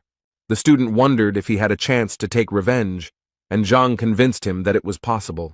Yuan Tao was Zhang's weakest disciple, but very capable, so Zhang wanted to show him the technique of revenge. Zhang, who was helping the injured students after the fight, listened carefully to the teacher and realized that he had made the right choice. The girls were also stunned by Zhang's statement, because just recently they simply did not have the strength to get up, and now Zhang suggests fasting. Zhu ridiculed Zhang's belief that he was trying to send such a clumsy student into battle to extort reparations from Zhu for the pogrom. But Zhu was curious, so he agreed and promised that if he lost, he would not only pay for the repairs, but also throw in 1,000 gold coins. Zhang rose to his feet and asked if he had heard, but Zhu assured him that Zhang had heard correctly. In this case, Zhang told Yuan Tao that this was also a chance to make some money, so it was necessary to win. Zhang convinced the student that he would show him 3 simple steps that, if followed, would enable the student to win. Zhu could hardly contain his laughter at the sight of Zhang's actions, who was about to give a lesson to his student right before the fight. Zhang called other students to whom he was going to tell about the tactics that would bring victory in the future. Yuan Tao was already beginning to doubt his own strength, and was he too hasty in his desire for revenge? Zhang encouraged his colleague and convinced him that the boy should trust Zhang. Yuan Tao was encouraged by the words of encouragement. He had been beaten before, so it would be okay if he was beaten again, especially since he was thick-skinned. Zhang, who had gathered his students around him, spoke about the winning technique, and all the students listened attentively to his every word. Zhang now decided to demonstrate the technique by standing in a stance and then suddenly throwing his left hand forward and spreading his fingers. The second step in Zhang's technique was to move the left leg to the right, thus creating a secure footing. And the last, third step is a right hand strike. The students were shocked by this move, because there was nothing special about it. Yuan Tao even asked Zhang if he had made a mistake since it was an extremely simple and low strike. Zhu, who was watching this, also saw no point in teaching students such terrible blows, even in his presence. Zhang convinced his student that if he could repeat these simple steps correctly, he would easily win. Yuan Tao finally cast aside all doubts, stood up and walked towards Zhu, preparing to teach him a lesson. Zhu gave the boy one last chance to refuse the fight and run away as far as possible, because after the fight he would hardly be able to walk. Yuan refused, and Zhu instantly rose like a hurricane to launch his lightning attack. Yuan was momentarily confused, but then he heard a voice speaking to him, and it was Zhang giving him hints through the qi connection. Zhang asked Tai to change the order of his hands and feet, and towards the end he struck with one finger 3 inches lower. Zhu still didn't believe in Zhang's disciple's technique, so he easily dodged the first strike. Meanwhile, Yuan did everything according to Zhang's instructions, moving his right leg to the required position. Yuan was convinced that one must trust the teacher, and only in this case can one win. Zhu, who was already celebrating his easy victory, instantly realized that Yuan had not yet landed a single blow. After all, the whole technique consisted of influencing a certain point, which Yuan skillfully used. Zhu was racked with indescribable pain because Yuan had hit a vital point where the energy was coming from. Zhu winced in pain and barely stayed on his feet, trying to say something to his opponent. Yuan approached Zhu, looming over him, creating a threatening and uncomfortable atmosphere. Zhu regained consciousness, covered in bruises and sores, and tried to understand how he had been dealt with so quickly. Zhang's other students also admired Yuan's abilities, who had suddenly become so strong. Zhang praised Yuan, but stressed that the blows should be softer, as they would not destroy Zhu. Yuan, who was already in a heated mood, stopped at Zhang's request and stopped beating Zhu. Ju lay on the ground with a swollen face and whined that he had been knocked down by such a simple blow. Yuan was outraged that Ju was devaluing simplicity, so he threatened to hit him again if he did not calm down. Zhang decided to stop the persistent student and said that Yuan should rest, and the rest should test their strength. Zhang invited Zhang Yang to try his hand while there was still a good opportunity to practice. Ju, who thought he would be released after this match, did not expect to become a punching bag. But Ju was convinced that since Zheng had failed to parry even one blow last time, victory would be easy. Ju was now ready to watch his opponent's strikes closely, but Zhang had only worked out the tactics for one fight. Zheng rushed into battle. Out of nowhere, he heard Zhang's voice giving him battle advice, so he realized it was Chi Ziquo. Ju did not believe that Zhang's disciple was serious, so the duel had to be easy.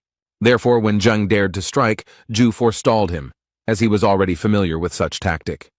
Ju admired himself for not falling into the same trap twice, and so he won a few more victories. But while the narcissistic Ju was rejoicing over something unknown, Zheng delivered a powerful punch to the bully's face. Ju did not expect this development and was very angry that he had miscalculated.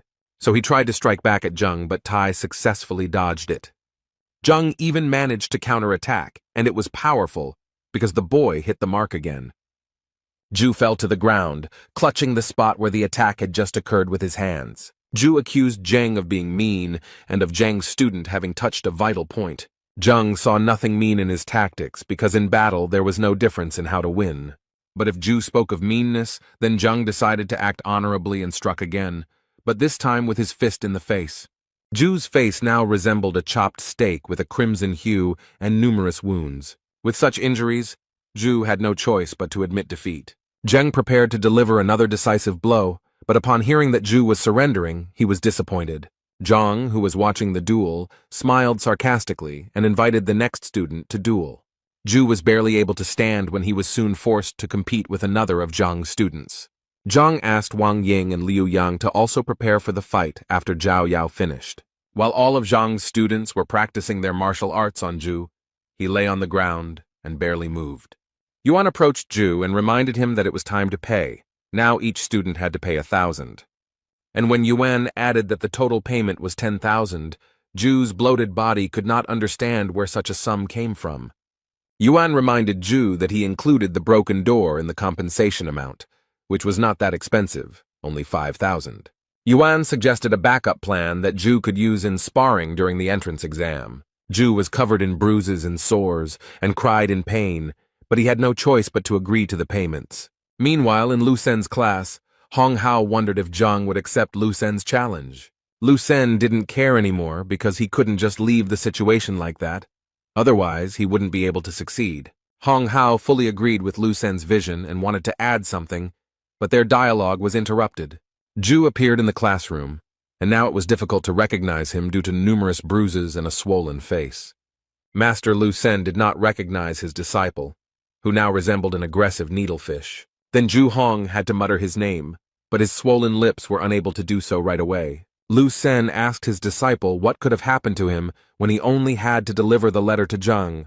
Looking at his poor disciple, Lu Sen even assumed that Zhang was capable of raising a hand against him. But Ju quickly denied this information and told me that he received it from Zhang's students. Lu Sen didn't expect this development, as it meant that his former students were also involved. Lu Sen was upset that Ju was unable to stand up to such weaklings, as he had paid special attention to Ju. When Lu Sen learned how exactly the students managed to defeat Ju, he said that knowing the point was no guarantee of victory. Combat is a much more complex system, where the speed of reaction and adaptation to the enemy is important, Lu Sen said. Lu Sen understood that this tactic was not invented by the students, but by Zhang, so this teacher was not as simple as he seemed at first glance. Lu Sen promised Ju that he would help him recover, advance to the next level, and quickly increase his vitality. The teacher asked Elder Hong if there was a way to influence Zhang through Elder Shang, who worked at the Education Bureau. The elder explained that it was not so simple, because there had to be good reasons for such a decision. While the elder and the teacher were talking, an unknown man entered the hall and interrupted the conversation. The young man had flowing blue hair and bowed to the elder and teacher as a sign of respect. Lu Sen greeted Teacher Wang and asked him what he was doing here. Wang announced that he had news from the Education Bureau and that the audience might not like it very much. Lu Sen became wary in anticipation and told Wang not to intrigue and to get down to business. Wang reported that from now on, Elder Shang has been released and is under investigation. Lu Sen was now interested in the details of these events, since Elder Shang had held this position for a long time. Wang said he heard that Shan was suspected of falsifying the teacher's test results, and this was discovered during Will's check. Lu Sen became nervous when he heard about the detector because he knew that Cao Xiong was the one who initiated its creation. Lu Sen then asked Wang which of the teachers dared to accuse Elder Shang of such a thing. Elder Hong whispered to Lu Sen that Shang had good connections in the teachers' council, so it would not be easy to get him released. Wang said the decision was influenced by a teacher with poor academic performance, Zhang Huang. Zhu, who had been kneeling silently until now, became furious at the mere memory of Zhang. Lu Sen was also not happy to hear that after his disciples went to Zhang, he was now involved in the liberation of Shang. Elder Hong, who was still on the sidelines of the restaurant's events, was shocked by the news about Director Hong Ting. Lu Sen and the Hong elders now had the impression that Zhang was always one step ahead and mocking them. Meanwhile, in his class, Zhang completed another productive lesson in mastering new techniques. Zhang told his students to go home and practice there because the teacher evaluation was due in 6 months. Zhang told the students that he had no intention of losing, so he hoped the students would help him. After the lesson, the students gathered in the yard to discuss the events that had happened recently. It was said that Zhang had reached the 6th rank, and even Bai Sen himself wanted to become his disciple. Zhang said that it was worth using Lu Sen's challenge to justify Master Zhang's name, and he urged his colleagues to make every effort over the next 6 months to perform with honor. The students were convinced that Zhang was an honest and noble man who had been treated unfairly, and it was time to make amends. After discussing the plan of further action a little more, the students sat in the yard and then went home. Meanwhile, Zhang remained in his office, collecting his thoughts and developing a winning plan before the competition. In his opinion, Zhao Ya and Wang Yin had proven themselves well, and if they followed the instructions, then in half a month their strength would increase. Yan Li and Zheng Yang have good prospects. They are goal-oriented and capable guys that Zhang did not worry about. But Yuan made Zhang uneasy because he had not trained professionally before, and now he had little time. Then Zhang came up with the idea that he should try to activate the blood inheritance of the horned dragon Yuan. However, Zhang struggled because although the idea was good, he did not know how to implement it. A second later, Zhang felt himself falling into a kind of trance, and this feeling was already familiar to him. Zhang headed to the Library of Heavenly Path, where they tried to answer his question. Zhang held a book in his hands that described the method for activating hereditary abilities. The teacher began to study the book carefully and realized that there were 3 different ways to achieve the desired result. The first method involved hard training, the second required taking special drugs to wake up, but the third confused Zhang. This was the most difficult and dangerous task, since it involved wounds, poisoning, and deaths of soldiers. Zhang decided that the second method was best, and now he needed the help of the Pharmacists' Guild. Zhang went to the Alchemists' Guild, which is usually bustling with activity because many martial artists gather there. Looking around, Zhang noticed a store where he could get the information he needed. A sweet but tired girl stood behind the counter and muttered something under her breath. As Zhang approached, the girl smiled and greeted the teacher. Zhang greeted her back and asked the girl if she sold books that helped to reveal hereditary abilities. The girl was still smiling and replied that if the man was looking for books, he needed to go somewhere else, and she would help him with the route. Zhang asked the girl not to jump to conclusions, as what he was looking for could not be found in regular stores. There was no longer a joyful smile on the girl's face, and raising her eyebrows, she said that there were no books here. Zhang was a little embarrassed that he was treated with disrespect even though he had done nothing wrong. Zhang then suggested that there was a library in this guild and asked if the girl could show her this library. Now the girl looked as strict as possible and indeed confirmed that there was a library, but only for employees or at least for the apprentice pharmacist. Zhang was confused because he was neither a worker nor even an apprentice of a pharmacist, and because of this, his dream was slipping away. Zhang told the girl behind the counter that he could pass the exam and become a pharmacist. The girl asked Zhang if he really dared to make such a decision since there was no turning back. The saleswoman, with a displeased expression on her face, explained that the exam would be held in another wing and she would take Zhang there. On the way, Zhang asked the girl about how the exam goes, what is tested on it, and how to prepare. The girl felt that Zhang was deliberately pretending to be a fool in order to make a good impression on the saleswoman. But she still explained to Zhang that the exam would test knowledge of the properties of more than 1,000 herbs, the history of alchemy, and the origins of the guild. The task seemed very simple to Zhang, so he was ready to start training right away. The girl was surprised that Zhang considered such a process to be very simple, because one must be able to monitor the results of the combination of herbs. So the girl felt like Zhang was just bragging to her, because even she, with her excellent memory, was confused. The girl led Zhang into the examination room, where a plump man named Li stood behind the counter. The girl introduced Li Zhang and spoke about her intentions to take the pharmacology exam. Li greeted Zhang Guo and told him that here he would find the necessary books to prepare for the exam. Li also said that registration costs 2,000 gold coins, which are returned if successful and remain in the guild if unsuccessful. Zhang agreed to the terms of participation and reached into his pocket for the money that he fortunately had left over from the incident with the appraiser. The girl who brought Zhang watched with envy as he counted the bills, as she had rarely seen such large sums. Li told Zhang that the exam would start in 2 hours and that he could do his own thing in the meantime. Zhang thought about returning home, but this turned out to be a bad option since it took 2 hours to get from Hongting to the guild. Zhang then asked where he could find books to prepare for the exams. Li pointed to the room behind him and said that everything you need is there. You can just read it or buy it. Zhang had no need to buy these books, so he decided to just read them. The girl who brought Zhang still looked at him with distrust and watched him closely. From the room where Zhang was familiar with books, the constant sound of pages being turned could be heard. The girl was alarmed by this, and it seemed that Zhang was only pretending to learn something new. Li advised the girl not to pay attention to Zhang. Perhaps he was just looking for the right book. But the girl was convinced that in order to achieve a title in any profession, you need to work hard, and not just learn something in 2 hours. Zhang, who finished reading the last book, came to the conclusion that to succeed in alchemy, it is not enough to simply mix everything. Now it became clear to him why there are so few real pharmacists, and why people who are perfect have several professions. The girl who didn't believe in Zhang felt that Zhang had pretended very well for 2 hours. But Zhang had just finished his studies and was already full of the knowledge needed to pass the exam. When he entered the room where the exam was to take place, he saw other participants who were actively discussing something and were worried. The examiner and his assistant announced the start, and warned that if the participant was caught cheating, he would be disqualified from taking the exam.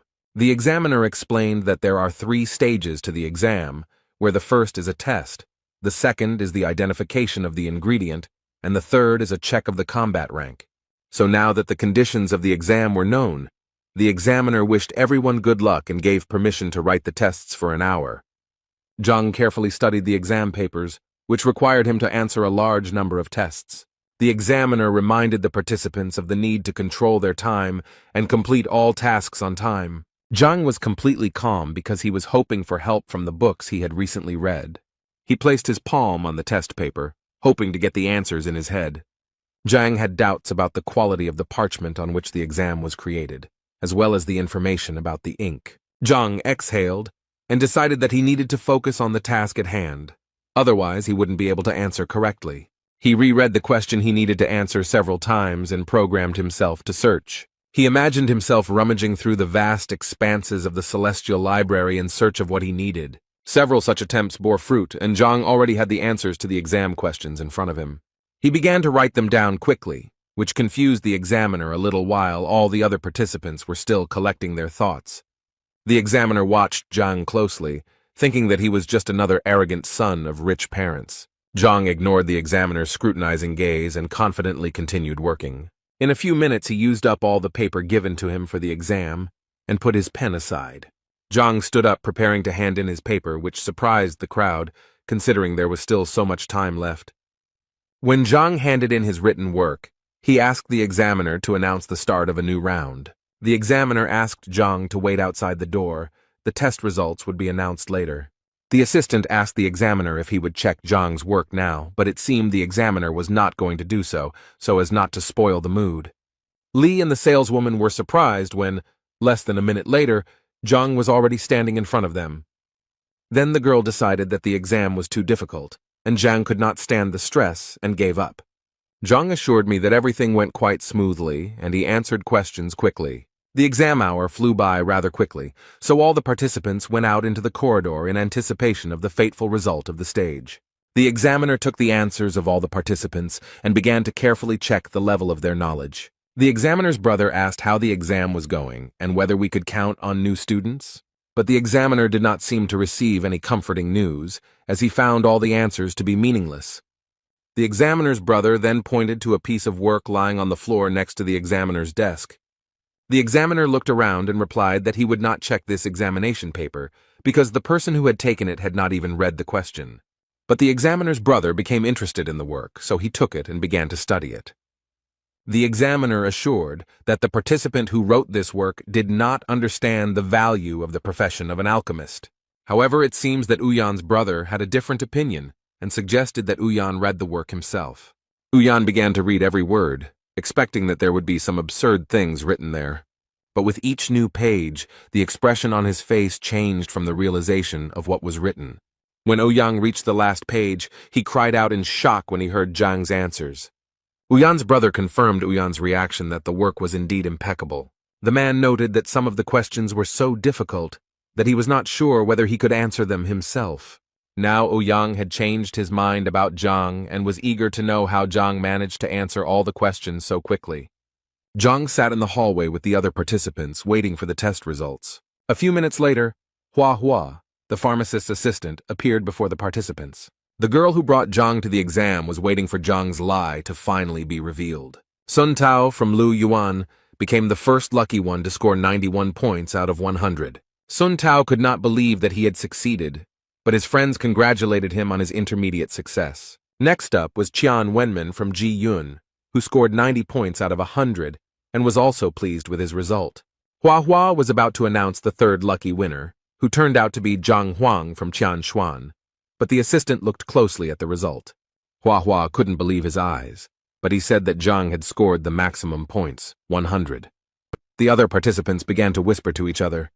How did Zhang manage not to make a single mistake in the tests? Hua announced that the participants he named must follow him to the second stage. The saleswoman from the drugstore was glad that the boy she brought failed the exam. But when Zhang stood up, she realized that she had not known his name before, but now she realized that he had passed the test with flying colors.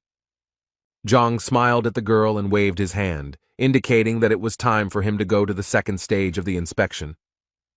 The girl was very puzzled that Zhang, having read the book so easily in a few hours, passed the exam with the highest score.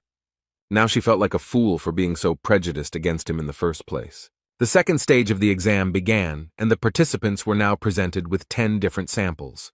The task was to write the name of the sample, its properties, and its use during the burning of the incense stick. Ouyang said that if the participants want to advance to the next stage, they need to do well in this test. Zhang picked up the first sprout and began to examine it, but after a few seconds he realized that it was Greenbeard. The information in the Heavenly Library was the same as the real library. Zhang only needed to take a sample, and he would already have the answer. Ouyang watched Zhang closely, who looked quite confident in the second stage as well. Meanwhile, Zhang described sample after sample, detailing each point as needed. Less than half of the allotted time had passed before Zhang had already finished the description and was ready to hand in the work. Ouyang looked at Zhang again in surprise, but he had no choice but to accept the job. Now Ouyang decided to immediately check Zhang's work by reading every word the teacher wrote. When all the participants had finished their work, Ouyang was ready to announce the result after checking.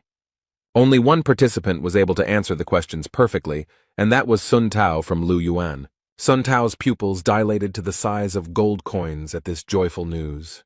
But Zhang didn't believe it because he checked the answers to the questions using the Library of Heaven's path. Zhang felt he had been treated unfairly, so he decided to ask the examiners about his mistakes. The other participants did not expect such audacity, since, in their opinion, the examiner's decision could not be challenged. The examiners also did not expect such a development of events, and therefore looked at each other. Ouyang explained to Zhang that he had made a mistake by calling it dragon-scale grass instead of fish-scale grass. So they wanted Zhang to practice more so that he could pass the pharmacist exam next time. They believed that Zhang had potential, so he should not stop studying alchemy. Zhang walked over to the sample stand and took the one he needed to prove the examiners wrong. But Ouyang insisted on his point of view and, as evidence, cited a description from a textbook in which these two plants were distinguished. Zhang demonstratively picked up a plant stem and assured the examiners that he could prove otherwise. He assured the examiners that they should not make hasty decisions as they themselves did not know what samples would be in the exam. Zhang then said that the book Special Herb Review in the cooking room would help verify his words. Ouyang asked his assistant Hua to bring this book to resolve the dispute. A moment later, Hua brought out the textbook in question, and Zhang pointed out that the information he needed was on page 17. Ouyang was surprised by Zhang's accuracy, as it showed his excellent memory, but he began to study the textbook. When he finished reading the information, his expression instantly became surprised. Zhang then said that if this evidence is not enough, there is another book, A Brief Introduction to Rare Medicines, that confirms his words. Zhang could also practically prove his point by cutting off the stem of the plant.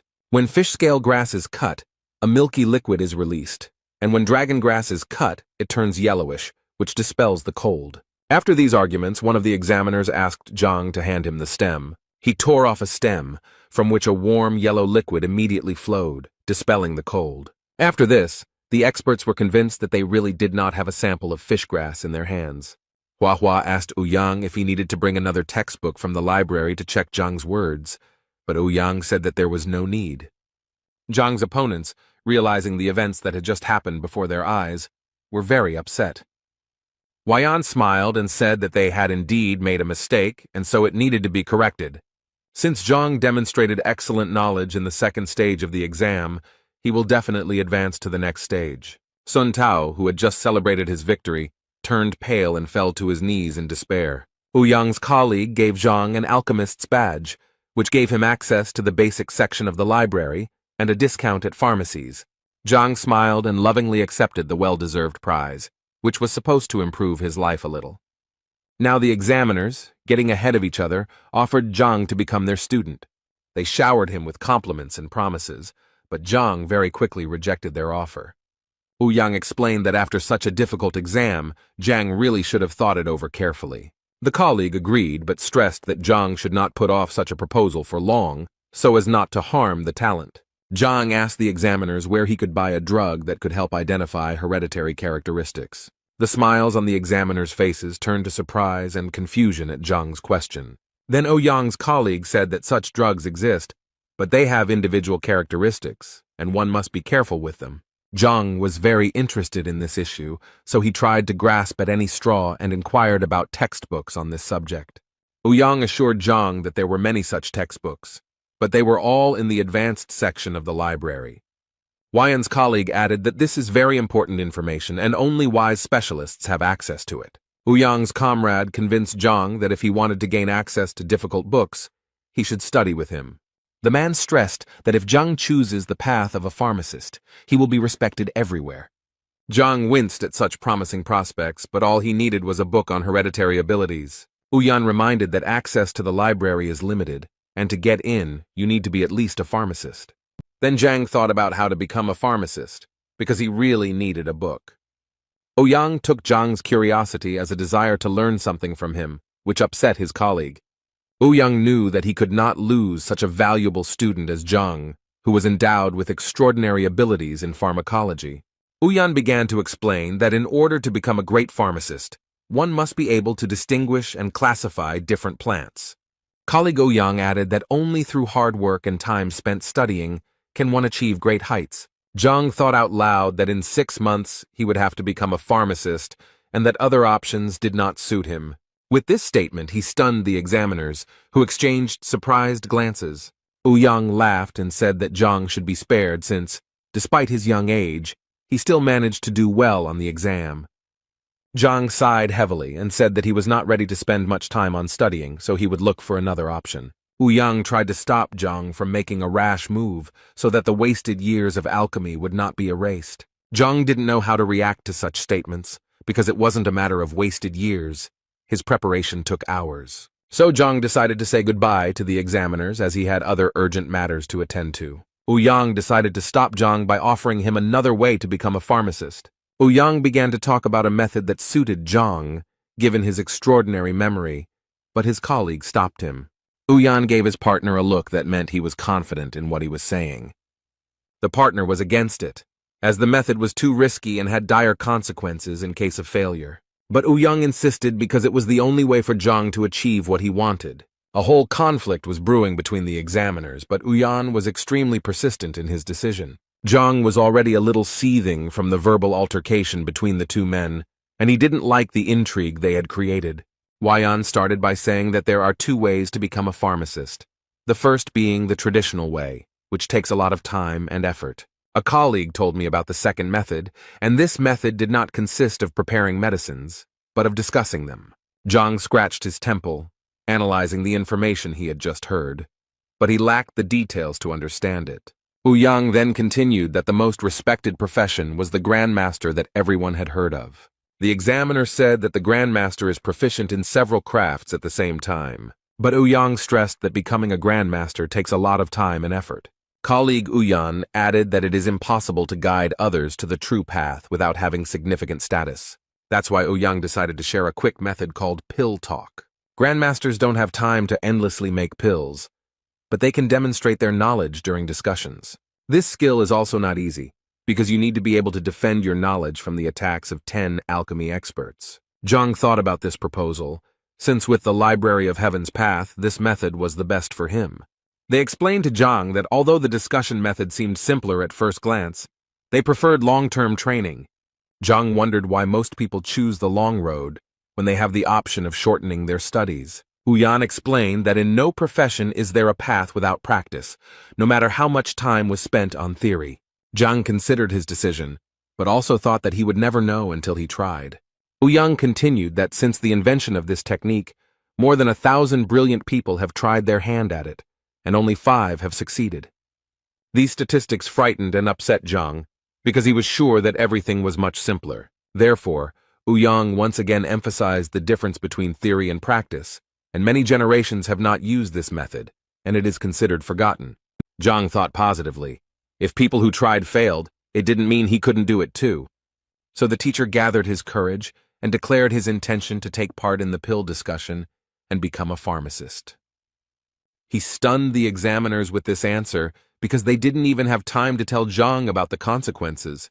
Zhang looked at the examiners with childish innocence, hoping that the consequences would not be too dire. Zhang was told that no one would judge his abilities lightly, especially experienced alchemists. According to the rules, a student who fails the discussion pays each alchemist about 100,000 gold.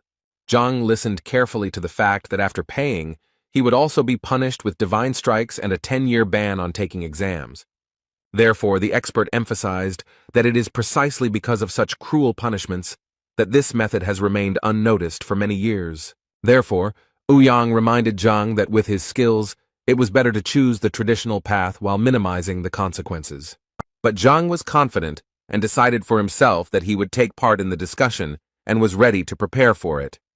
With his desire and determination, Zhang stunned the examiners, from whom he had expected help in organizing. Zhang just smiled back and was completely calm, giving the impression that he was ready to move mountains.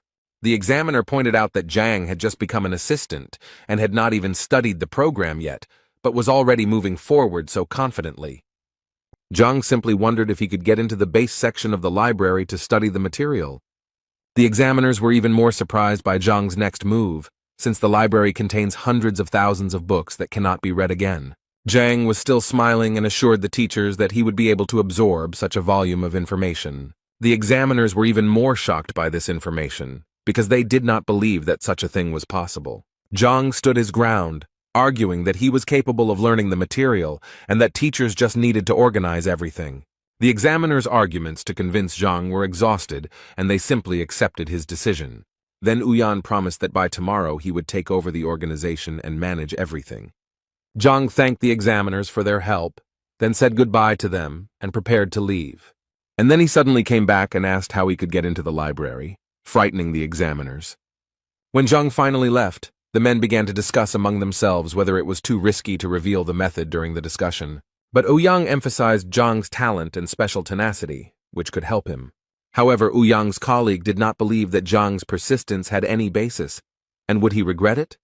So the examiners decided to send someone to the library after Zhang to observe his methods. After a while, Hua, who had followed Zhang in the library, returned to the examiners. When the men asked him what he could tell them, he scratched the back of his head and could not find the words. All he could say about Zhang was that he was simply leafing through book after book, much to Ouyang's surprise.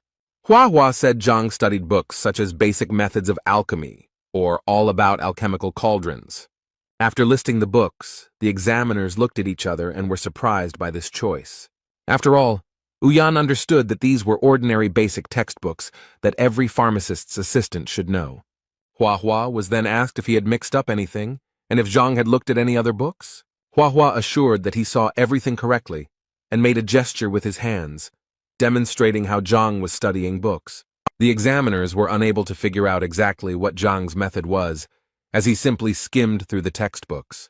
They then suggested that perhaps he was looking for a specific book in this way, studying it by its cover. Meanwhile, in the Hongting dormitory, Zhao Yao was sitting in her room, deep in thought. Her thoughts were interrupted by Uncle Yao, who came to say that he was leaving on business and that the girl would not be disturbed by unfriendly people. The girl became wary and wondered who her uncle was talking about, focusing on the unfriendly people. Then the girl realized that they were talking about teacher Zhang, whom the girl began to defend in front of her uncle. Yao was convinced that his niece had not yet experienced the world and did not see evil in the people around her. Then the girl took the wooden box and showed it to her uncle, who was very surprised by what he saw. Zhao Yao explained that Zhang gave her the sprout because he knew her health was not perfect and it could help the girl feel better. Uncle Yao couldn't understand where Zhang, given his status, got this sprout from. The girl was confused by her uncle's persistence and asked if everything was okay with the gift from the teacher.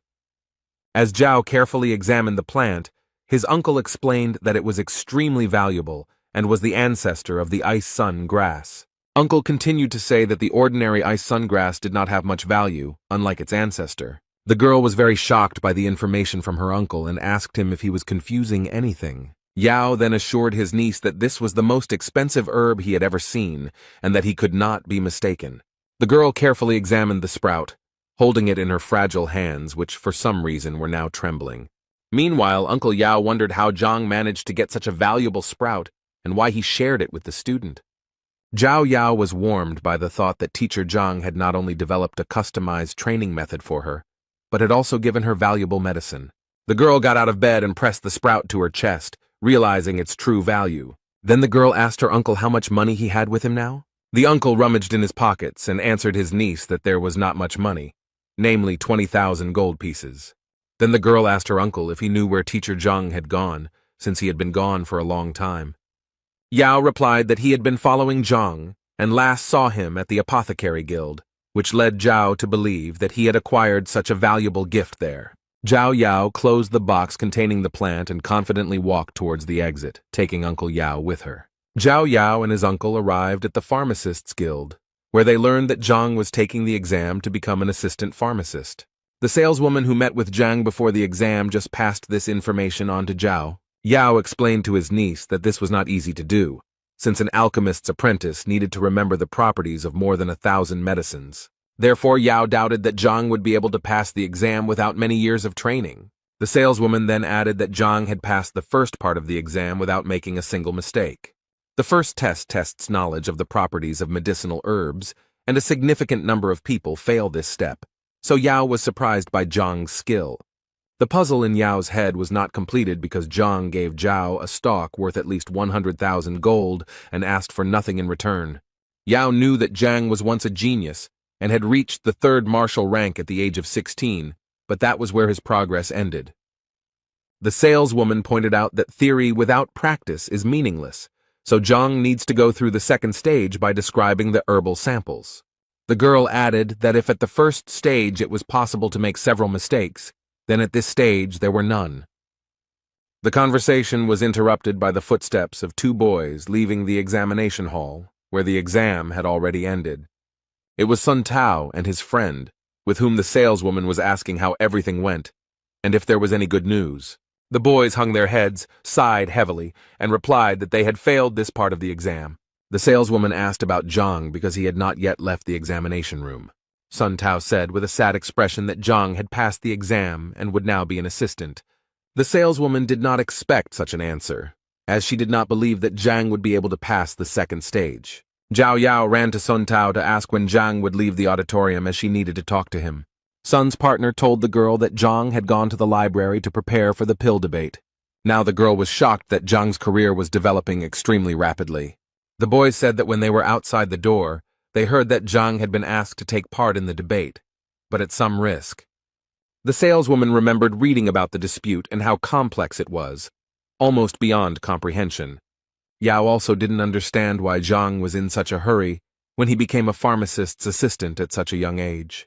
Sun Tao's companion also didn't understand this, but added that he heard that Zhang needed a book on hereditary abilities that only pharmacists had access to. Sun Tao also said that Zhang was limited in time and had only half a month to find such a book. Zhao Yao remembered that there would be a teacher certification in half a month, and perhaps that was why Teacher Zhang was in a hurry. Zhao asked the boys what would happen to Zhang if he failed the pill debate. Sun replied that in that case Zhang would lose a lot of money, be punished by God's blows, and be deprived of the right to take examinations for 10 years. Zhao opened her eyes and opened her mouth wide when she heard what awaited Zhang if the discussion failed. She assumed that Zhang had made such sacrifices to reveal her power, and now she was willing to do anything to repay Zhang. Meanwhile, Zhang breathed a sigh of relief after studying all the books in the library. He sat next to a large stack of textbooks, and was a little disappointed that he hadn't found anything about hereditary abilities. Zhang turned to the examiners, who were discussing something heatedly among themselves in whispers. He quietly approached them from behind, and saw how they were making marks on paper against some guesses. Then Zhang realized that the men were voting on why Zhang was mastering literature so quickly, and put him in first place, saying that he was only pretending. Zhang decided to settle the dispute between the two examiners, and said that he was simply looking through the books looking for something that was not lunch, but found nothing. After this, the examiners felt awkward and apologized to Zhang for doubting him. Ouyang informed Zhang that everything would be ready for discussion about the pills tomorrow. Zhang thanked the examiners for their help and warm welcome and said goodbye to them. He left the examination room laughing at the fact that pharmacists of such status were arguing about such trifles. When he looked up, he saw Zhao Yao kneeling in front of him and uttering words of gratitude. Zhang approached the girl and asked her to stand up, not understanding why she was there and what he was thanking her for. He asked Zhao if she had drunk the tincture of the ice heart grass sprouts and if she felt better. Uncle Yao also knelt down and apologized to Zhang for doubting his skills. Zhang couldn't understand what was going on because he had just passed the exam to become an assistant pharmacist. And why did he receive these honors? He assumed that the girl came here because she found out that he was planning to activate her body. Zhang thought about how he had previously seen his students as material from which he would make perfect warriors, but now he realized that they had feelings. He now felt a deep responsibility as a teacher for what he did for others, because it had an effect on him too. He approached Zhao, thanked her for her trust, and assured her that he was willing to do everything possible to develop his students. After these words, it was as if a new section of sacred knowledge in the library of the heavenly path had opened up for Zhang. Yao decided to thank Zhang and wanted to give the money for medicine for his niece, emphasizing that this was only a part because he had nothing else. Yao did not want Zhang to go bankrupt because of such generous gifts, but Zhang insisted on selflessness. However, Yao insisted that Zhang accept the money, as he had spent an insane amount of 100,000 gold. When Zhang heard how much the stock cost, he hesitated for a moment, because if he knew the true price, he would have resold the shoot. Yao seemed to sense Zhang's suspicions and wondered if the teacher knew about the preciousness of the gift before handing it to him. Zhang collected his thoughts and assured Yao that he respected his students very much, so the amount of expenses was not important to him. The saleswoman who brought Zhang to the guild watched the entire conversation and scolded herself for her biased attitude towards him. When Zhao Yao returned to the dormitory, his uncle decided to find out more about why Zhang had given this filming. The girl told her uncle that all this time the training was difficult for her. She could not release the yin energy, and sometimes it hurt. The uncle asked the girl why Zhang was such a capable teacher, but at the same time had a negative reputation. Zhao revealed that Zhang had passed Yang Li's will detector, where the truth about Zhang's reputation came out. Yao was shocked that Shang Bin dared to tarnish teacher Zhang's reputation. Yao clenched his fist in anger, convinced that Shang was a selfish man, and his grandfather was the same. Therefore, Zhao asked his uncle to show respect to teacher Zhang after the truth was revealed.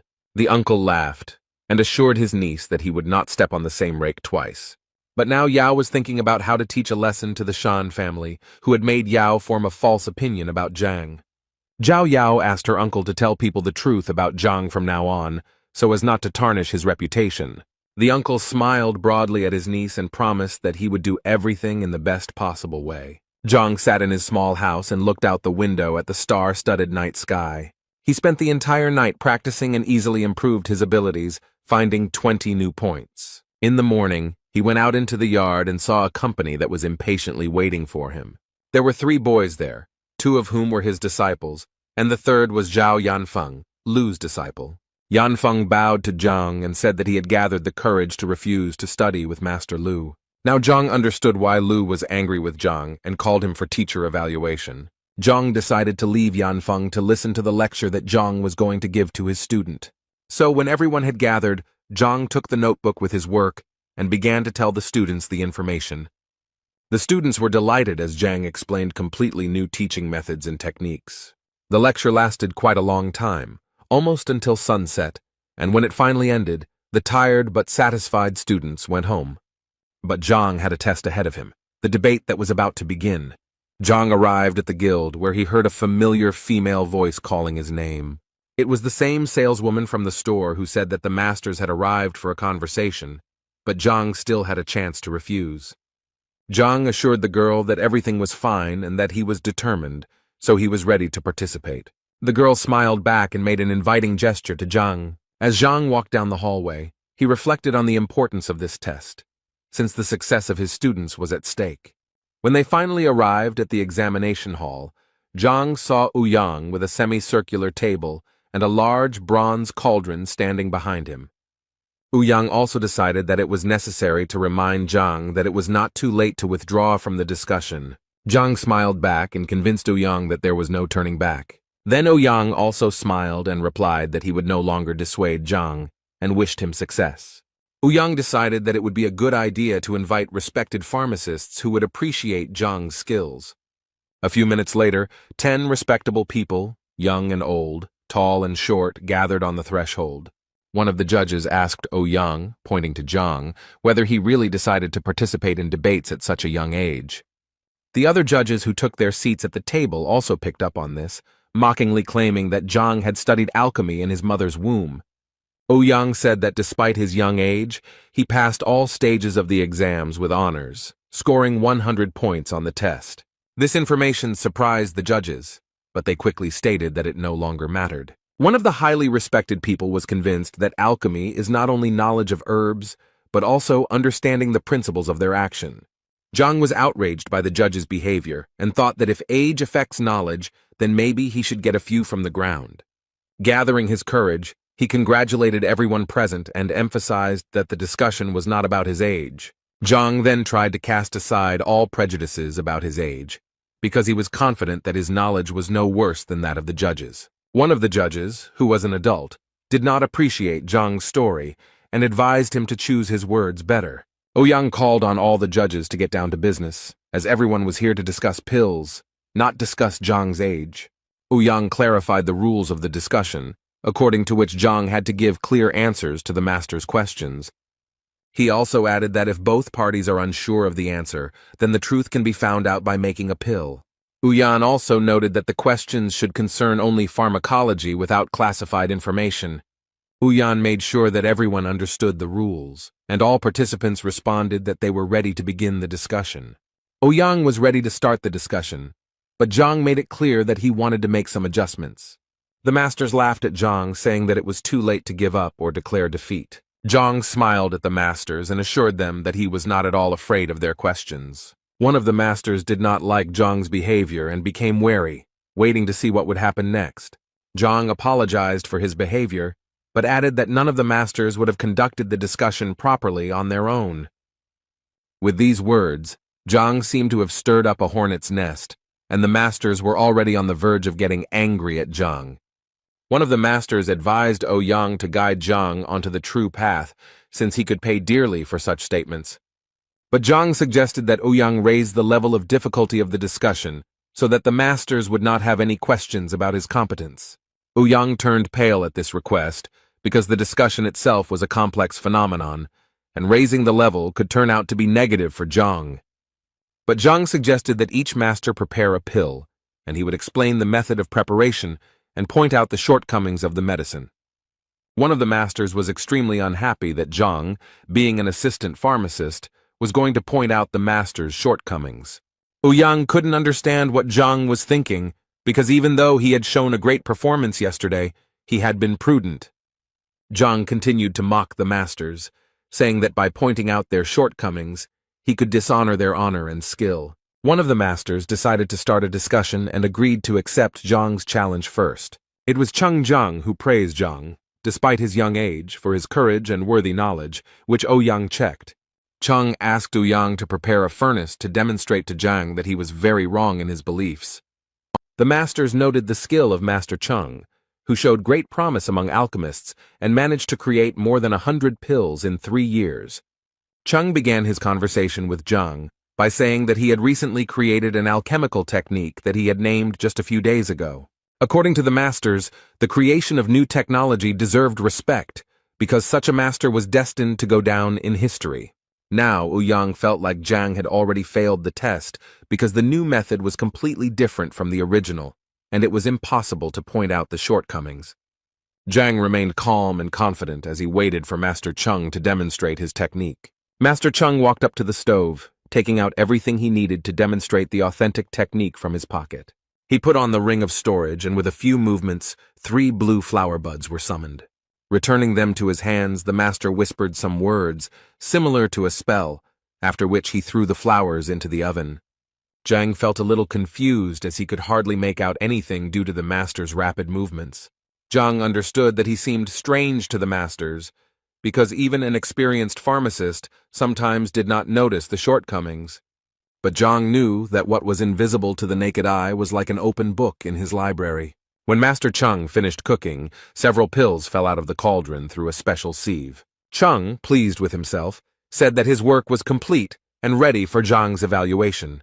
Other masters watching the process admired Zhang, who managed to make a simple tablet in an unfamiliar but exquisite way. Zhang decided to convince Zhang that he needed to name 3 shortcomings, and then the master would admit defeat. Zhang smiled and assured Zhang that he was a full-fledged pharmacist with a high status and sense of honor. Zhang nodded in response and decided to begin his speech by naming the technique, which he dubbed 10,000 Flowing Rivers. The master began to get nervous, but he tried not to show Zhang his excitement and continued to listen to him. Zhang then continued, and noted that the master had created the calm breathing pill using 12 techniques. Zhang switched to the qi connection, and now only Zhang heard Zhang reveal that the master had copied several techniques from Master Bai Ming and Ling Tamba. Zhang looked deeply into Zhang's eyes, realizing that he was right, which made it difficult for the master to control himself. Zhang put his hand on the master's shoulder and said in Qi's voice that he should specifically not say anything about the techniques in his voice, because it would embarrass Zhang. Zhang wondered if he should continue further, but the master knew that it was a defeat, so he allowed him not to continue. The other masters who watched this spectacle could not understand why such an experienced Zhang gave up so easily. The masters were amazed at how easily Zhang was able to guess the name of Zhang's new technique. Thus, the masters realized that Zhang was not as simple as he seemed at first glance. Zhang continued to smile and urged the masters not to waste their time, so he invited the next one. One of the masters loudly slammed his fist on the table and said that he would be next, and now Zhang would not have to do the transfusion. The master was unclear about what had happened to Zhang, but he could not allow the masters to continue to be humiliated. Meanwhile, Zhang sat clutching his head, lost in thought about how his reputation now rested on Zhang's silence. The next master suggested that Zhang change the rules so as not to fall into Zhang's trap. So he invited Zhang to observe the cooking technique, but to point out any shortcomings in the process. Ouyang felt that Zhang would not be able to escape from such a trap, and would definitely fail the test. Zhang slowly remarked that there was no point in wasting time, and that it was better to get down to business. The master began to get angry at Zhang's overconfidence, but he was still convinced that Zhang would fail. So the master concentrated all his internal energy, and then with a few movements created hundreds of tongues of flame around himself. Zhang, who had been closely observing Bai Ming, guessed that he was using the multiple mountain hands technique. The masters sitting at the table did not hide their admiration for the skill of Bai Ming, who created a pill for relieving pain at acupuncture points. Bai Ming took a deep breath and told Zhang that he could begin his part of the test. And now Bai Ming stood proudly and waited for Zhang to list all the shortcomings of this technique. Bai Ming believed that without Zhang's talent, he would not be able to obtain the approval he desired from him. Zhang showed complete calm and composure, and said that the master should mentally prepare himself for what Zhang would say. Zhang began by saying that this was actually the multiple mountain hands technique, in which the herbs were arranged in a certain order, like stones. But for Zhang, the shortcomings of this method were obvious, and therefore even if the pills were of good quality, it was impossible to achieve the ideal. When Zhang said that this technique was suitable for mass production by low-level pharmacists, the master's face twisted with rage. According to Zhang, this method is a dead end, and in this case the pharmacist will bury himself. Ouyang turned pale after hearing Zhang's words. After all, Bai Ming was not only a first-class pharmacist, but also one of the most influential people in the kingdom. Bai Ming was furious, but Zhang's words were meaningless to him until the technical shortcomings were mentioned. Zhang walked closer to the furnace and said that he would start the list of defects with the simplest one. Zhang asked the master if he knew anything about the equipment he used, since pharmacists must have the skills to use it. Zhang guessed that most likely all the kilns were roughly the same, so the master was not too worried about this issue. But Zhang, pointing to the cauldron, said that one technique is intended for one cauldron, and if this is not taken into account, the recipe will give different results. Zhang slapped his palm on the cauldron and indicated the exact parameters of the cauldron, even noting that there were scratches on it. Zhang continued that the cauldron was smelted under the supervision of a master in a quarry more than 7 years ago. After Zhang finished his speech, there was silence for a few seconds, and then the whispers of the masters could be heard. Ouyang was always amazed by the information Zhang gave, especially when he gave the exact parameters of the furnace. Now that Zhang had finished talking about the cauldron, he turned to the flames that the heavenly embers created. Zhang noted that ordinary coal, passing through the walls of the boiler, gives off only a third of its heat, while heavenly coal gives off almost half. Zhang smiled at the master and said that he had only reminded Bai Ming of the basics of alchemy. Bai Ming was seething with rage because if he had taken into account all the factors Zhang had listed, he would have had to prepare the pill for 3 days. Zhang moved away from the cauldron and approached Bai Ming to continue explaining the process. Zhang noted that 47 herbs are needed to make the pill, and some of them are incompatible with each other. And if you don't follow the process, the pill will lose its properties. And then Zhang gave the example of the heart herb, which is resistant to heat.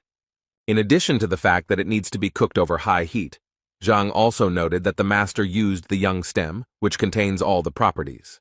Therefore, Zhang said that it was necessary to change the order and add the split palm herbs slowly along the side of the pot. But according to Zhang, the properties of these two herbs compete, and to avoid this, the herbal collection scattered flowers should be added. Zhang continued listing herb after herb, causing the masters to be amazed as he spoke about each one in turn. The masters thought that Zhang knew absolutely everything that was needed to create the perfect pill. The little things Zhang pointed out caused some masters to admire them and understand why they were not improving. Bai Ming turned pale and froze, analyzing every word Zhang said about alchemy. He clutched his heart and thought that he had wasted all this time of precious herbs on useless pills. Bai Ming hated himself, fell to his knees, and started vomiting right in the middle of the hall. He sat and told himself that he saw no point in his career because he was a tumor on the body of alchemy. So, kneeling in front of Zhang, Bai Ming raised 3 fingers and vowed to never make pills again. With this statement, Bai Ming stunned all the masters present, who had never doubted his skill before. The masters could not understand how a pharmacist, who was simply told of the shortcomings, was ready to give up his life's work. Zhang continued to maintain his dignity, while the others were discussing him heatedly and casting sidelong glances at him. Now he was ready for a new challenge, but he decided to slow down and choose his words more carefully. One of the blue-haired masters cast a wary glance somewhere to the side. His attention was drawn to another master with blue eyes and thick gray eyebrows. It was Masters Meng Yan and Chen Dan who rose from their seats to challenge Zhang. Zheng was still recovering from the round, but the masters decided that Zhang would not be able to face two professionals at the same time. They informed Zhang that they understood that his knowledge was no worse than their own, so they decided not to ask Zhang about the shortcomings of the technique. Instead, they asked Zhang to determine the quality of the meditation pills they had prepared that morning. One of the masters protested, as this meant that the masters had forgotten the honor of the apothecary. Meng Yan and Chen Dan looked back at the displeased master, pierced him with an angry gaze, and advised him to shut up. Zhang said he was willing to consider the pills, especially since the debate was still ongoing. So he approached the masters, took the pills from their hands, for which they thanked young Zhang for his help. Zhang first looked at the pills carefully, then clenched his fist, analyzing the flaws. He later said that they cannot be called meditation pills because they have negative effects such as rabies and death. The masters were stunned by Zhang's statement and looked at the young master with apprehension. Zhang noted that it is important to remain calm while preparing pills, as preparing medicines is not only a technique but also an emotion. The young man said that one of the pills was prepared by a man with an overly ardent heart, and it worked. Zhang suggested that the masters test his claim on the guild's experimental animals. Master Chen Dan immediately rejected such a proposal, much to the surprise of his colleague. Chen Dan actually recently noticed that his meditation pills had a detrimental effect on test animals. Chen Dan told Meng Yan that he had doubts deep down in his heart, so he didn't regret checking the pills. Meng Yan turned to Zhang and asked if he could tell him more about the pill. Zhang touched Yan's shoulder and pointed out that he had become very irritable recently due to some emotional distress. Zhang was glad that he had used his abilities well to collect data for the discussion, but he didn't even know that he would be able to extract skeletons from the examiner's closet. Zhang advised Meng Yan to face the problem head-on and draw appropriate conclusions, then everything would be fine. The masters were very polite to Zhang, thanked him for the information, and admitted defeat.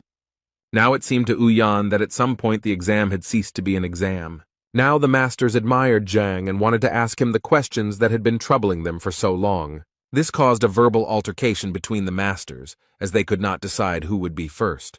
It reminded Zhang of a kindergarten where such respected people had made a mess. But before, Zhang's job was to find flaws in the technique or ingredients, so there were no takers, unlike in those cases when Zhang could solve some problems.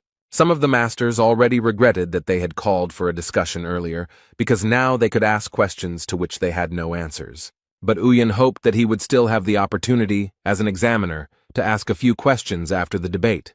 A loud sound on the table made everyone present turn their gaze towards the one who did it. Master Liu stood up and reminded everyone present that the discussion was ongoing and that questions should be asked and not shy away. Master Liu looked at everyone coldly to make sure no one had any questions. Zhang knew that he was facing a serious opponent, because Master Liu was head and shoulders above all the masters. Everyone knew that Master Liu was famous for his ruthlessness, so they expected that Zhang would be unable to resist. The master approached Zhang and stopped in front of him, creating an atmosphere of pressure with just his tall stature.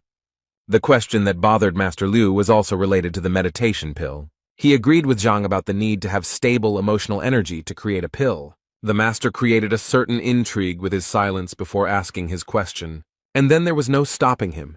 He showered her with question after question, and all of them were connected with his daughter's unsuccessful love. When the questions were finally over, the master finished by asking Zhang if he needed to make a meditation pill. There was silence among the other masters at the table, because for a moment they did not know how to react to them. And then they seemed to explode one after another, reminding Liu that questions about his daughter were irrelevant to the discussion. Some of the masters began to say that Liu had gone crazy and was simply trying to find out something about his daughter. Liu lashed out at the masters, saying that this was bothering him and that he could not prepare the meditation pill. Zhang, who hoped that the conversation would be about alchemy, was very much mistaken, because the masters began to quarrel among themselves. When everyone finally calmed down, Yang, wiping the sweat from his face with a handkerchief, announced that a new one-star specialist had appeared in the guild. He took out a wooden box in the middle of which a golden alchemist's badge shone. Zhang took the badge in his hands and examined it carefully, listening to Ouyang's story about the benefits of this title.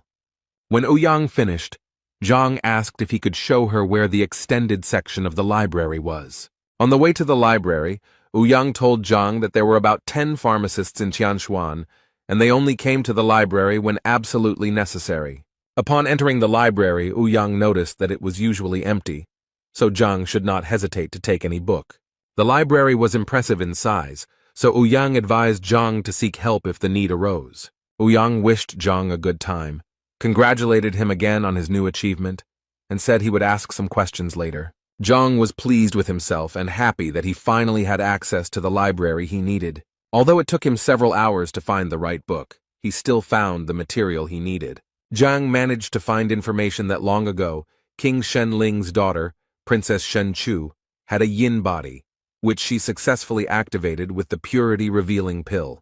Zhang took this information into account, but decided to look for something else about the horned dragon blood. Zhang found what he was looking for, and learned that a single person could not release such energy for a long time until he used the blood of the giant rhinoceros. With the help of the Library of Heavenly Path, Zhang decided to test all the shortcomings of such methods. In the library, he was told that only 10% of the power could be activated with the purity pill and the blood of the giant rhinoceros. But for Zhang, it was better than nothing. And besides, he decided to combine these techniques, and now he just needs to find everything he needs. Zhang returned to Ouyang as he was sitting in his office, sorting through various documents. Zhang announced his intentions to purchase the purity pill, the meridian rejuvenation pill, the body nourishing solution, and the giant rhinoceros blood from the guild. Ouyang replied that everything was possible except for the purity pill and rhinoceros blood, but perhaps those ingredients were in the main branch. But since the main branch is geographically located quite far away, the delivery will take 10 days. Zhang tensed up, because there were 14 days left until the teacher's evaluation, and if the materials would only be available in 10 days, then he needed to get it together. Zhang accepted Ouyang's proposal and asked him to submit his application as soon as possible. Zhang also asked how much he should expect to pay, and whether he should pay for the product now. Ouyang began to count out loud, listing the importance and difficulty of obtaining the necessary items. So, taking into account Zhang's new status, after completing the calculations, Ouyang announced the amount of 23 million. This price turned out to be beyond Zhang's means, because before this he considered himself rich after the incident with the appraiser. But now, he was unable to pay for the goods. Then Zhang decided to deceive Ouyang and blame everything on the new status, thanks to which he wanted to pay for the goods later. Wian declined the request, arguing that the materials were extremely valuable and the guild could not be in debt. Ouyang combed his beard and thought about how he could help Zhang with the necessary things. Ouyang then suggested to Zhang to prepare a meditation pill with a complex composition and an acceptable price on the market. But Zhang was not satisfied with this proposal, because according to Ouyang's predictions, under such a scenario, Zhang would become rich in 2 months. In this regard, Zhang asked Master Ouyang if he had any other suggestions for earning money. Ouyang thought for a second, and it occurred to him that the profession of a grandmaster, who could charge a lot of money for his advice, was very profitable. Zhang smiled at Ouyang and asked him to order everything he needed for him, and in 10 days, Zhang would pay for everything. Zhang thanked Ouyang for his kindness and help, said goodbye to the master, and quickly ran away. The market was rich in variety, such as the Sunny House, which could be rented and admired in a luxurious location in the middle of nature. A nice man approached the seller who was so actively advertising the Sunny House. Zhang, who had decided to pose as the great master, was a little embarrassed when the boy called him a highly respected person. Zhang informed the seller of his intentions to rent out the house. The salesboy asked Zhang about his preferences in order to choose something good. Zhang said he was looking for a clean, large house that was conveniently located, furnished, and ready to move into. The young man seemed to have an answer to every question, so he said he had a house that fit the bill. Zhang told the young man that he didn't care about the price, and the young man willingly agreed to show him his dream home. As they approached the luxurious estate, the seller told them that the house belonged to a rich merchant who had passed it on to his son as an inheritance. But he was a gambler. Also now, according to the seller, an estate with a 5-room complex, a gazebo and a lake is for sale. Zhang listened carefully and examined the house with the help of the library, looking for flaws. When the estate was presented, the seller announced that such a luxurious place was rented for 150 gold pieces per month. It seems that Zhang did not like the announced figure, and was already thinking about how to put the cunning seller in his place. The guy continued to convince Zhang that the estate was luxurious, and the price of such apartments was cheaper than it seemed. As the boy continued to talk about how beautiful the estate was, Zhang walked as close to it as he could, much to the boy's confusion. The boy jumped back at first and then asked Zhang why Tai was staring at him so intently. Zhang explained that he did this to verify some facts. The boy raised his hands and asked if Zhang agreed with the terms of the estate lease. Zhang was in no hurry to pay the rent because he told the boy that the previous owner had gone bankrupt and was trying to sell the house quickly. While the boy was panicking, Zhang continued to lay out the facts that the house was impossible to sell, and therefore it was being rented out, although the price was inflated. Zhang recounted all the details of the deal, including the date it was signed, who was present, what was on the table, and what music was playing. The guy who was trying to rent out the house as quickly as possible was very confused by the facts told by Zhang. Zhang assured the boy that he should not be nervous because he was calling a spade and wanted to rent a house without lying. So the boy agreed to Zhang's terms, rent a house for 50,000, and use the remaining 50,000 to hire servants and work as a butler. Zhang promised the boy that if he did his job well, Zhang would not skimp on payment. When the seller saw the money, he immediately wanted to take it for himself, but Zhang found it difficult to part with such a sum. While the salesman was counting the money, Zhang realized that this young man was brave enough to rent out the house at 3 times the price in order to make a profit. So Zhang asked the young man again if he would change his mind about serving Zhang for a greater reward, and the young man readily agreed. Zhang informed the young man that he would have to stay put for a while and would need help. The salesman, who had just filled the cash register with money, smiled broadly at Zhang and convinced him that he could be trusted. Zhang realized that he still didn't know the boy's name, so when he asked what his name was, the young man asked him to call him Sun Qian. But the boy remembered that his friends sometimes called him Xiao Kang, like cockroach, so he suggested that option too. Zhang smiled and told Targan that he had his first task for him, which he needed to take seriously. Zhang needed the young man to find servants before evening fell, and also to spread the word of his residence at the estate. When Zhang introduced himself to the boy as Grandmaster Yang Xuan, the boy opened his mouth wide and kept his eyes fixed on Zhang. Zhang added that he was looking for a specific item in the area, so information about its location should be widely disseminated. Zhang also promised the boy to help him advance to level 4 for doing a good job. To the cockroach, Zhang seemed like a deity endowed with generosity and wealth. After bowing to Zhang several times, the boy stood up and assured his patron that everything would be done to the best of his ability. When the boy left, Zhang sighed, realizing how difficult it was for him to pretend to be a very decent person. Back at school, Zhang planned to take a rest, but a group of students were already waiting for him in front of the classroom. Zhang, who was holding a piece of paper in his hand, noticed Zhang and decided to approach him first. In Zhang's hands was a list of participants from Lucen for teacher evaluation, which the boy handed to Zhang. Zhang looked at the list carefully and realized that, to his surprise, Lucen had not sent his best disciples. According to Zhang, theoretically Lucen could send his strong disciples, and it would not be considered a violation. Zhang, when Zhang finished studying the list, reported that in the ranking the opponents were in approximately the same place, but in the battle the forces were unequal. This statement puzzled Zhang, and he expected a detailed explanation from his student. Zhang explained that Bai Chao, for example, had made more progress in technique, and his rank was higher. Then Zhang talked about Dulei, who has the advantage in precision and sharpness of strikes, although he is almost in the same position as Wang Yin. Also, Liu Sen's former student recalled that his friend Mo Xiao, whom he had never defeated, got to Master Wang earlier and more skillfully.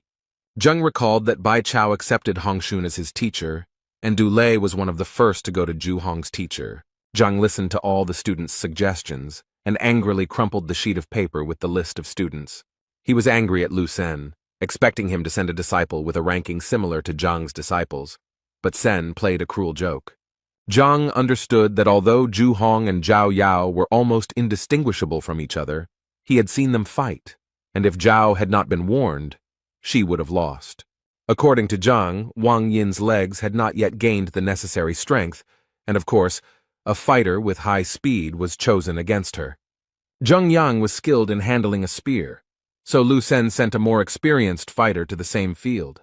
Kun Ji, ranked 300th, is scheduled to face Yuan Tao, but Zhang suggests he may prove to be an aggressive opponent. Zhang strained himself at every step to come up with a plan because Lu Sen carefully selected the participants so as not to give Zhang's disciples a single chance. Zhang got angry and threw the paper on the ground. He was furious that Lu Sen wanted to wipe his feet on it. Zhang now realized the even greater importance of earning money in order to purchase the necessary medicines that would improve the students' techniques. After some time, Zhang returned to the house he was renting and noticed that security had appeared there. As Zhang approached the entrance, the guards bowed to Zhang and greeted him. As Zhang walked through the courtyard, he noticed several servants, which made him happy, because the seller turned out to be a capable young man who fulfilled all his wishes. Meeting the salesman, who was now a butler, Zhang thanked the boy for doing the job. Cockroach informed Zhang that he had spread information about his location and was confident that word of mouth would work as expected. Zhang asked his butler to tell him how this information spread. The boy said that he had sold his shop and told everyone in the shopping district that he was now serving the great master. Zhang asked the boy if he still had the money he had given him, and the boy assured him that the people had agreed to serve voluntarily after hearing about the great master.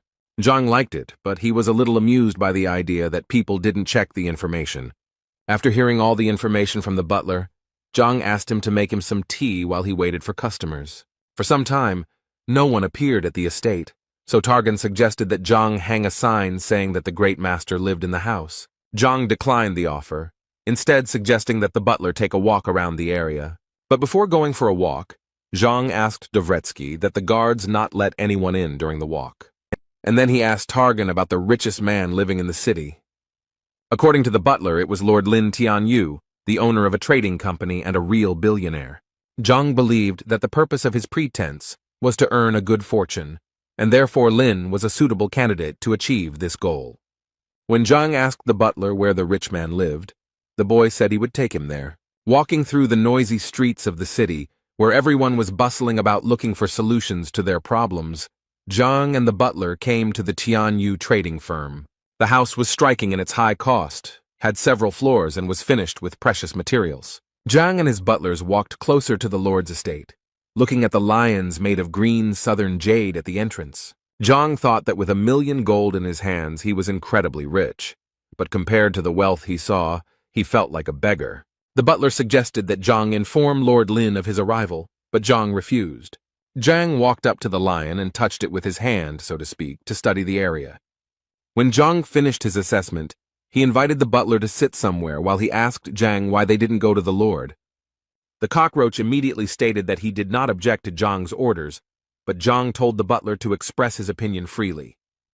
The butler was surprised because Zhang was a famous great master to him, and therefore the lord could not refuse the meeting. Zhang agreed that he would not be refused a meeting, but he wanted to force the lord to come on his own. According to the butler, this sounded like something impossible because the lord is a very respectful and caring person. The butler told Zhang that the lord had built a large trading network on his own, and some princes and ministers were unable to meet with him. Zhang calmly sipped his tea and said that he would prove that the lord himself would come to him. But in order to carry out such a plan, the butler must do everything Zhang says without objection. The boy agreed, and Zhang asked him to cut off the head of the precious stone lion. The butler was shocked to hear Zhang's wish and almost fainted. He knelt down in front of Zhang and began to say that each lion was worth millions, and for such a prank, the boy would have his head torn off. Zhang looked at the boy with a stern and cold gaze, reflecting the boy's distrust. The boy didn't know what to do, but Zhang convinced him that if he broke the lion's head, he would protect the boy.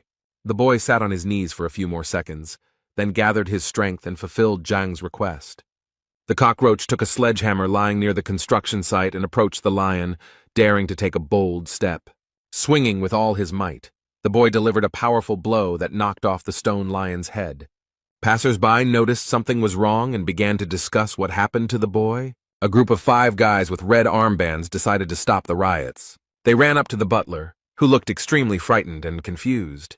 They threw the butler Zhanov to the ground and began to beat him severely with their feet. Zhang did not expect such a quick reaction, as he assumed that they would first go and complain to the Lord. So while the boy was being kicked, Zhang decided to stay away so as not to get hurt himself. Hearing the noise, Lord Lin went out into the courtyard to see what was going on. One of the boys told the Lord that he was patrolling the street with his friends and noticed a boy who had injured a precious lion. The Lord leaned towards the beaten boy, recognizing him as Sun Qian, and began to wonder why the boy did such a thing.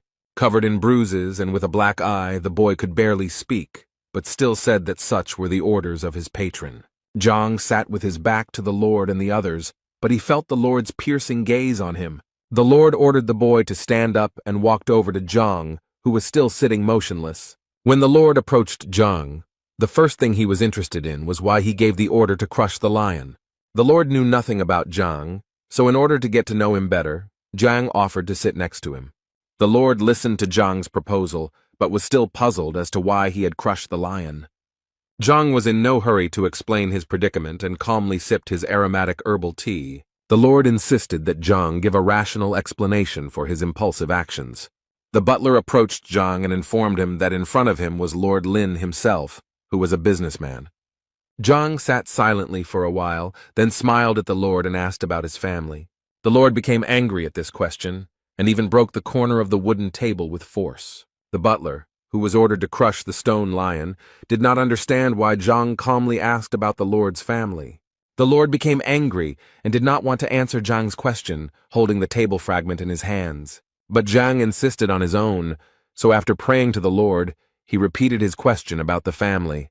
The Lord angrily replied that Zhang should not worry about his family's condition, because it was none of his business. After taking a sip of tea, Zhang said that he had an obligation to help God save his relative's life. The Lord still looked confused, while Zhang calmly put the cup of tea on the table and began to talk about southern jade. He talked about how this jade has a noble effect on a person, but the southern red jade, which absorbs life energy, is a different matter. After adding a few more negative facts about red jade, Zhang stood up and asked the butler to leave the stage. As Zhang stood up and was about to leave, the Lord stopped him to explain in more detail what he meant. The Lord was especially interested in information about the southern red jade, which could have caused Yu Ju's illness. Zhang stopped, and with his back to the Lord, said that his wife was just an ordinary second-rank person. Now the Lord was even more puzzled by the fact that Zhang knew about his wife's rank and occupation. Zhang reported that red jade was able to absorb qi energy, and the second-rank power was unable to resist it, causing his wife's condition to worsen. So Zhang, passing by, saw the stone and decided to prevent the disaster by breaking the stone. Zhang said he was in a hurry, so given the connections the Lord had, it wouldn't be difficult to find Zhang when needed. The street guard asked Lord if Zhang should be stopped, but he said no. Instead, he asked the young guard to immediately call appraiser Chen Yuan to the estate. The assessor arrived at the scene as soon as possible and asked what the urgency was. The Lord pointed to the fallen head of the lion and asked the appraiser what material the statue was made of. The appraiser sighed heavily and replied that he had appraised the monument a long time ago, but he clearly remembered what he had said. But when he looked closely at Leo's head, he was frightened by the realization of new information. The Lord commanded the appraiser not to intrigue and to tell the whole truth about the material from which the lion was made. But the appraiser looked confused and could not find the right words, and the Lord himself guessed the truth. He made a hand gesture to use one of his fighting moves and smashed the lion's head into tiny pieces. The Lord came closer and took one piece of stone in his hands, realizing that even the master himself did not know the origin of the stone. The Lord inquired whether red jade was really capable of absorbing life energy, to which the appraiser replied that there were legends that spoke of the stone's negative influence. The Lord turned to the street guard and asked if he knew anything about Sun Qiang. The guard scratched his head and remembered that Sun Qian had sold the store, saying that he was going to serve the great master. The guard thought that Sun Qian was bragging, so the boy was laughed at when the famous great master took him into service. The Lord was upset that he had missed the opportunity to make amends with the Grand Master who could have helped the family. The guard, realizing the sadness of the situation, asked the Lord how he could help. The Lord ordered the guards to immediately find out where Zhang was staying and then prepare transport to his estate. Walking through the streets of the city, the butler did not understand why Zhang, who was posing as the great master, was returning home. After all, just recently Zhang asked the boy to arrange a meeting with the master, and after the broken lev they talked for only a short time. When the sun had almost set, Zhang returned to his estate, where he was kindly greeted by the guards. Zhang told the guards that he was tired and was going to rest, so he ordered that no one be allowed into the estate. The butler, who was still recovering from the kick, heard someone calling him. It was the Lord's guard who brought Qian the news that the Lord wished to have an audience with him. The butler was very surprised that Lord Ling Tianyu had called him for a dialogue, given the recent events. He ordered the guards to call the Lord immediately, and he himself wanted to go and find Great Master Zhang. But the butler suddenly stopped the guards and changed his mind about calling Zhang because he had gone to rest. Now the butler was tormented by doubts, because his Grand Master had given the order not to let anyone into the estate, but from the other side the Lord came out to meet him. Therefore, struggling with fear and anxiety, the cupbearer decided to meet the Lord alone. When the butler left the manor, he saw that not only the Lord, but also the appraiser Chen Yuan had arrived to meet with Zhang. The Lord instructed Sunya to arrange a meeting with the Great Master, who amazed the Lord with his revelations. The cupbearer did not understand what was happening because he thought that the Lord had come to avenge the gutted lion, but instead, he was in a good mood. But the butler realized that the Lord had changed his mind about him because he learned that the boy served the Grand Master. The butler pretended to be serious and informed the Lord that he would have to decline his offer since Zhang was resting. The Lord was surprised by this statement because he started looking for Zhang as soon as he left and was there within 5 minutes.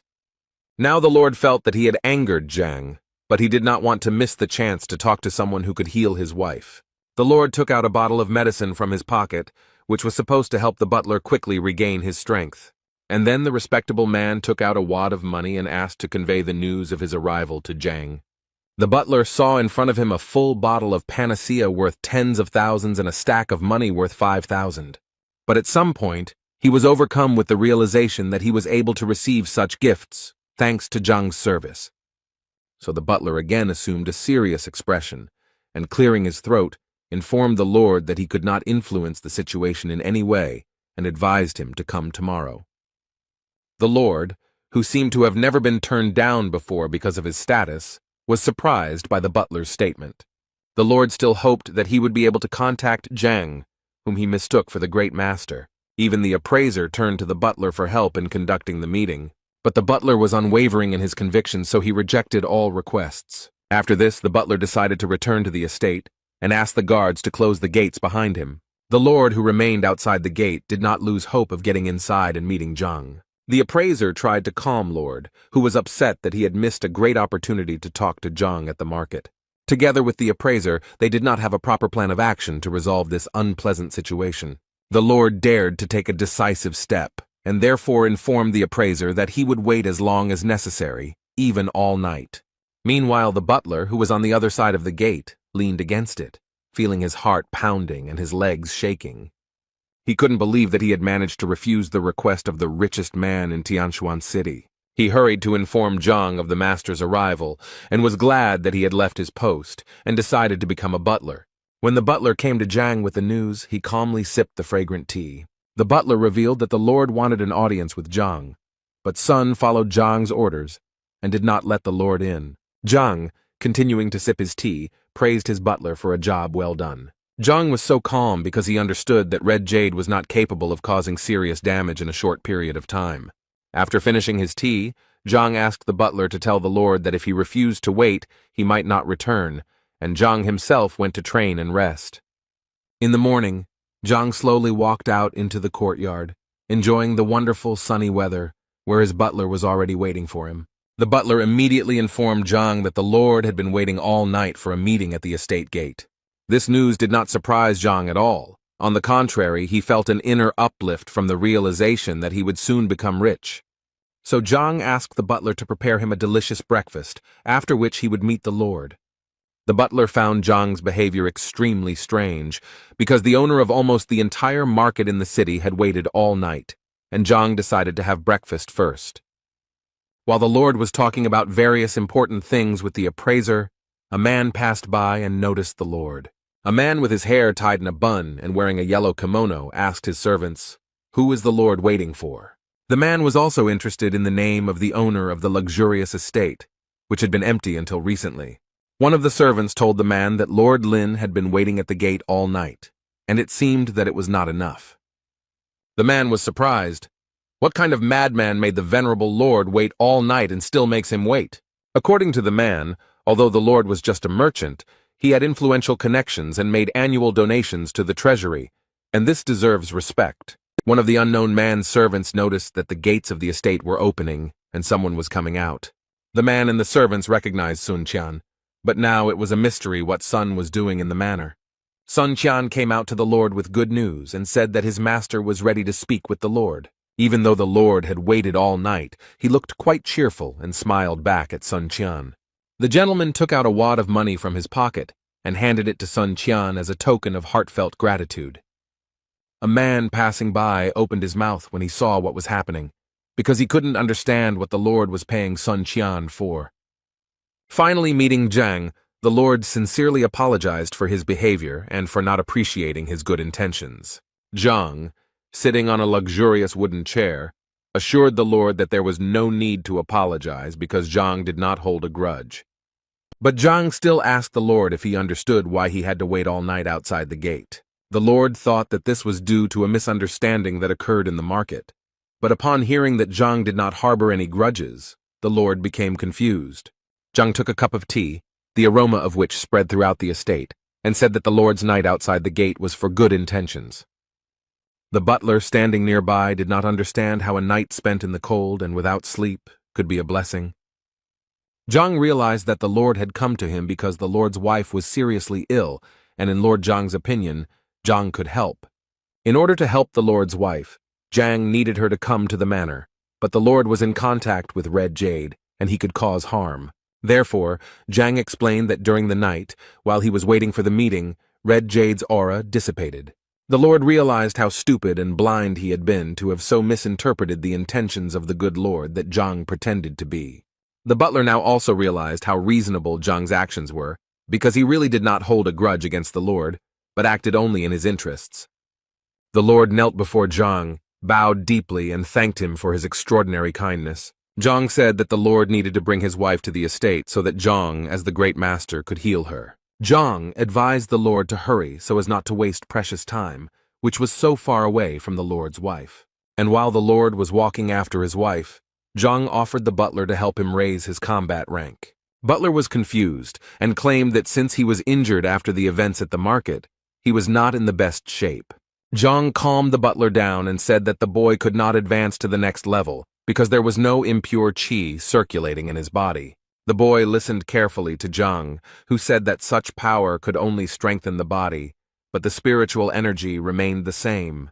Therefore, in order to move to the next level, it was necessary to fill each organ with pure qi, and after yesterday's battle, the qi passages were loosened, and the established energy began its journey again.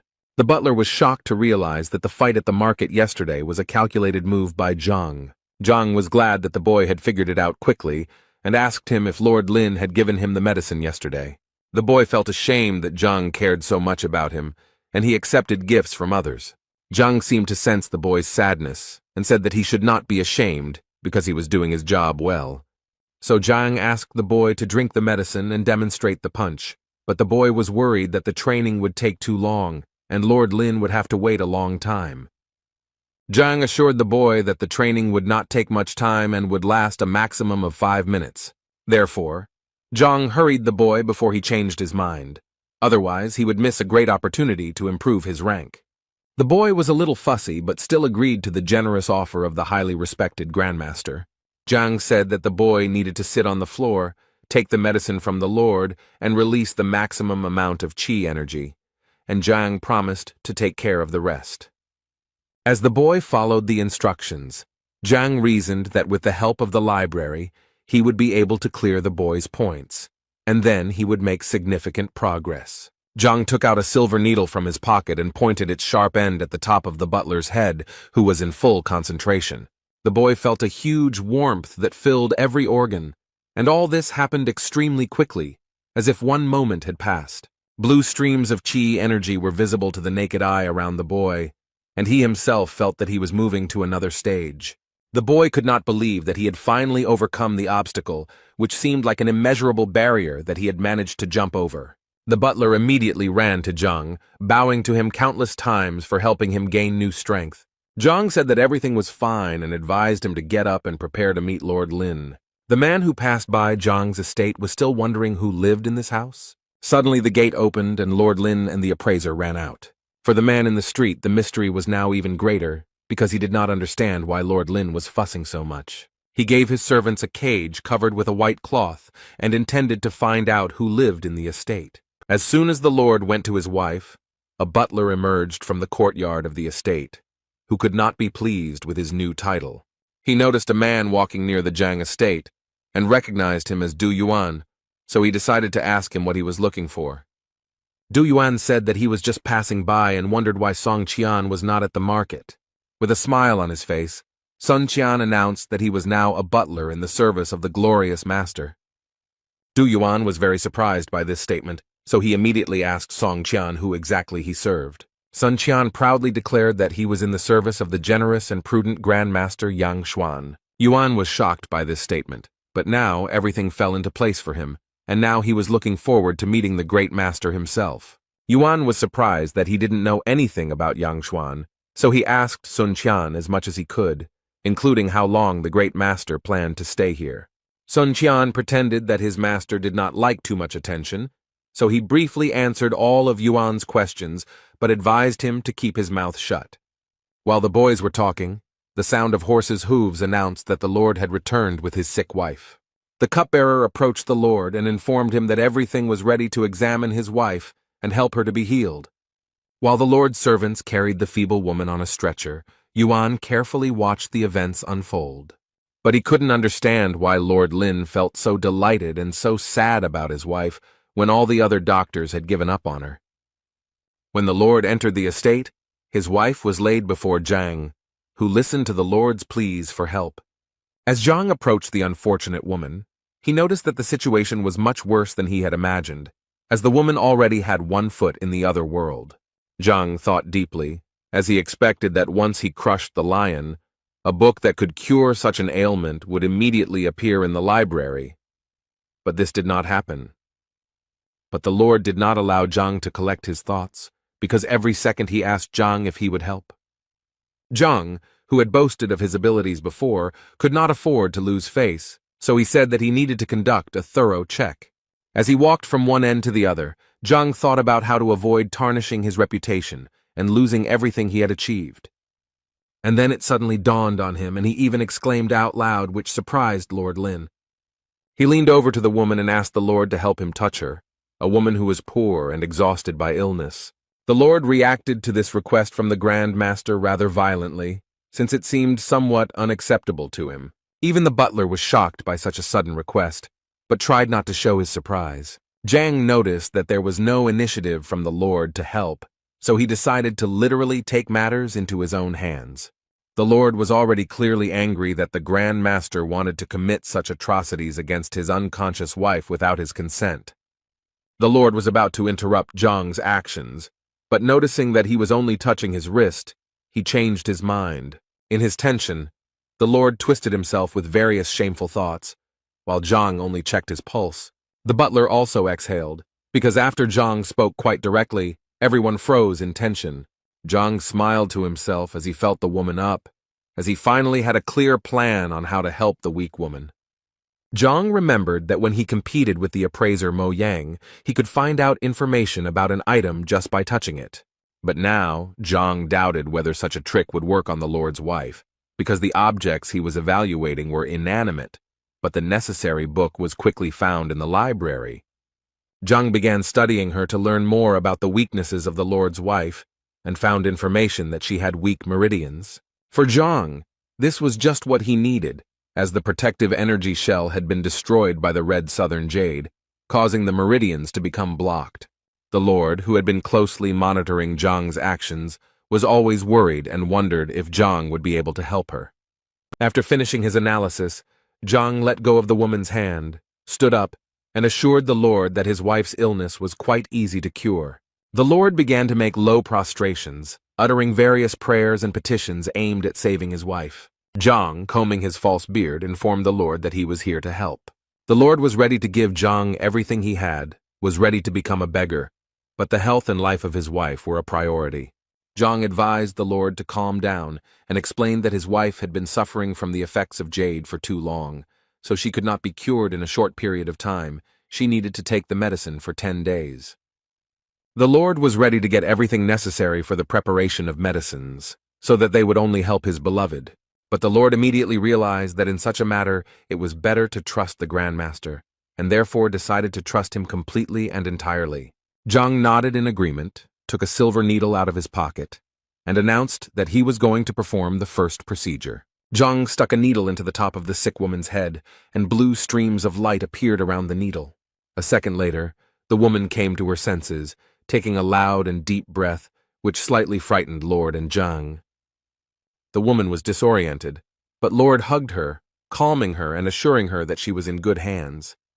Meanwhile, Zhang was already beginning to regret that he had healed the woman so quickly, because he had planned to carry out the treatment for much longer in order to receive more money from the Lord. However, the Lord was very happy about the woman's healing and could not help but admire her, rejoicing that now everything would be fine. The Lord pointed to Zhang and told his wife that Zhang was the great master and it was he who healed the sick man. The Lord thanked Zhang again for his help, and Zhang added that in order for the effect to be seen, he would have to take the medicine for a certain period of time. Zhang called his butler Sun Kun to give the distinguished guests a proper send-off. The woman could barely move, but was glad of this effect, since during her illness her body had gone numb, but her desire to walk had not disappeared. When the guests left, Zhang was very sorry that he had solved the problem so quickly, but he had planned to do it within 10 days to get rich. After seeing the guests off, the butler turned to Zhang, who was now sitting sadly on a chair that resembled a throne. The butler praised Zhang for healing the Lord's wife, and now the whole city will rejoice at this news. Zhang, lost in sorrow over his reckless act, asked if the butler had anything else to tell him, and if not, he could go free. The butler added that before leaving, Lord Lin left money, namely 100,000 notes. Zhang was often pleased by such gratitude, but he was still depressed by the fact that he had overdone it with the women he treated. Meanwhile, in the Du clan's residence, old Du Miao Xuan went out into the courtyard and took a sunbath. He settled down in a rocking chair, thinking about his life, which was sometimes shameful and sometimes beautiful. The old man's rest was interrupted by his son, who suddenly appeared in the yard, which the old man was not happy about. The son was embarrassed that he had disturbed his father, apologized, and decided that he would come next time. The father continued drinking his freshly brewed tea and stopped the boy, as he was in a hurry with some news. The boy said that there was a grand master in the city who had healed the Lord's wife in 10 minutes, so the young man suggested that perhaps he could help his father too. The old man, hearing the news about the great master, put down his cup and asked his son to slowly repeat what he had said. The boy repeated everything, and when he was distracted for a moment, he saw that his father's trail went straight. He saw his father standing at the gate and already pinching somewhere, urging the boy to follow him. As news of the Lord's wife's quick recovery spread throughout the city, Zhang pondered how to improve his technique. So Zhang came up with a theory that he wanted to test on his butler and ordered him to lie down on the floor. The butler was frightened by Zhang's unexpected proposal, but on the other hand, it was difficult for him to contradict someone who had more power.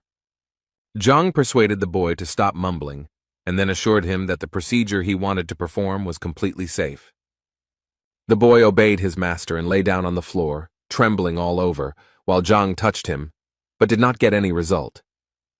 The butler was scared when he noticed that Zhang was unhappy about something, so he hoped that this would be the end of it. Zhang said he needed the boy to be unconscious to carry out his plan, so he warned the young man he was going to stab him. Now the butler was even more frightened when he heard from Zhang that he did not like it when the young man was conscious. Zhang asked the boy to shut up and hit him several times, causing the boy to lose consciousness. Zhang touched the boy's wrist again and now gained access to the library, concluding that when people were unconscious, The library perceived them as inanimate objects. While Zhang was performing some ritual, a guard approached him and informed him that Du Miao Xuan had arrived at the estate. Zhang gave the order to let the distinguished guest in and began to bring his butler to his senses. While the old man was waiting for an audience with Zhang, he thought that because of his illness, his abilities had weakened and no one could help. But now the great master had hope. Standing in front of the entrance to the estate, the old man asked his son if he had brought him here, if he had not made a mistake.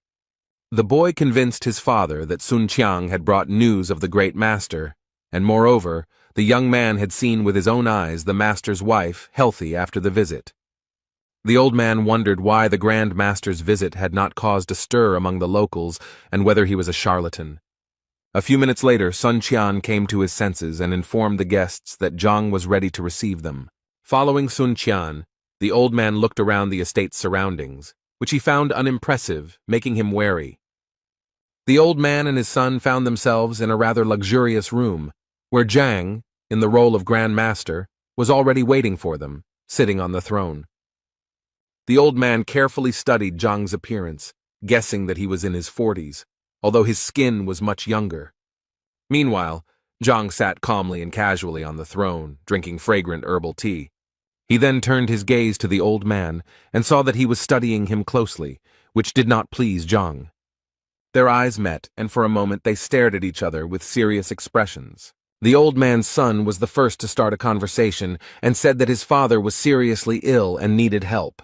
Zhang was a little angry that he was now being positioned as a healer, and he also didn't really want to help the old man who looked at him as a traitor. The young man was confused by what Zhang said and did not know what to say, so he asked his father to tell him everything himself. The old man smiled, apologized for the misunderstanding, and said he had a few questions about the fighting style.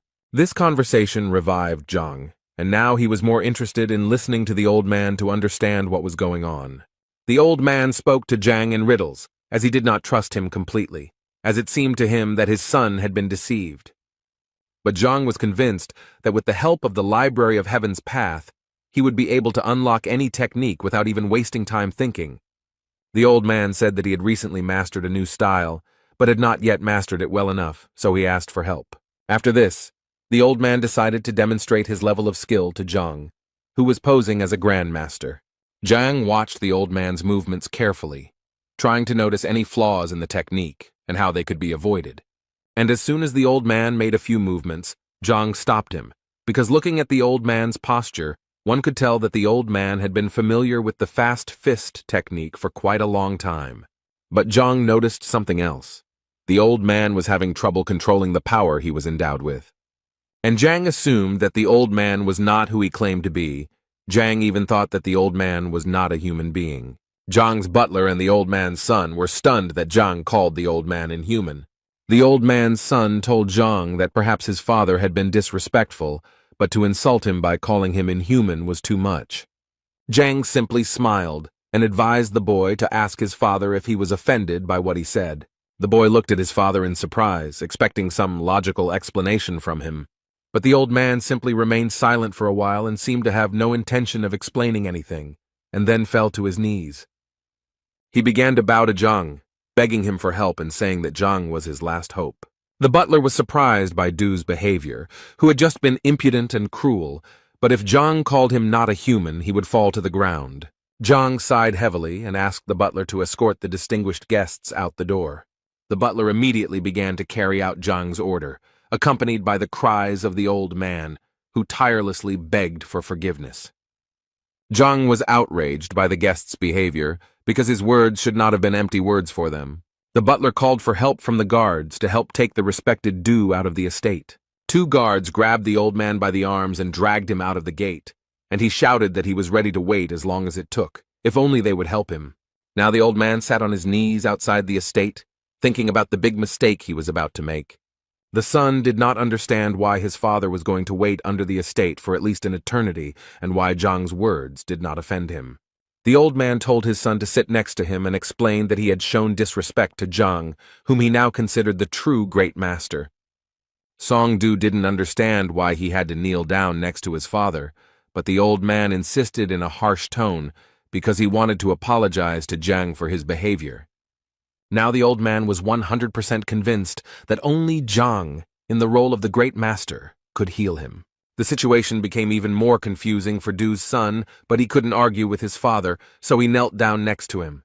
The butler, who had just escorted the guests out the door, also didn't understand what was going on because Zhang's behavior seemed somewhat superior to him. Sun came to Zhang and told him that Mr. Du was kneeling in front of the entrance to the estate, which Zhang advised the boy to ignore. The butler then asked Zhang what he should do now that the last visit had failed.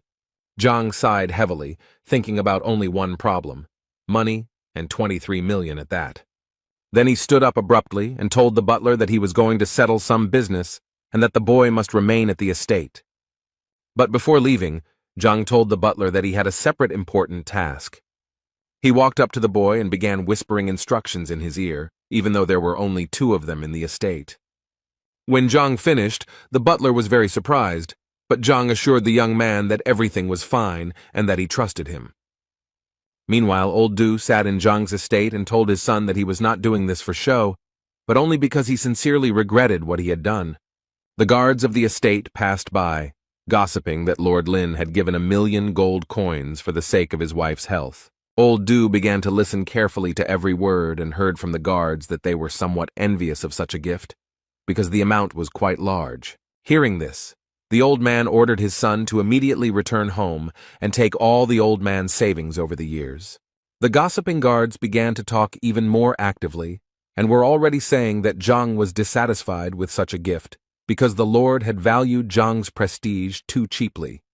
When Du's son was already walking home, following his father's instructions, the old man shouted after him to grab the precious pills and sell them, taking with him all the skins of wild animals and doing the same. The servants could no longer be stopped, and they discussed how Master Yang, who was Zhang, had only cured the master's wife because she was on the verge.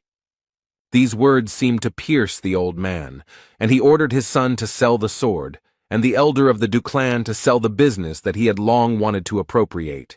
The gossips also started talking about old man Du, who, according to their version, was completely healthy and simply wanted to make fun of the owner, without even thinking about taking a few coins with him for the sake of decency. These words simply destroyed the old man, and he ordered his son to take all of his mother's savings and come to this estate with the money as soon as possible. Zhang removed all the makeup he had worked so hard on, and that had helped him make his dreams come true. The large amount of clothes and other trinkets that Zhang had been wearing for more than a day had left him somewhat exhausted. In addition, he remembered that the Pharmacists' Guild had received the rejuvenation pill Meridian and the medicinal solution Body Nourishing, which he happily accepted. Zhang asked Ouyang about the pure breath pills, and also whether the guild had any information about spear skills. Ouyang thought about it and said that the spear is not as popular as the sword, so not many people try to master this skill. Ouyang added that most people would throw up their hands at such a request, but he knew one person who had practiced this skill his entire life, much to Zhang's delight.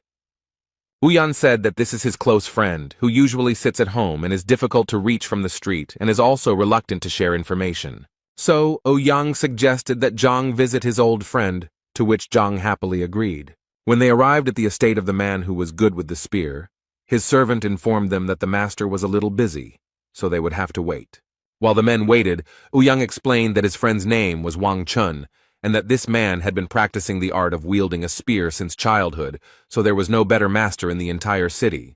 Ouyang added that even the emperor himself personally praised Wang Chun's skill, so for Zhang, this was a true testament to his perseverance and talent. A few minutes later, a man in a white kimono appeared in the courtyard with a spear spinning in his hands like a propeller. Ouyang stood up to greet his old friend, exchanging sarcastic but kind compliments. Wang Chun looked toward Zhang and asked Ouyang, who was this young man, or was he not the youngest son of that time? Ouyang then said that Zhang was a new member of the First Star Pharmacists Guild, a very capable and talented young man. Wang Chun was surprised by the fact that such a young youth was already a star alchemist. Ouyang continued to praise Zhang and said that he successfully passed the pill debate, where all 10 pharmacists recognized his talent. The information about the discussion shocked Wang Chun, but Zhang awkwardly said that Ouyang was too attached to him. Ouyang decided it was time to tell him why he and Zhang had come here. Ouyang said that Zhang also admired the spearmanship, so he would be grateful if Wang Chun could give him some lessons. When Wang Chun heard the information about the spear, he perked up a little and began to show more interest in Zhang. But Zhang decided to admit that he had never actually held a spear in his hands. These words surprised Ouyang and Wang Chun, because before this they thought that the young man had extraordinary abilities. Zhang said that he actually had a student who was interested in the spear, and Zhang wanted to give him more knowledge. Now the smile on Wang Chun's face disappeared, and he looked completely serious, not understanding how he could teach a student anything when he himself lacked knowledge. Wang Chun didn't know what to do now to help Zhang and his student, because mastery of the spear could not be mastered in a short period of time. Zhang then proposed an alternative, which was that if Wang Chun had books on this skill, Zhang would not mind taking a look at them. Wang Chun said that the books had enough theory and needed to be read, but it was not enough. But he would be happy to show them to Zhang. Zhang was extremely grateful to Wang Chun for his help and immediately followed him to the library. When they arrived at the library, Zhang noticed a spacious room with many shelves where information from all over the kingdom was collected. Wang Chun told Zhang to make himself at home, and in the meantime he invited Ouyang to have some tea so as not to disturb the boy. Zhang was very pleased to have a few hours of access to the important information he was able to find on the library premises. While Zhang was studying thousands of martial arts textbooks, Ouyang and Wang Chun, like old good friends, chatted about events that they felt they needed to share. As Zhang opened book after book, he was amazed at how large and informative Wang Chun's library was. While serving Ouyang tea, Wang Chun asked again about Zhang's abilities, to which Ouyang briefly replied that Zhang was a true genius. Wang Chun liked this, but in his opinion, just because a boy had talent for herbs, it didn't mean he had the same talent for martial arts. Ouyang smiled and agreed with Wang Chun that mastering the spear was quite difficult, unless there were some secrets in Wang's library. Wang Chun assured Ouyang that all the important secrets were only in his head, and only the chosen ones could know about them. Wang Chun added that his library only contains the basics to help beginners, and after reading the books, Zhang can put aside his naive thoughts about his student's education. Wang Chun continued to tell Ouyang that Zhang was young and did not realize the importance of life. Ouyang just smiled and was glad that if Zhang abandoned his thoughts about martial arts, he would return to alchemy, where he could reach greater heights. Ouyang was about to say something else, but Wang Chun became wary and turned away, sensing danger. A flaming spear flew at an insane speed towards the gazebo where the men were calmly chatting. Wang Chun seemed to jump from his seat, grabbing his spear to parry the powerful, life-threatening attack. With a lot of effort, Wang Chun tried to deflect the sharp spear flying straight at him. The spear exploded in the building behind the gazebo where the men were spending their time peacefully. The speed and force with which the spear flew gave a complete picture of what was happening when the men looked back at the wall, in which they saw a huge hole. Ouyang, lying on the floor, fearfully asked Wang Chun what it could be, and he explained that it was a spear of enormous power. Wang Chun explained that it was a decisive spear, similar to the decisive sword that swordsmen achieved through phenomenal swordsmanship. Wang Chun smoked his spear in his hands and said that the one who shot it was in the manor. Zhang stood in the middle of the library, his view now expanded by the fact that there was a huge hole in the destroyed wall in front of him. But Zhang was partly pleased with himself because he had achieved what he wanted, even though he had made many mistakes. Wang Chun rushed towards where the spear was supposed to come from, seeing a mangled wall in front of him. When the men arrived at the scene, they found a confused Zhang standing in front of them, who promised to compensate for the damage caused. Wang Chun was surprised by this statement, because to him it meant that Zhang was the one who used such a technique. Therefore Wang Chun asked Zhang once again, did he really just release the decisive spear? Zhang was surprised at first, but then decided to demonstrate what he had done before, and a second later, a huge fire spear appeared behind him. Wang Chun was sincerely convinced that it was Zhang's decisive spear, so he asked the boy to repeat the technique in a way that would not harm anyone. Ouyang, who stood nearby with his mouth open, couldn't believe how Zhang was able to reach the top so easily when his friend had been trained in spear fighting since childhood. After seeing this, Wang Chun didn't want to believe Zhang that he had never held a spear in his hands before, but Zhang insisted. Zhang smiled and insisted that he understood everything from the textbooks, and he used the resolute spear by accident without knowing it. Wang Chun had a slump because he spent many years refining his skills. On the other hand, the boy who read books was able to do it in a few hours. Waiyan tried to cheer up his friend and said that not everyone is born with the same talent. Meanwhile, Zhang tried to find out more about the resolute spear, which he had easily dismissed.